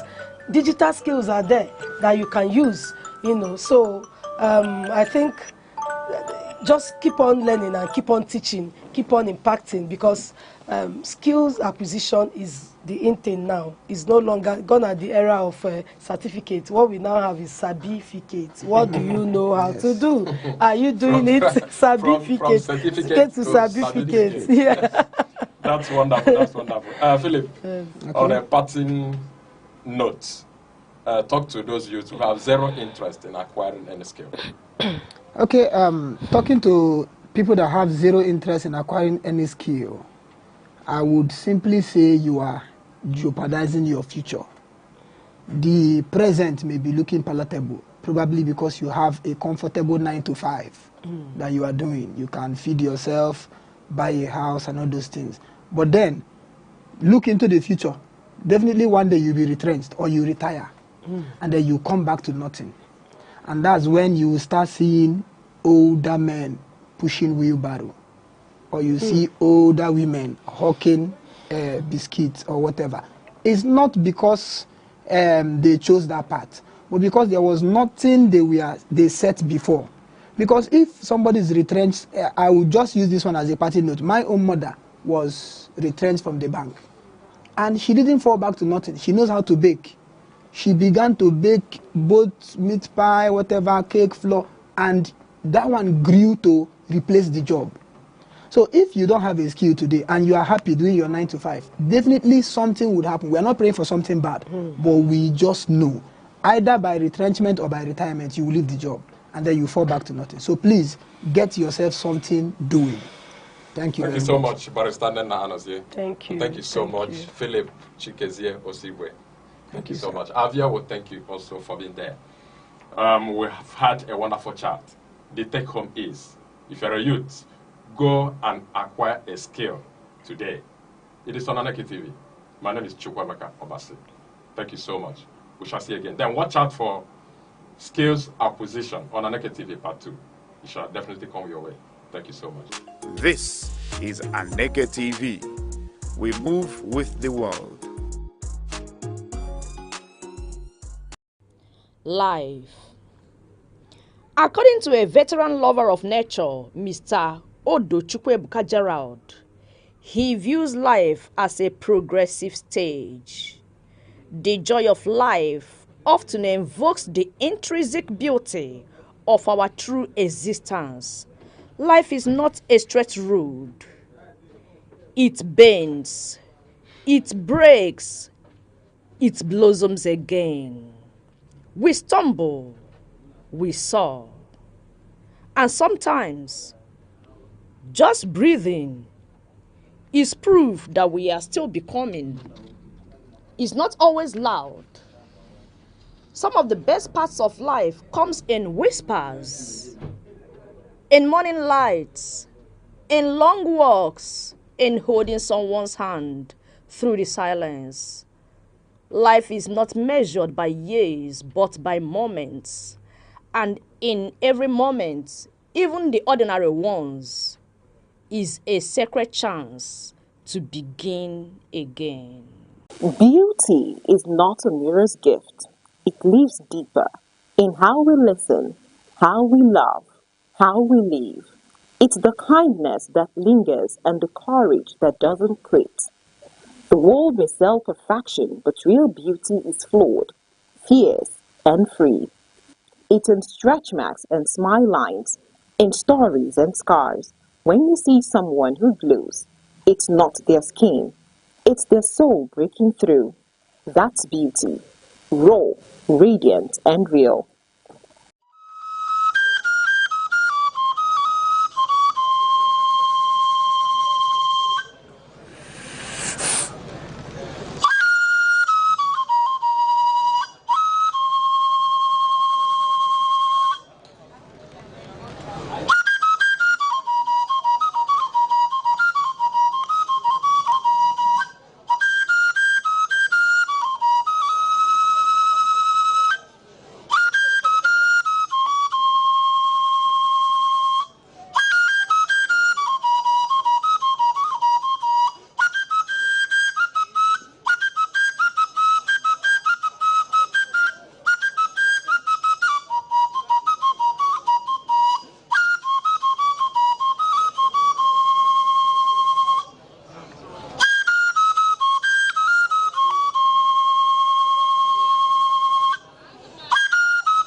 na mbụ ọja m na-asị ekekele ụwa na ọkwa ọja ekenekwa gị n'eluigwe na ala na-ekene gị, na urukpuru na kpakpando na-ekene gị, na ugwu na ndịna na-ekene gị.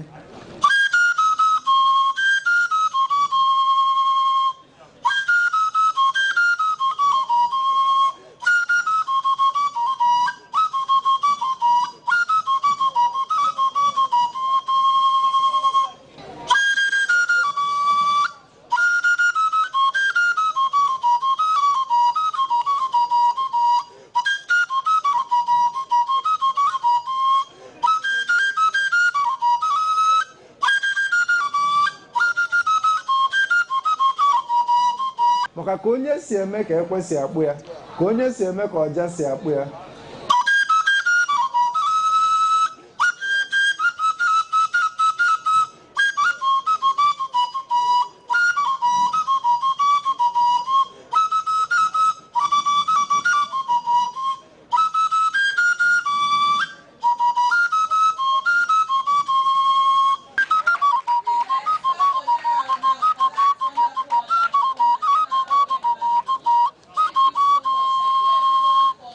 Ihe a bụ Aneke TV.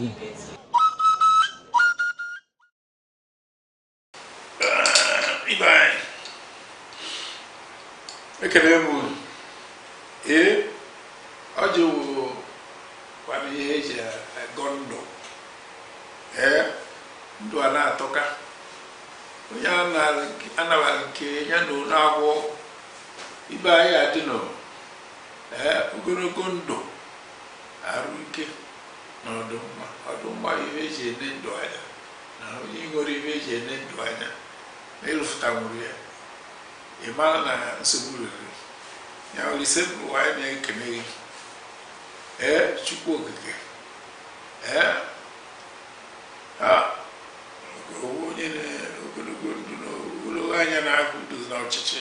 Anyị na-ekene gị na-ekele gị maka tata, na-ayọ maka echi, maka na ọsọ maka ya eme echi anya mara na ya adịka echi na echi anaghị agwụ agwụgwụ, na ihe ya adịla anyị mma, ọ ya dịla onye ọ na mma.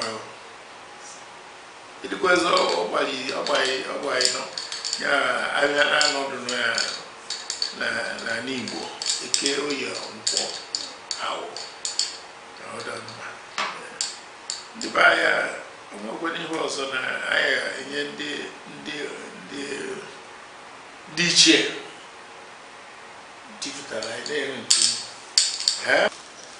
na be anyị amechi na ọ bụ ọkụ na anọ anyị adawo aga ọjị a na-awa ha abịa ji na ọjị na-eke ịkya na a na-agụ ya, a na-ejide ọjị na-eka nri, ana m erachi ihe kere ihe na ihe wara ihe.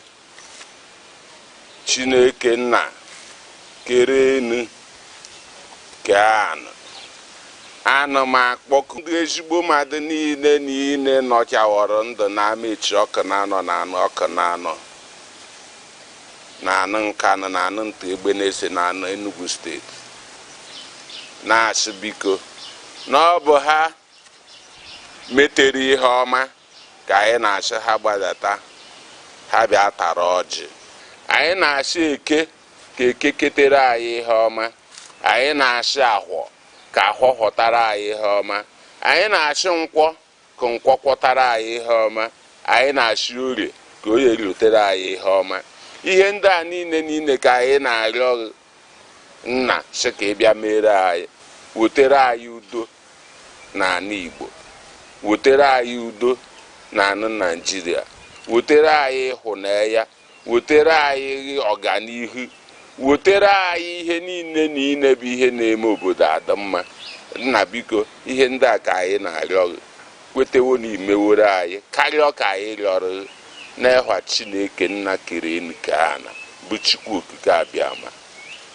Ndị be anyị ọjị abịa, anyị na-ekene osebụlụ ụwa, ekene Chukwu okike nna ketara anyị oge kere igwe ka anyị na-ata ọjị. Anyị chọrọ iwe ọjị, ị na-awa n'otu awa n'ibe, asị ka ị goziela anyị taa, ka ihe ọma hụkwa gwute anyị na-akpọku ndị nna nna anyị ha bụ the mere ọhụma goziela ya eke gozie ori gozie nkwọ mee ka ndị ọbụla na-agagharị na-achọ ihe ha ga-eri mee ọhụma na ndị sokwa ụzọ ọtọ ndị kwụkwara ụzọ na-eje n'ụzọ kwụrụ ọtọ soro ka iwu Chukwu ji wee dị Chukwu na anyị si ka anyị wụọ gị a kata nde udo na ọgụ na agam n'ihu ka ọ dịrị anyị mma ndewo anyị na-ewepụta ile ọjị na-egosi ụmụnna anyị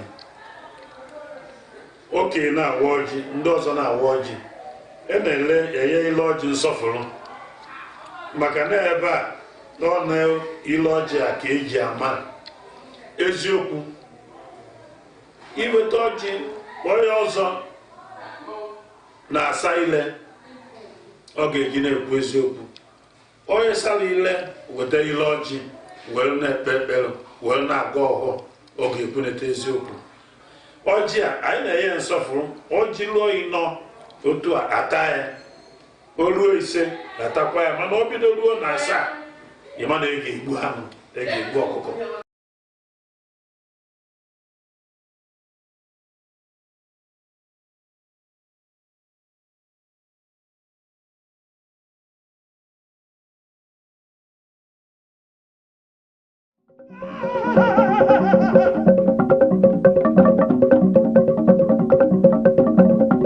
Bishop anyị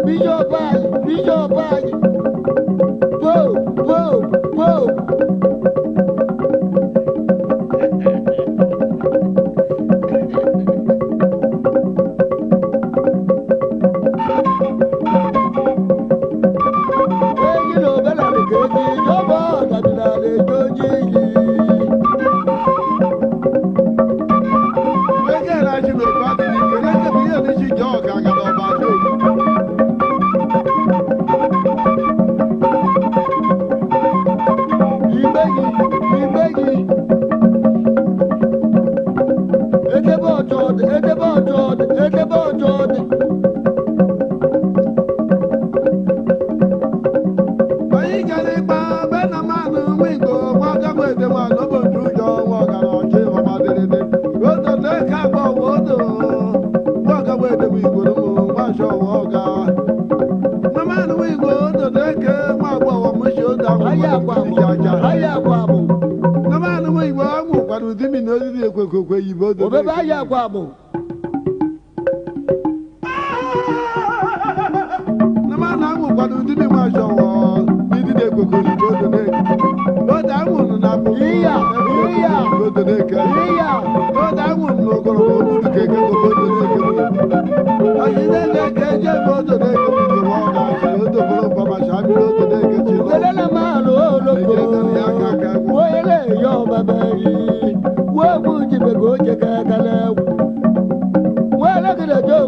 Mwaka wede wiko mwasha wa mwaka adobo chujo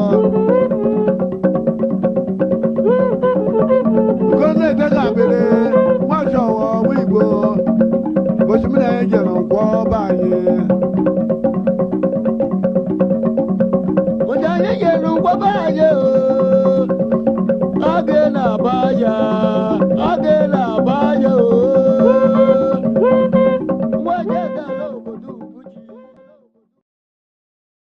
are questions the world are yet to answer. Truths buried in time, echoed in tradition, and hidden in the stars. From the rituals of the ancients to the secrets of the atom, from the patterns in nature to the power of thought. Mysteries of Life takes you on a journey through the unknown, exploring the mystical, the philosophical, the traditional, and the scientific. What connects them all? What lies beneath the surface of what we know? Join us on Aneke TV as we uncover the secret layers and unlock the unseen. This is Mysteries of Life, where every truth begins with a question.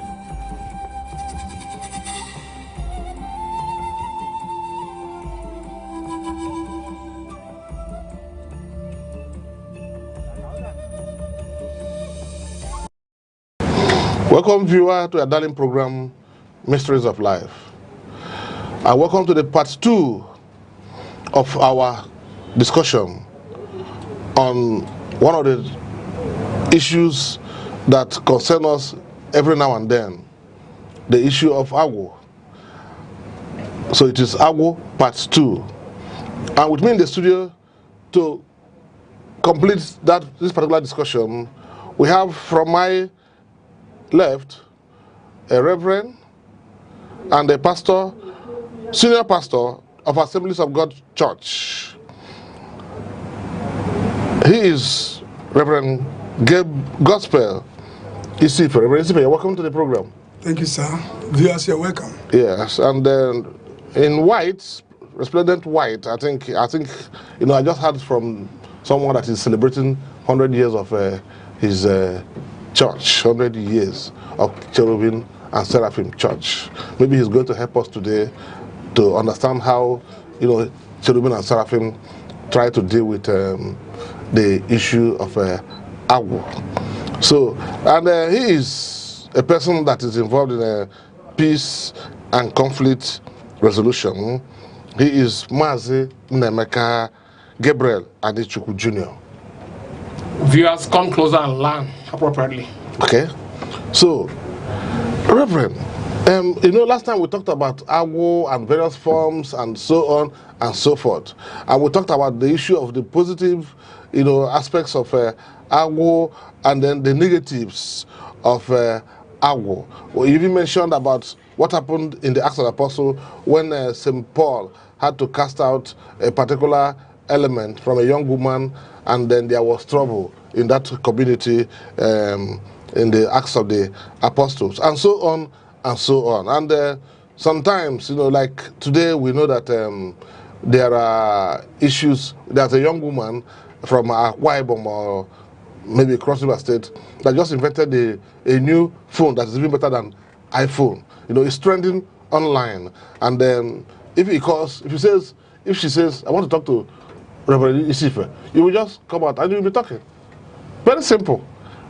And this is big things. But we are not talking about that. We are talking of the negative now of the Agwo. And we want to talk of exercising Agwo.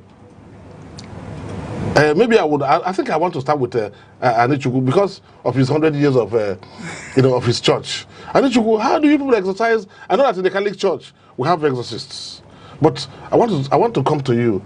Agwo, the negative ones, and then people try to, like when Jesus was coming in one of the Gospels. I don't know how to put it, but Jesus was walking, and then there was that they called it the demoniacs that they took over the graveyard. And Jesus, as he was coming, and said that the Bible said that Jesus was saying, evil spirit, get out of him. And then when they saw Jesus, they said, we know who you are. You want to tell us, please don't. And he told them to enter into the swine. And from there, they all charged down, and all of them died in the river or water below. So something like that. So how do you deal with Agwo? How do you traditionally and as a cherubim and seraphim? Thank you for this question. The truth is that when we talk of Ago, based on our acculturated religion of Christianity, early missionaries, they came here. I'm talking now as a cultural scholar. I'm not talking as a priest of the order, because our church is also among the can.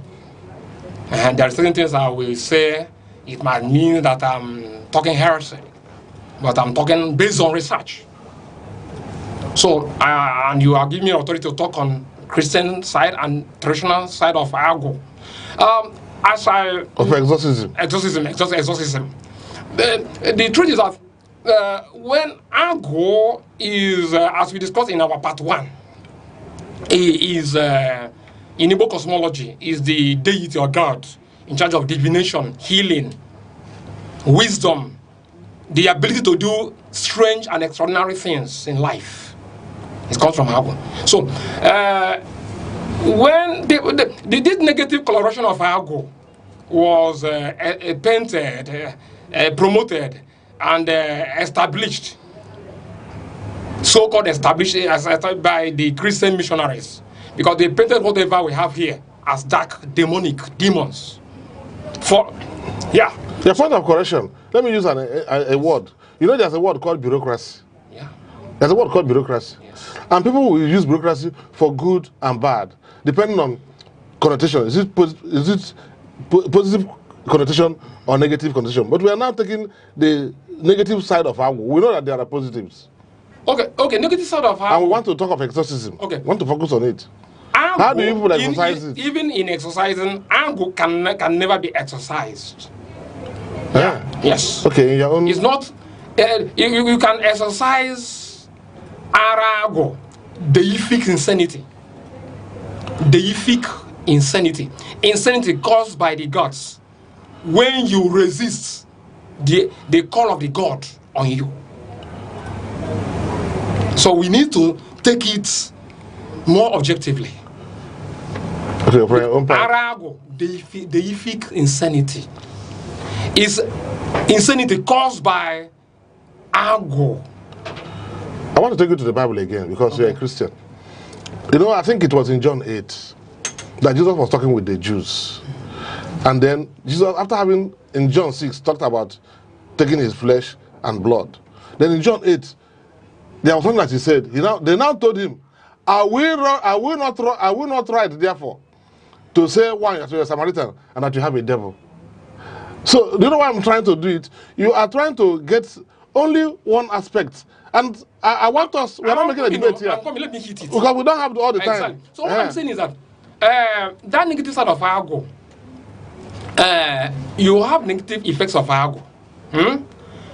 When you fail to honor the call of the God, and whenever you have any issue, exorcism in traditional religion. Is it God as G, capital G, or God as small G? Small G. Okay. Small deity. And whenever you have issues with God, like the deity of Ago in Igbo cosmology, the deity can attack you in several ways. Just like in Acts of the Apostle chapter 9 from verse 1 to 20, where it was narrated, when Saul was he wanted to get letters from the Jewish hierarchy to attack the Christians. Then on the road, he was met by the Holy Spirit, the Lord Jesus Christ. And when he was struck blind, and he said, Saul, why do you persecute me? Likewise, in Igbo traditional religion, in Igbo cosmology, Ago, when you are called, so that's all is called. If you say that man was a great man, he said, go to Ananias at Damascus, he will lead you. And before he got Ananias, Ananias has been messaged by Jesus Christ again, saying, that so person Saul is coming. Do this and do that, and he'll be well. And he will do great works for me. So what I'm saying in essence is that when they call that one positive, the Christian missionaries call it positive. But if it's from traditional side, they say that it's demonic. That you call that the thing that met that incident on Saul as demonic from Christian. Okay, let me ask you. Yes. I'll come to him immediately because I want us to enter into exorcism. Let me give an instance. There's a woman that is a big actress in the world. The father was an actor, And she's in acting. And she has, what people call, she has this violence around her. It's a kind of, that there's what we call kleptomania. Yes. Kleptomania. Those who cannot sleep until they steal every day.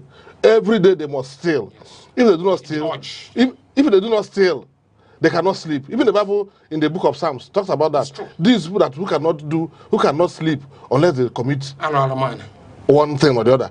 Those people are not, they are controlled by forces beyond them. And we're not talking of Allah. So, Pastor, I want to come to you because I want us to address this issue of exorcism. How do you do it in your own church? Because he has refused to tell us how it is done. No, we're coming back to you. Maybe he will help us then. Now we started it now. I don't know. Thank you very much. I want to begin, first of all, sir, by telling a little story. Okay. When I got my first issue, okay, my mother came from Muka. And we have already decided that we're going to give our children exclusive breastfeeding. Okay. So my mother felt we was dehydrating the child. Okay. So he said, what do you mean? No. You are not giving water to the child? She insisted, no, it must be done. You are dehydrating the child. I said, Mama, no. Whatever water the child needs is in the breast. Yes. She refused. It was under threat that she stepped down. Okay. So I told her that you used to pray for me. Yes. That your child should be greater than you. Thank you. And I'm telling you how I am greater than you, and you refuse. So I told her, I said, Mama, if I rear my children the way you reared us, then the education you gave me is a waste. Yes. I'm saying that to say that in Igbo land, our people think that when we go back to our ancestral method of operating culture, method of handling issue, that is when you are cultural. Yes, ambassador. Get my point now? Yes. But they don't know that knowledge is progressive. Okay.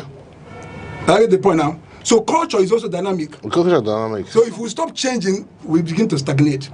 I'm saying that to say, sir, Agu. I don't know what they call Agu. Okay. So what do you know? I'm coming. Before even Jesus came, okay, the pharaohs have magicians. They do things. They can turn rods into snakes. What is responsible? Before even Israel became a nation. Babylon, they have wizards, magicians. I get my point. And advisors equally. Advisors. So I don't know actually what Igbo man calls Agu. We have what we call Baal. These are spirits that the divine. Baal doesn't belong to the Igbo. Yeah, it doesn't. I mean, no, we have not to do with Baal. We have Ashtoreth. I'm trying to say that when we say Agu, what is Agu? Have you ever heard of Mbudi? I've not heard about it. You have not heard of it? Yes. Fine. That's why you are. When you go to the Bible, he mentioned it last time. Yes. He talked of Asmodeus. If I remember, you mentioned. No, I called it. I had to use. Book of Tobit. No, I had to use a general Igbo pronunciation. So Mbudi is this. And people, just yesterday, somebody told me a story of their relative who had married 5 men, and 5 of them died.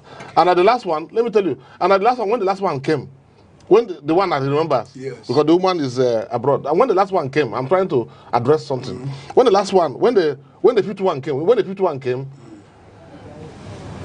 because of the culture of that time, they told the man, if you are here to marry, like our daughter is beautiful, so we are happy that you are staying with her, but don't bring any kola nut for her marriage. Go ahead and have children, but we don't want you to do this one you want to do. And the man went ahead and said he wanted to marry, and he also went down. So somebody just said, I said, what is that? He said yes. That somebody said that they became very angry, and they said we don't want to be burying young men over nothing. Why am I saying like that? Because Pastor, yes, even though I may not like how my brother Mazi tried to jump out. Maybe the church doesn't want him to do that. But for you to tell us that you don't know the meaning of Agwo and you are Isife. No, I know the meaning. You are confusing me. But I'm not going to allow the people to be confused. No, you know why I'm saying that? No, because you know that, like I mentioned that girl from South, from probably, yes, and she was able to Nobody taught her in school. What is a genius? Father Dwaka, may he rest in peace, told me that a genius is an infused knowledge. You don't get it in school. Okay. The reason it is there. Then maybe one or two things will make it to come up. But it's an infused knowledge. It's not like we have idiots, we have morons, we have imbeciles. Those ones are on the... You have intelligent people, but you have those that are too much. Too much.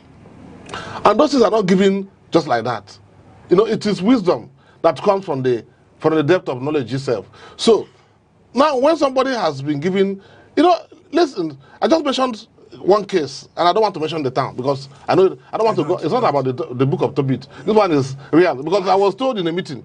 I was in a meeting and I was being told about that. Yes, I was being told about that particular story. So, in the same way, some people, the white man knows how to use talents. Some people have talents that can sit down. A priest told me a story. This one is a story of what happened in Austria, in Austria, he said that there was one man, his own gift was to tell the quality, the particular standard of every wine. So he used to test wine, and he used to tell people that this wine is good quality. So to the point that the man became a drunken priest. His mouth gives tests quality of wine more than those things that contraptions. Are you get what I'm saying? People sit here. You know, there's what we call bilocation. People do bilocation. Yeah. It's not easy. Astral travel. No, I don't know what you want to call it, but people do bilocation. Yes. In the Catholic Church, we know about some individuals that were able to stay here and still stay another place.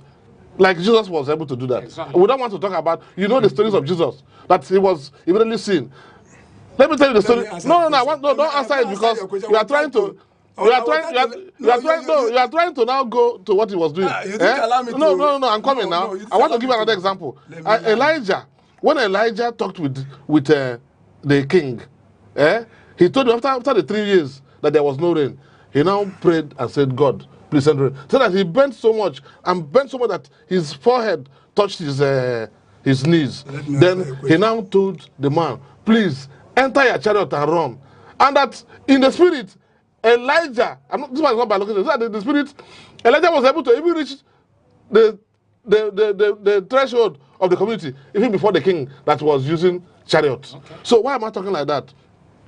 You can call it how we put it, whatever, but we know what we are looking at. Yes. We want our people to understand that there's appeasement. And we mentioned that. So I want us to help the community. Let me answer the question. You know why I started with that? Yes. Because last time we were trying to say whether Agwo was a good spirit or a demon. And so that's what I want to establish. No, you cannot establish. We won't accept that Agwo is. I said we are dealing with exorcism now. Let us go to exorcism. Let me tell you how we handle it. Yes. It is simple. I've done that several times. Okay. In Mark chapter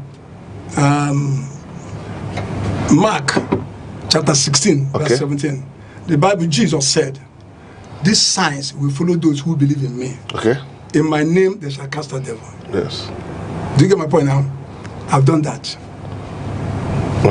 Just give us one or two examples. Can I give you an example? Yes. In last 2 years, he started retreat. I was sent to Ebonyi State. And while I was ministering, there was a girl who was a daughter of Ezenwoke. The father had a shrine just behind our church. Okay. And then they came to attack us. They were 7 in number. So we were having the meeting. So when they saw fire, so 6 of them told the girl was the leader. The leader. Let them run. Let them run away from here. So the lady refused. The 6 left. That one remained. When I was ministering, God hit her. And the demon in her started manifesting. Okay. She became violent. People were holding her. I just spoke to the demon. I didn't speak to the girl. I said to the demon, I don't struggle with demons. Because it's not a battle between me and you. It's a battle between you and the name of Jesus. Say, in the name of Jesus, I command you, leave this girl. And that's how the girl became normal. I became a member of that church. The father was Ezenwoke. I didn't even know. I just commanded and they left. Later, the pastor of that church came to me and explained this. I'm telling you. I said, do you know that girl was a daughter of Ezenwoke? And they have a shrine behind. Okay. What she saw that day, when she was delivered, she became a member of that church. When the father is a worshiper of Awo.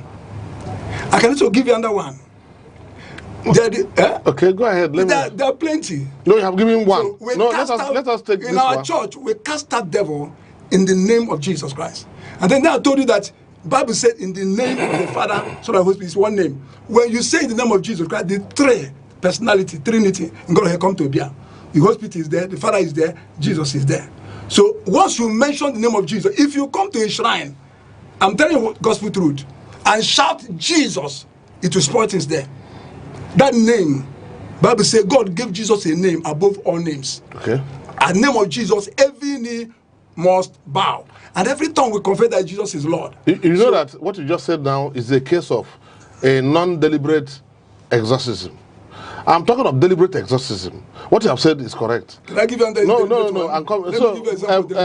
Let's get to Aneke, because what we have just received from him is one that he did not know that he had done some work, but he was sure that work was going on.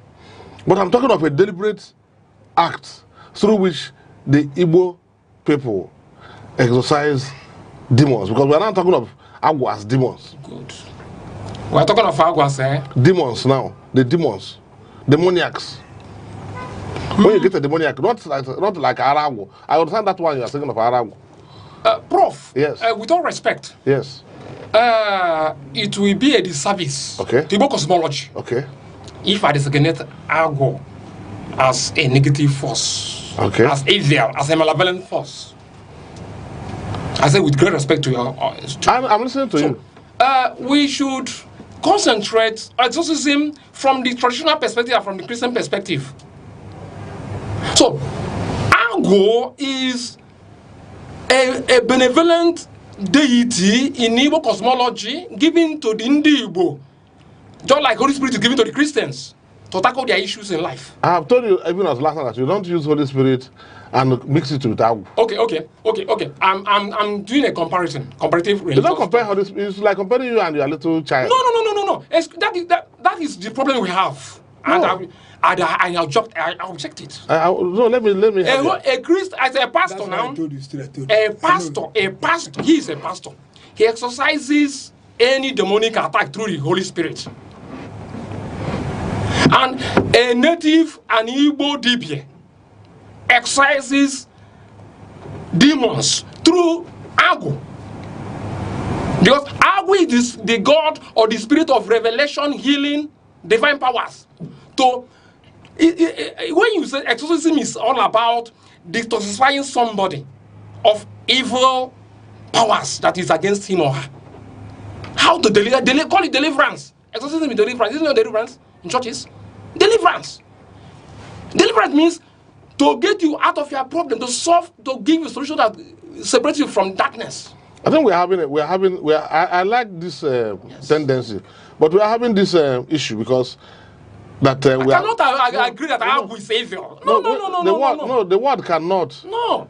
The word exorcism. No, the word cannot. Deliverance is also too extreme, because when we came last time, I'm a Christian. No, wait now. I have to talk objectively. Wait, no, we are talking of objectivity. When we came last time, we tried to look at types of Agwo, and we said, if you remember, we said people have a name. People are still answering the name Agwo. That's what we said last time. Yes, exactly. And that's why I brought to you this concept of bureaucracy today.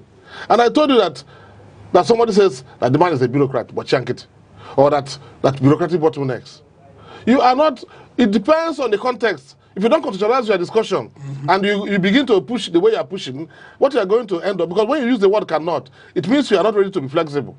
When in that inflexibility, and that's why I quoted the book of John 8, when the people of Israel told Jesus, and I'm reading it in Igbo, he said, I will not write, therefore, one, to say that you are a Samaritan, and to say that you are possessed.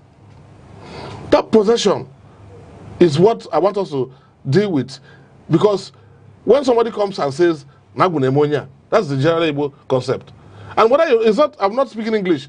Nagunemomada, English. It is simple. Somebody is possessed. What we are asking about now, we don't want to go back to that. I'm not against you are believing in whatever. I'm saying, how do you exercise Agwo? Okay, how we in Igbo land exercise Agwo? Yes. As an Agwo, the Agwo is disturbing this person. Yes. Is through the same angle. When you consult angle from the traditional side, the dibia uses angle is his main instrument. It's just a medium of a dibia is the medium of angle, just like a pastor is the medium of the Holy Spirit. So when you consult the angle, he or she will diagnosis, prognosis therapy, DPT, even in medical science. Then he will diagnose this angle. When he goes to his chamber through alpha angle, that this person has a calling. He ought to be a DP or a healer, a preacher, a divine worker. But he left it to do another thing. That angle is not disturbing that person. Then the person, the DPR will prescribe the rituals that will be done so that he will first of all he will also tell him or her that he ought to answer his call. Not like when you are called in Christianity, you must answer your call. Okay. So when you okay, I think we'll take our time now. Can I come in? You are going to come in now. Immediately when we come back, we'll take a break. When we come back now, you come in. There are questions the world are yet to answer. Truths buried in time, echoed in tradition, and hidden in the stars. From the rituals of the ancients to the secrets of the atom, from the patterns in nature to the power of thought, Mysteries of Life takes you on a journey through the unknown, exploring the mystical, the philosophical, the traditional, and the scientific. What connects them all? What lies beneath the surface of what we know? Join us on Aneke TV as we uncover the secret layers and unlock the unseen. This is Mysteries of Life, where every truth begins with a question.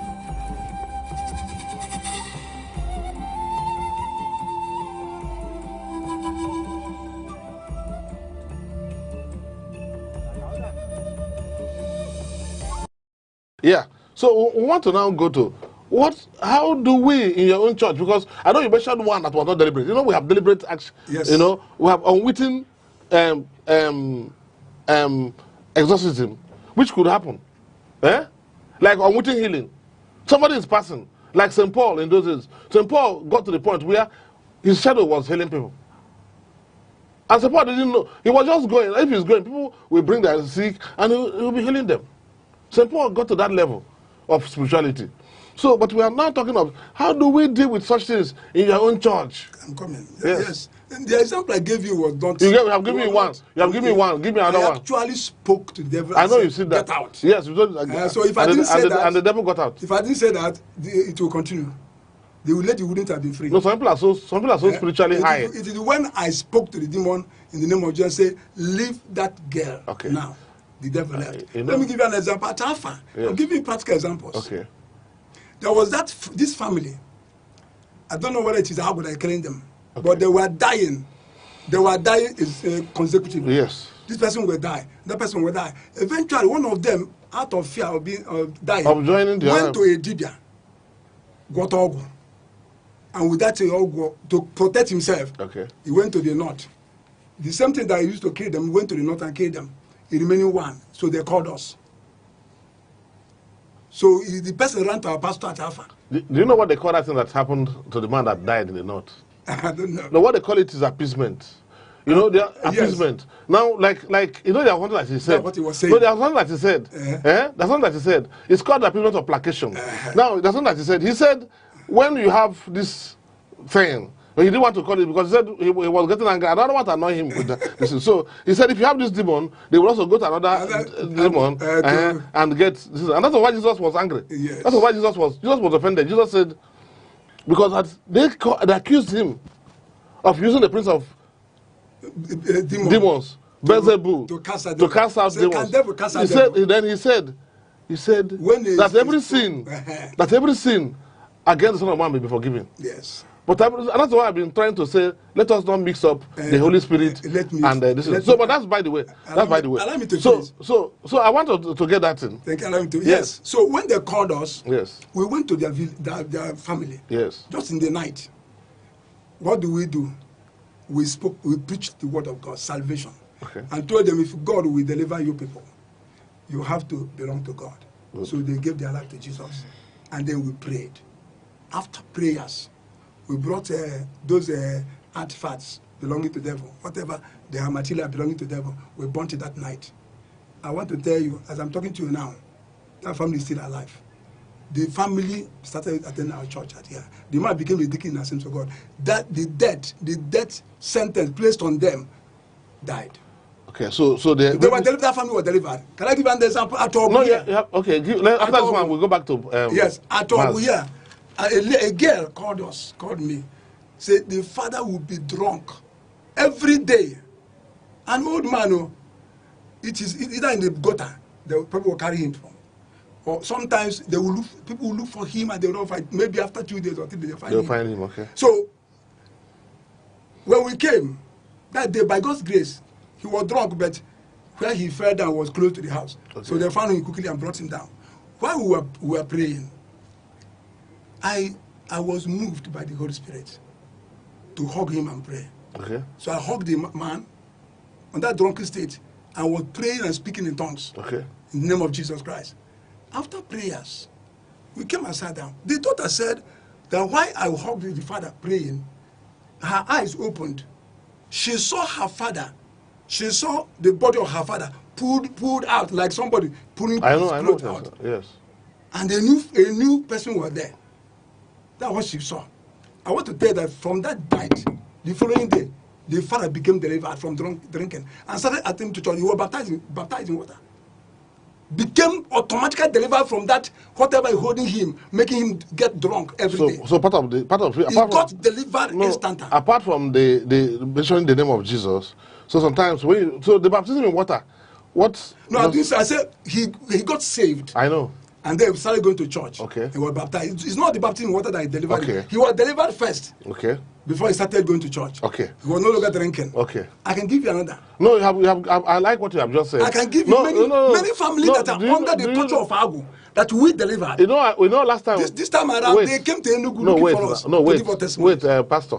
You know, last time we mentioned The Exorcist. It was a popular film in those days.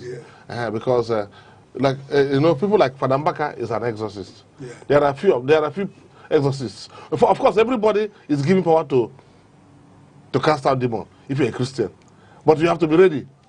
Because according to Jesus came down from the mountain and there was commotion.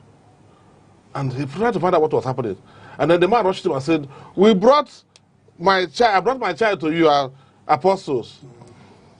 And they could not help him. And he said, and he continued and told Jesus, if you can help me. Jesus said, if I can help you, bring him to me. He brought him.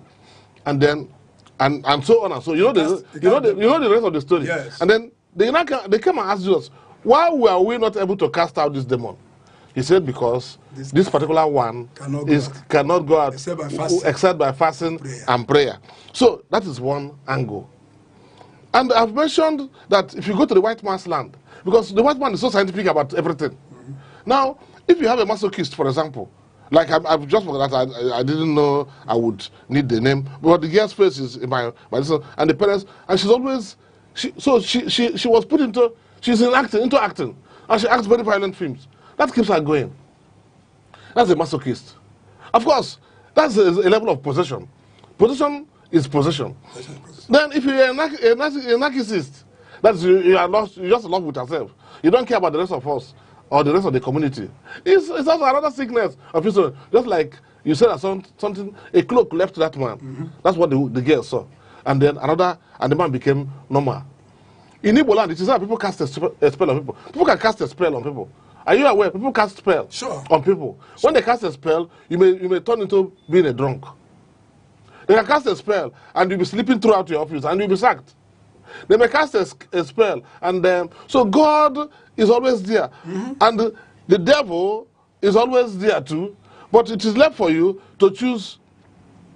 In the Old Testament, Moses told the people of Israel, I have placed before you life and death. Choose your own.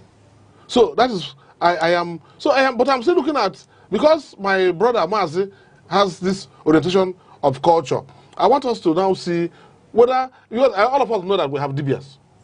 And even in Dibia, we have those that are good Dibia, who, before the white man came, we were always exercising evil spirits. Not placating. When you can placate for a time, and the thing will come back much more. And that's when Jesus said, when an evil spirit leaves a man, it goes to for sins, and then it comes back and destroys the last part of the man's life. Yeah. But we're talking of exercising, not placating. You can placate, and the thing will go for some time. Yeah? That's appeasement. And then come back again. So we want to see, what again do we do in Igbo land to exercise people that are possessed? Let me use the word possession because I don't want to make you angry with using the word agu. Let us deal with word possession. Because we're talking of exorcism, deliverance from evil attacks. Yes. That stops your well-being in life.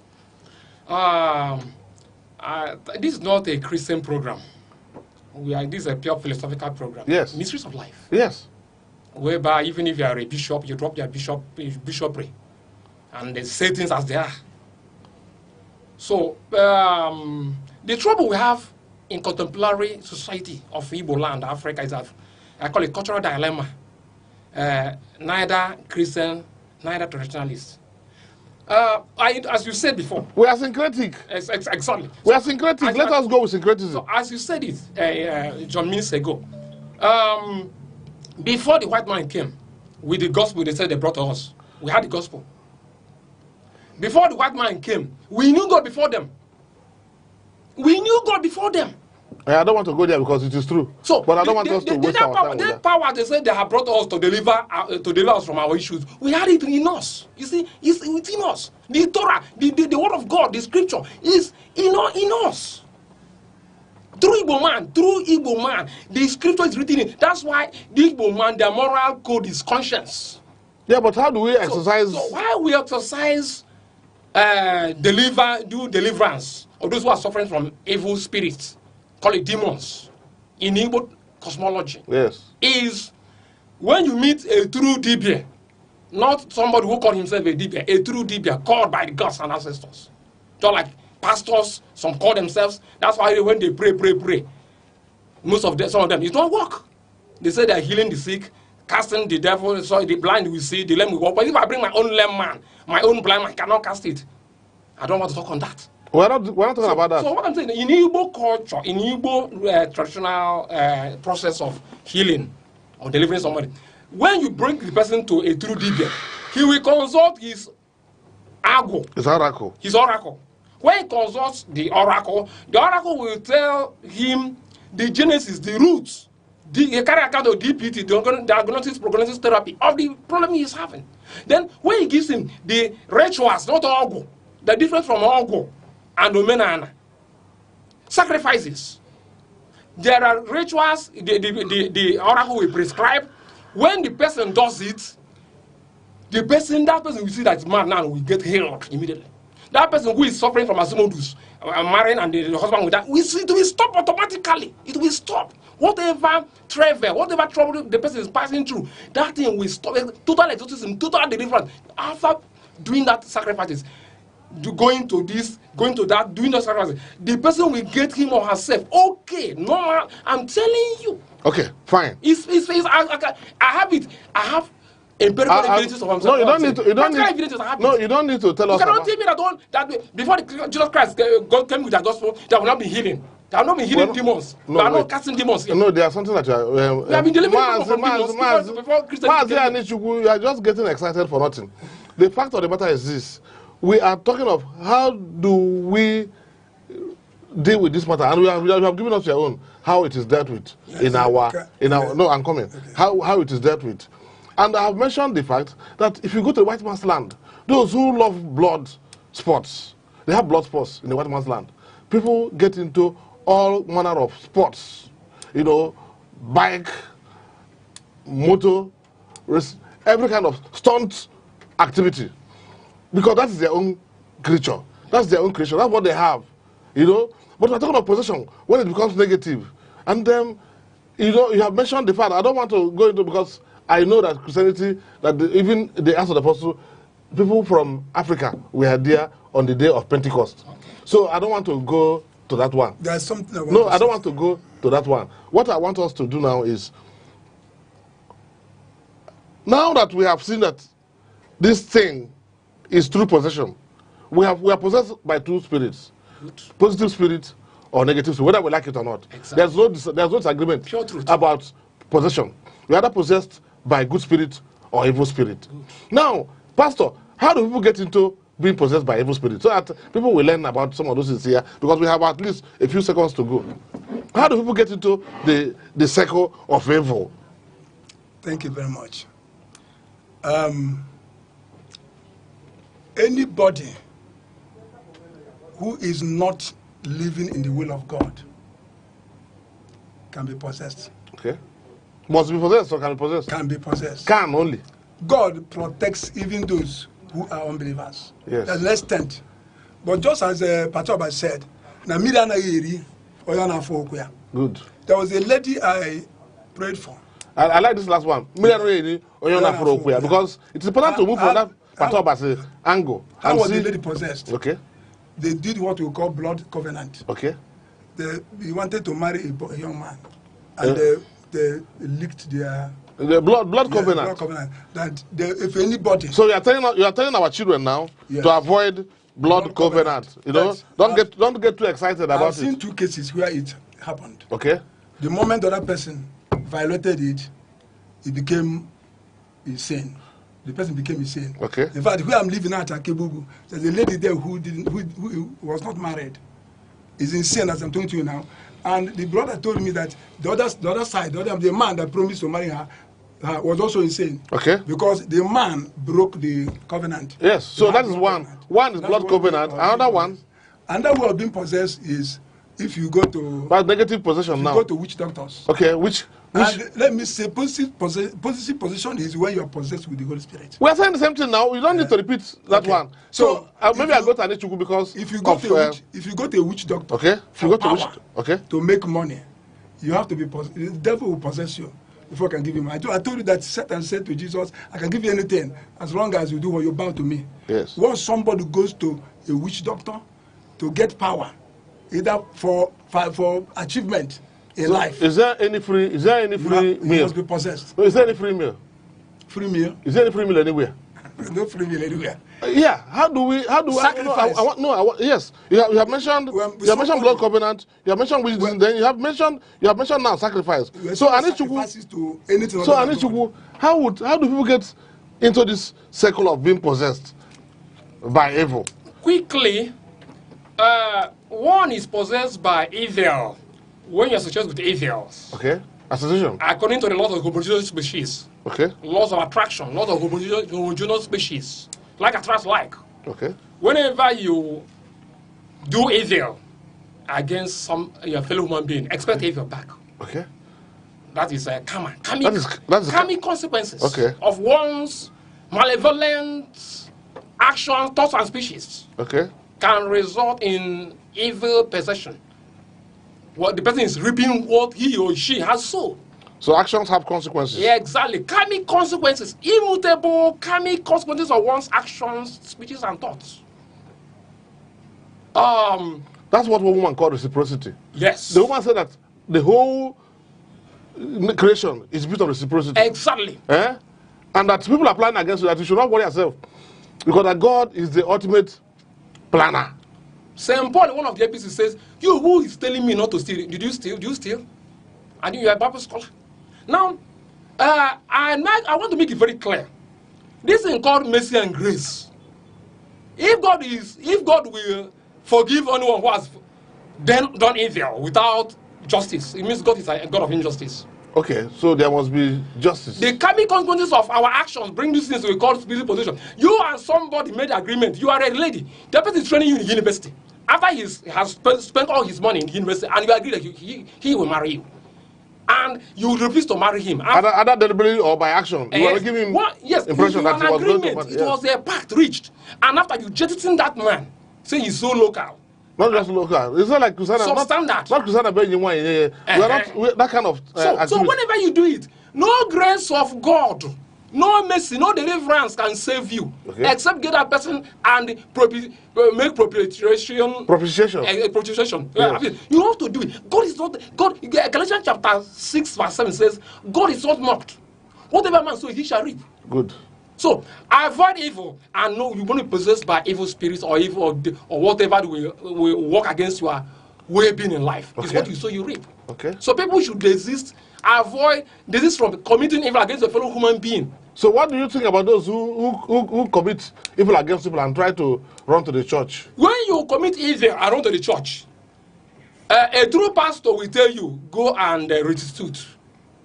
Because you broke somebody's building, you demolished somebody's building, the person is staying under code. Go and build it back. That's when God and that person will forgive you. And it's when that person forgives you that God will forgive you. You cannot bring evil on me and you jettison me and you say you are going to embrace Jesus Christ. Did Jesus Christ send you to go and commit evil? Jesus said, you shall know the truth shall set you free. That's why free indeed. Okay. Okay. So, Pastor, I'm back to you now because this is an African man and he has given us the African position, which is correct. Because we want to end this issue of possession. Because you mentioned the blood covenant, you mentioned witch doctor, you mentioned sacrifice, negative sacrifice. People just do things. Sometimes, recklessly, young people enter into things they don't understand. It could be innocent action of belonging to cults. Yes. Is it cult membership? Is it possible to bring possession? Sure. Like all these little children. Sure. Occultism. No, cult. If you say occultism, they will start thinking of some negative names when they go to. But young people just jump in and then they join all this cult and they do things that are things and they think that it is funny. That's what they do. Yeah, they go to the bush, they covenant themselves. Okay. Sometimes they lick blood, they share their own blood, put blood in water, and everyone will drink it. How? That's possession. Evil cults. The moment you do that, evil spirit will enter. Okay. That's why in the university they can kill. So is it possible for somebody that is involved in being a prostitute, whether male or female, to be possessed? Thank you. That's another area. Sexual insanity. Immorality. Can bring possession. So it could bring. In fact, anybody who have sex with, any spirit that is in that person will enter into you. That is serious. Because sex is what makes us one. In 1 Corinthians chapter 6, Paul said that when you sleep with a harlot, you become one flesh with a harlot. Oh. So even if husband and wife marry, if they have not had sex, they are not yet one. Okay. It is actual sex that makes you one. That's why any disease somebody is having, once you have sex with that person, you contact that disease. So the possession, if the person is possessed by whatever. Yes, if the person is possessed, that evil spirit enters into you immediately. So what of family? Is it possible for somebody to have possessed by the fathers or mothers or the parents, whatever? Well, it's possible. Whatever a man soweth, he reaps, and the children will reap it. Okay. For instance, there are some families, due to the kind of family you came from, you should not block somebody's progress. Okay. You should not sleep with your sister or cousin. Okay. Yes. Taboos, all these. So whenever there is a family that whenever people are conspiring to do evil to somebody, you should depart from it. Yes. Because in your family, nobody does it with go because your ancestors said no, none of my children should partake in this kind of evil. So whenever you sleep with your cousin, with your sister, with killing a goat that is pregnant, or people's wives. Yes, people's wives, sleeping with somebody's wife. Then some families outlawed it from primordial time. Yeah. Whoever does it will be visited by demons. Yeah, because I like this pastor. Maybe pastor will put it better. But personally, nobody taught me that. I learned this word, adulteration and fornication. Like my family. Because the word adultery is from adulteration. You are adulterating like something. my family in Nomo Nateze. Yes. Where umunevu obona igwe. Umunevu obona igwe. I like that one. In Ami Igbo Nomo Nateze. Ask any person who is from Nomo Nateze. Umunevu obona igwe. Our ancestors said none of our sons should partake in evil, atrocities, unsana. Okay. And anybody who does it will be hammered in a very punitive way. By the gods. By the gods and ancestors. Okay. So I think I want to thank Pastor Isife. I also want to thank Mazi Anichukwu. But for the viewer, what is important is that we should avoid, all associations that will bring us into, being possessed by negative elements. We should avoid it. We should avoid, looking for getting into sacrifice. We should avoid unnecessary associations with witch doctors. We should avoid blood covenants of various forms, and so on. Yes, we always claim God's mercy and forgiveness, but there are things, actions have consequences, and it is important that we take note of all these things so that we have a better society, so that people live their lives as long as they are human beings. They live their lives here, live well here, so that you will be sure of having that beatific vision. Even before the white man came, people know that those who live well become ancestors. Those who don't live well become evil spirits. They go to hell. No, they become evil spirits. Then Christianity came, and we started talking of heaven, hell. And those of us who are in the Catholic Church, we believe in the purgatory as a transitional stage. But that's by the way. What is important is that people should avoid being possessed by evil, because when it happens, the end is always bitter. And we want life to be good. We want our people to live better life as long as we are living. Furthermore, we want the government to do their best to provide opportunities for those who have certain elements like masochism, how to handle their cases, so that they can have sports and get themselves engaged positively.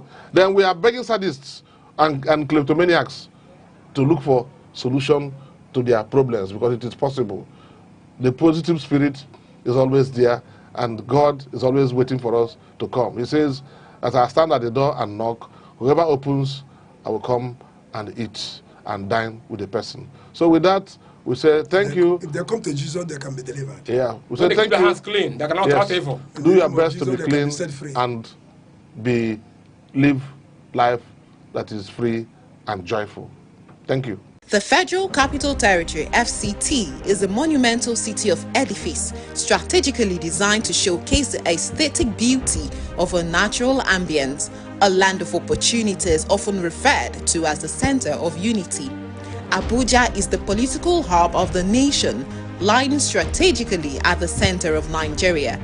It was officially designated as the capital in 1976, replacing Lagos, and formally became the seat of government in 1991. The decision to build Abuja was rooted in its central location, neutrality among Nigeria's diverse ethnic groups, and its vast land space, which made it perfect for expansion. Today, Abuja has grown into a well-planned, organized, and prestigious city that tells the story of Nigeria's unity and ambition. Early mornings in Abuja are alive with the buzzing sound of cars speeding through wide boulevards and flyovers. Porsche cars and executive luxury vehicles glide alongside long buses and motorcycles, painting a picture of a city where classes mix but remain distinct. It is a city where aristocrats, ruling elites, and key players of the capitalist industry share the same roads with artisans, traders, and ordinary Nigerians striving for daily survival. Yet, despite the aura of power, excellence, and wealth, Abuja is uniquely human. It is not unusual to see a minister of the Federal Republic or a high-ranking official standing in line at a shopping mall, waiting to buy one or two things like everyone else. That blend of prestige and simplicity is part of what makes Abuja truly alive. As the center of unity, Abuja is home to people from every corner of the nation, hosting over 5 major ethnic languages and countless cultural groups. Each carries its cultural emblem and beliefs, all interwoven into the city's cosmopolitan fabric. Added to this is Abuja's international status. Embassies from nearly every nation in the world stand tall within its borders, making it not just Nigeria's capital, but also a diplomatic hub where cultures, politics, and global relations converge. The city's uniqueness is greatly seen in its structures and landmarks. Its skyline boasts the impressive NNPC Towers, the Golden Domed National Mosque, the World Trade Center, the City Gate, and the imposing Federal Secretariat. The Central Bank of Nigeria rises as a symbol of economic authority, while the National Assembly complex represents democracy in action. Justice is anchored at the Supreme Court, and other high courts and national pride gathers at the Bola Ahmed Tinubu International Conference Center, a hub for global summits and national dialogues. These monumental structures scattered across the city give Abuja its distinctive blend of power, beauty, and modernity. Abuja's districts are carefully planned and speak volumes of its identity. Maitama is mapped out as a residential haven for the wealthy, top politicians, and high-profile individuals. Asokoro is equally affluent, hosting ministers, governors, and ambassadors. Katampe Extension and Gazupe Estate are fast-rising luxury neighborhoods with scenic landscapes, while areas like Garki, Wuse, and Area 11 estates blend commercial activities with residential living. Each zone tells its own story, yet all are tied together by the city's larger vision of order and beauty. Infrastructure is one of Abuja's strongest assets. Unlike many cities that grew without planning, Abuja was designed with foresight. Its broad highways are lined with greenery. Its roundabouts are often adorned with fountains and sculptures, and its flyovers make navigation seamless. The city gate stands as a welcoming symbol of pride, while routes leading to Aso Rock Presidential Villa reflect the seat of Nigeria's authority. From the Nnamdi Azikiwe International Airport, travelers from across the world step into a city that is both modern and distinctly Nigerian. What makes Abuja special is not only its structures but also its spirit. It is a city where wealth and influence meet.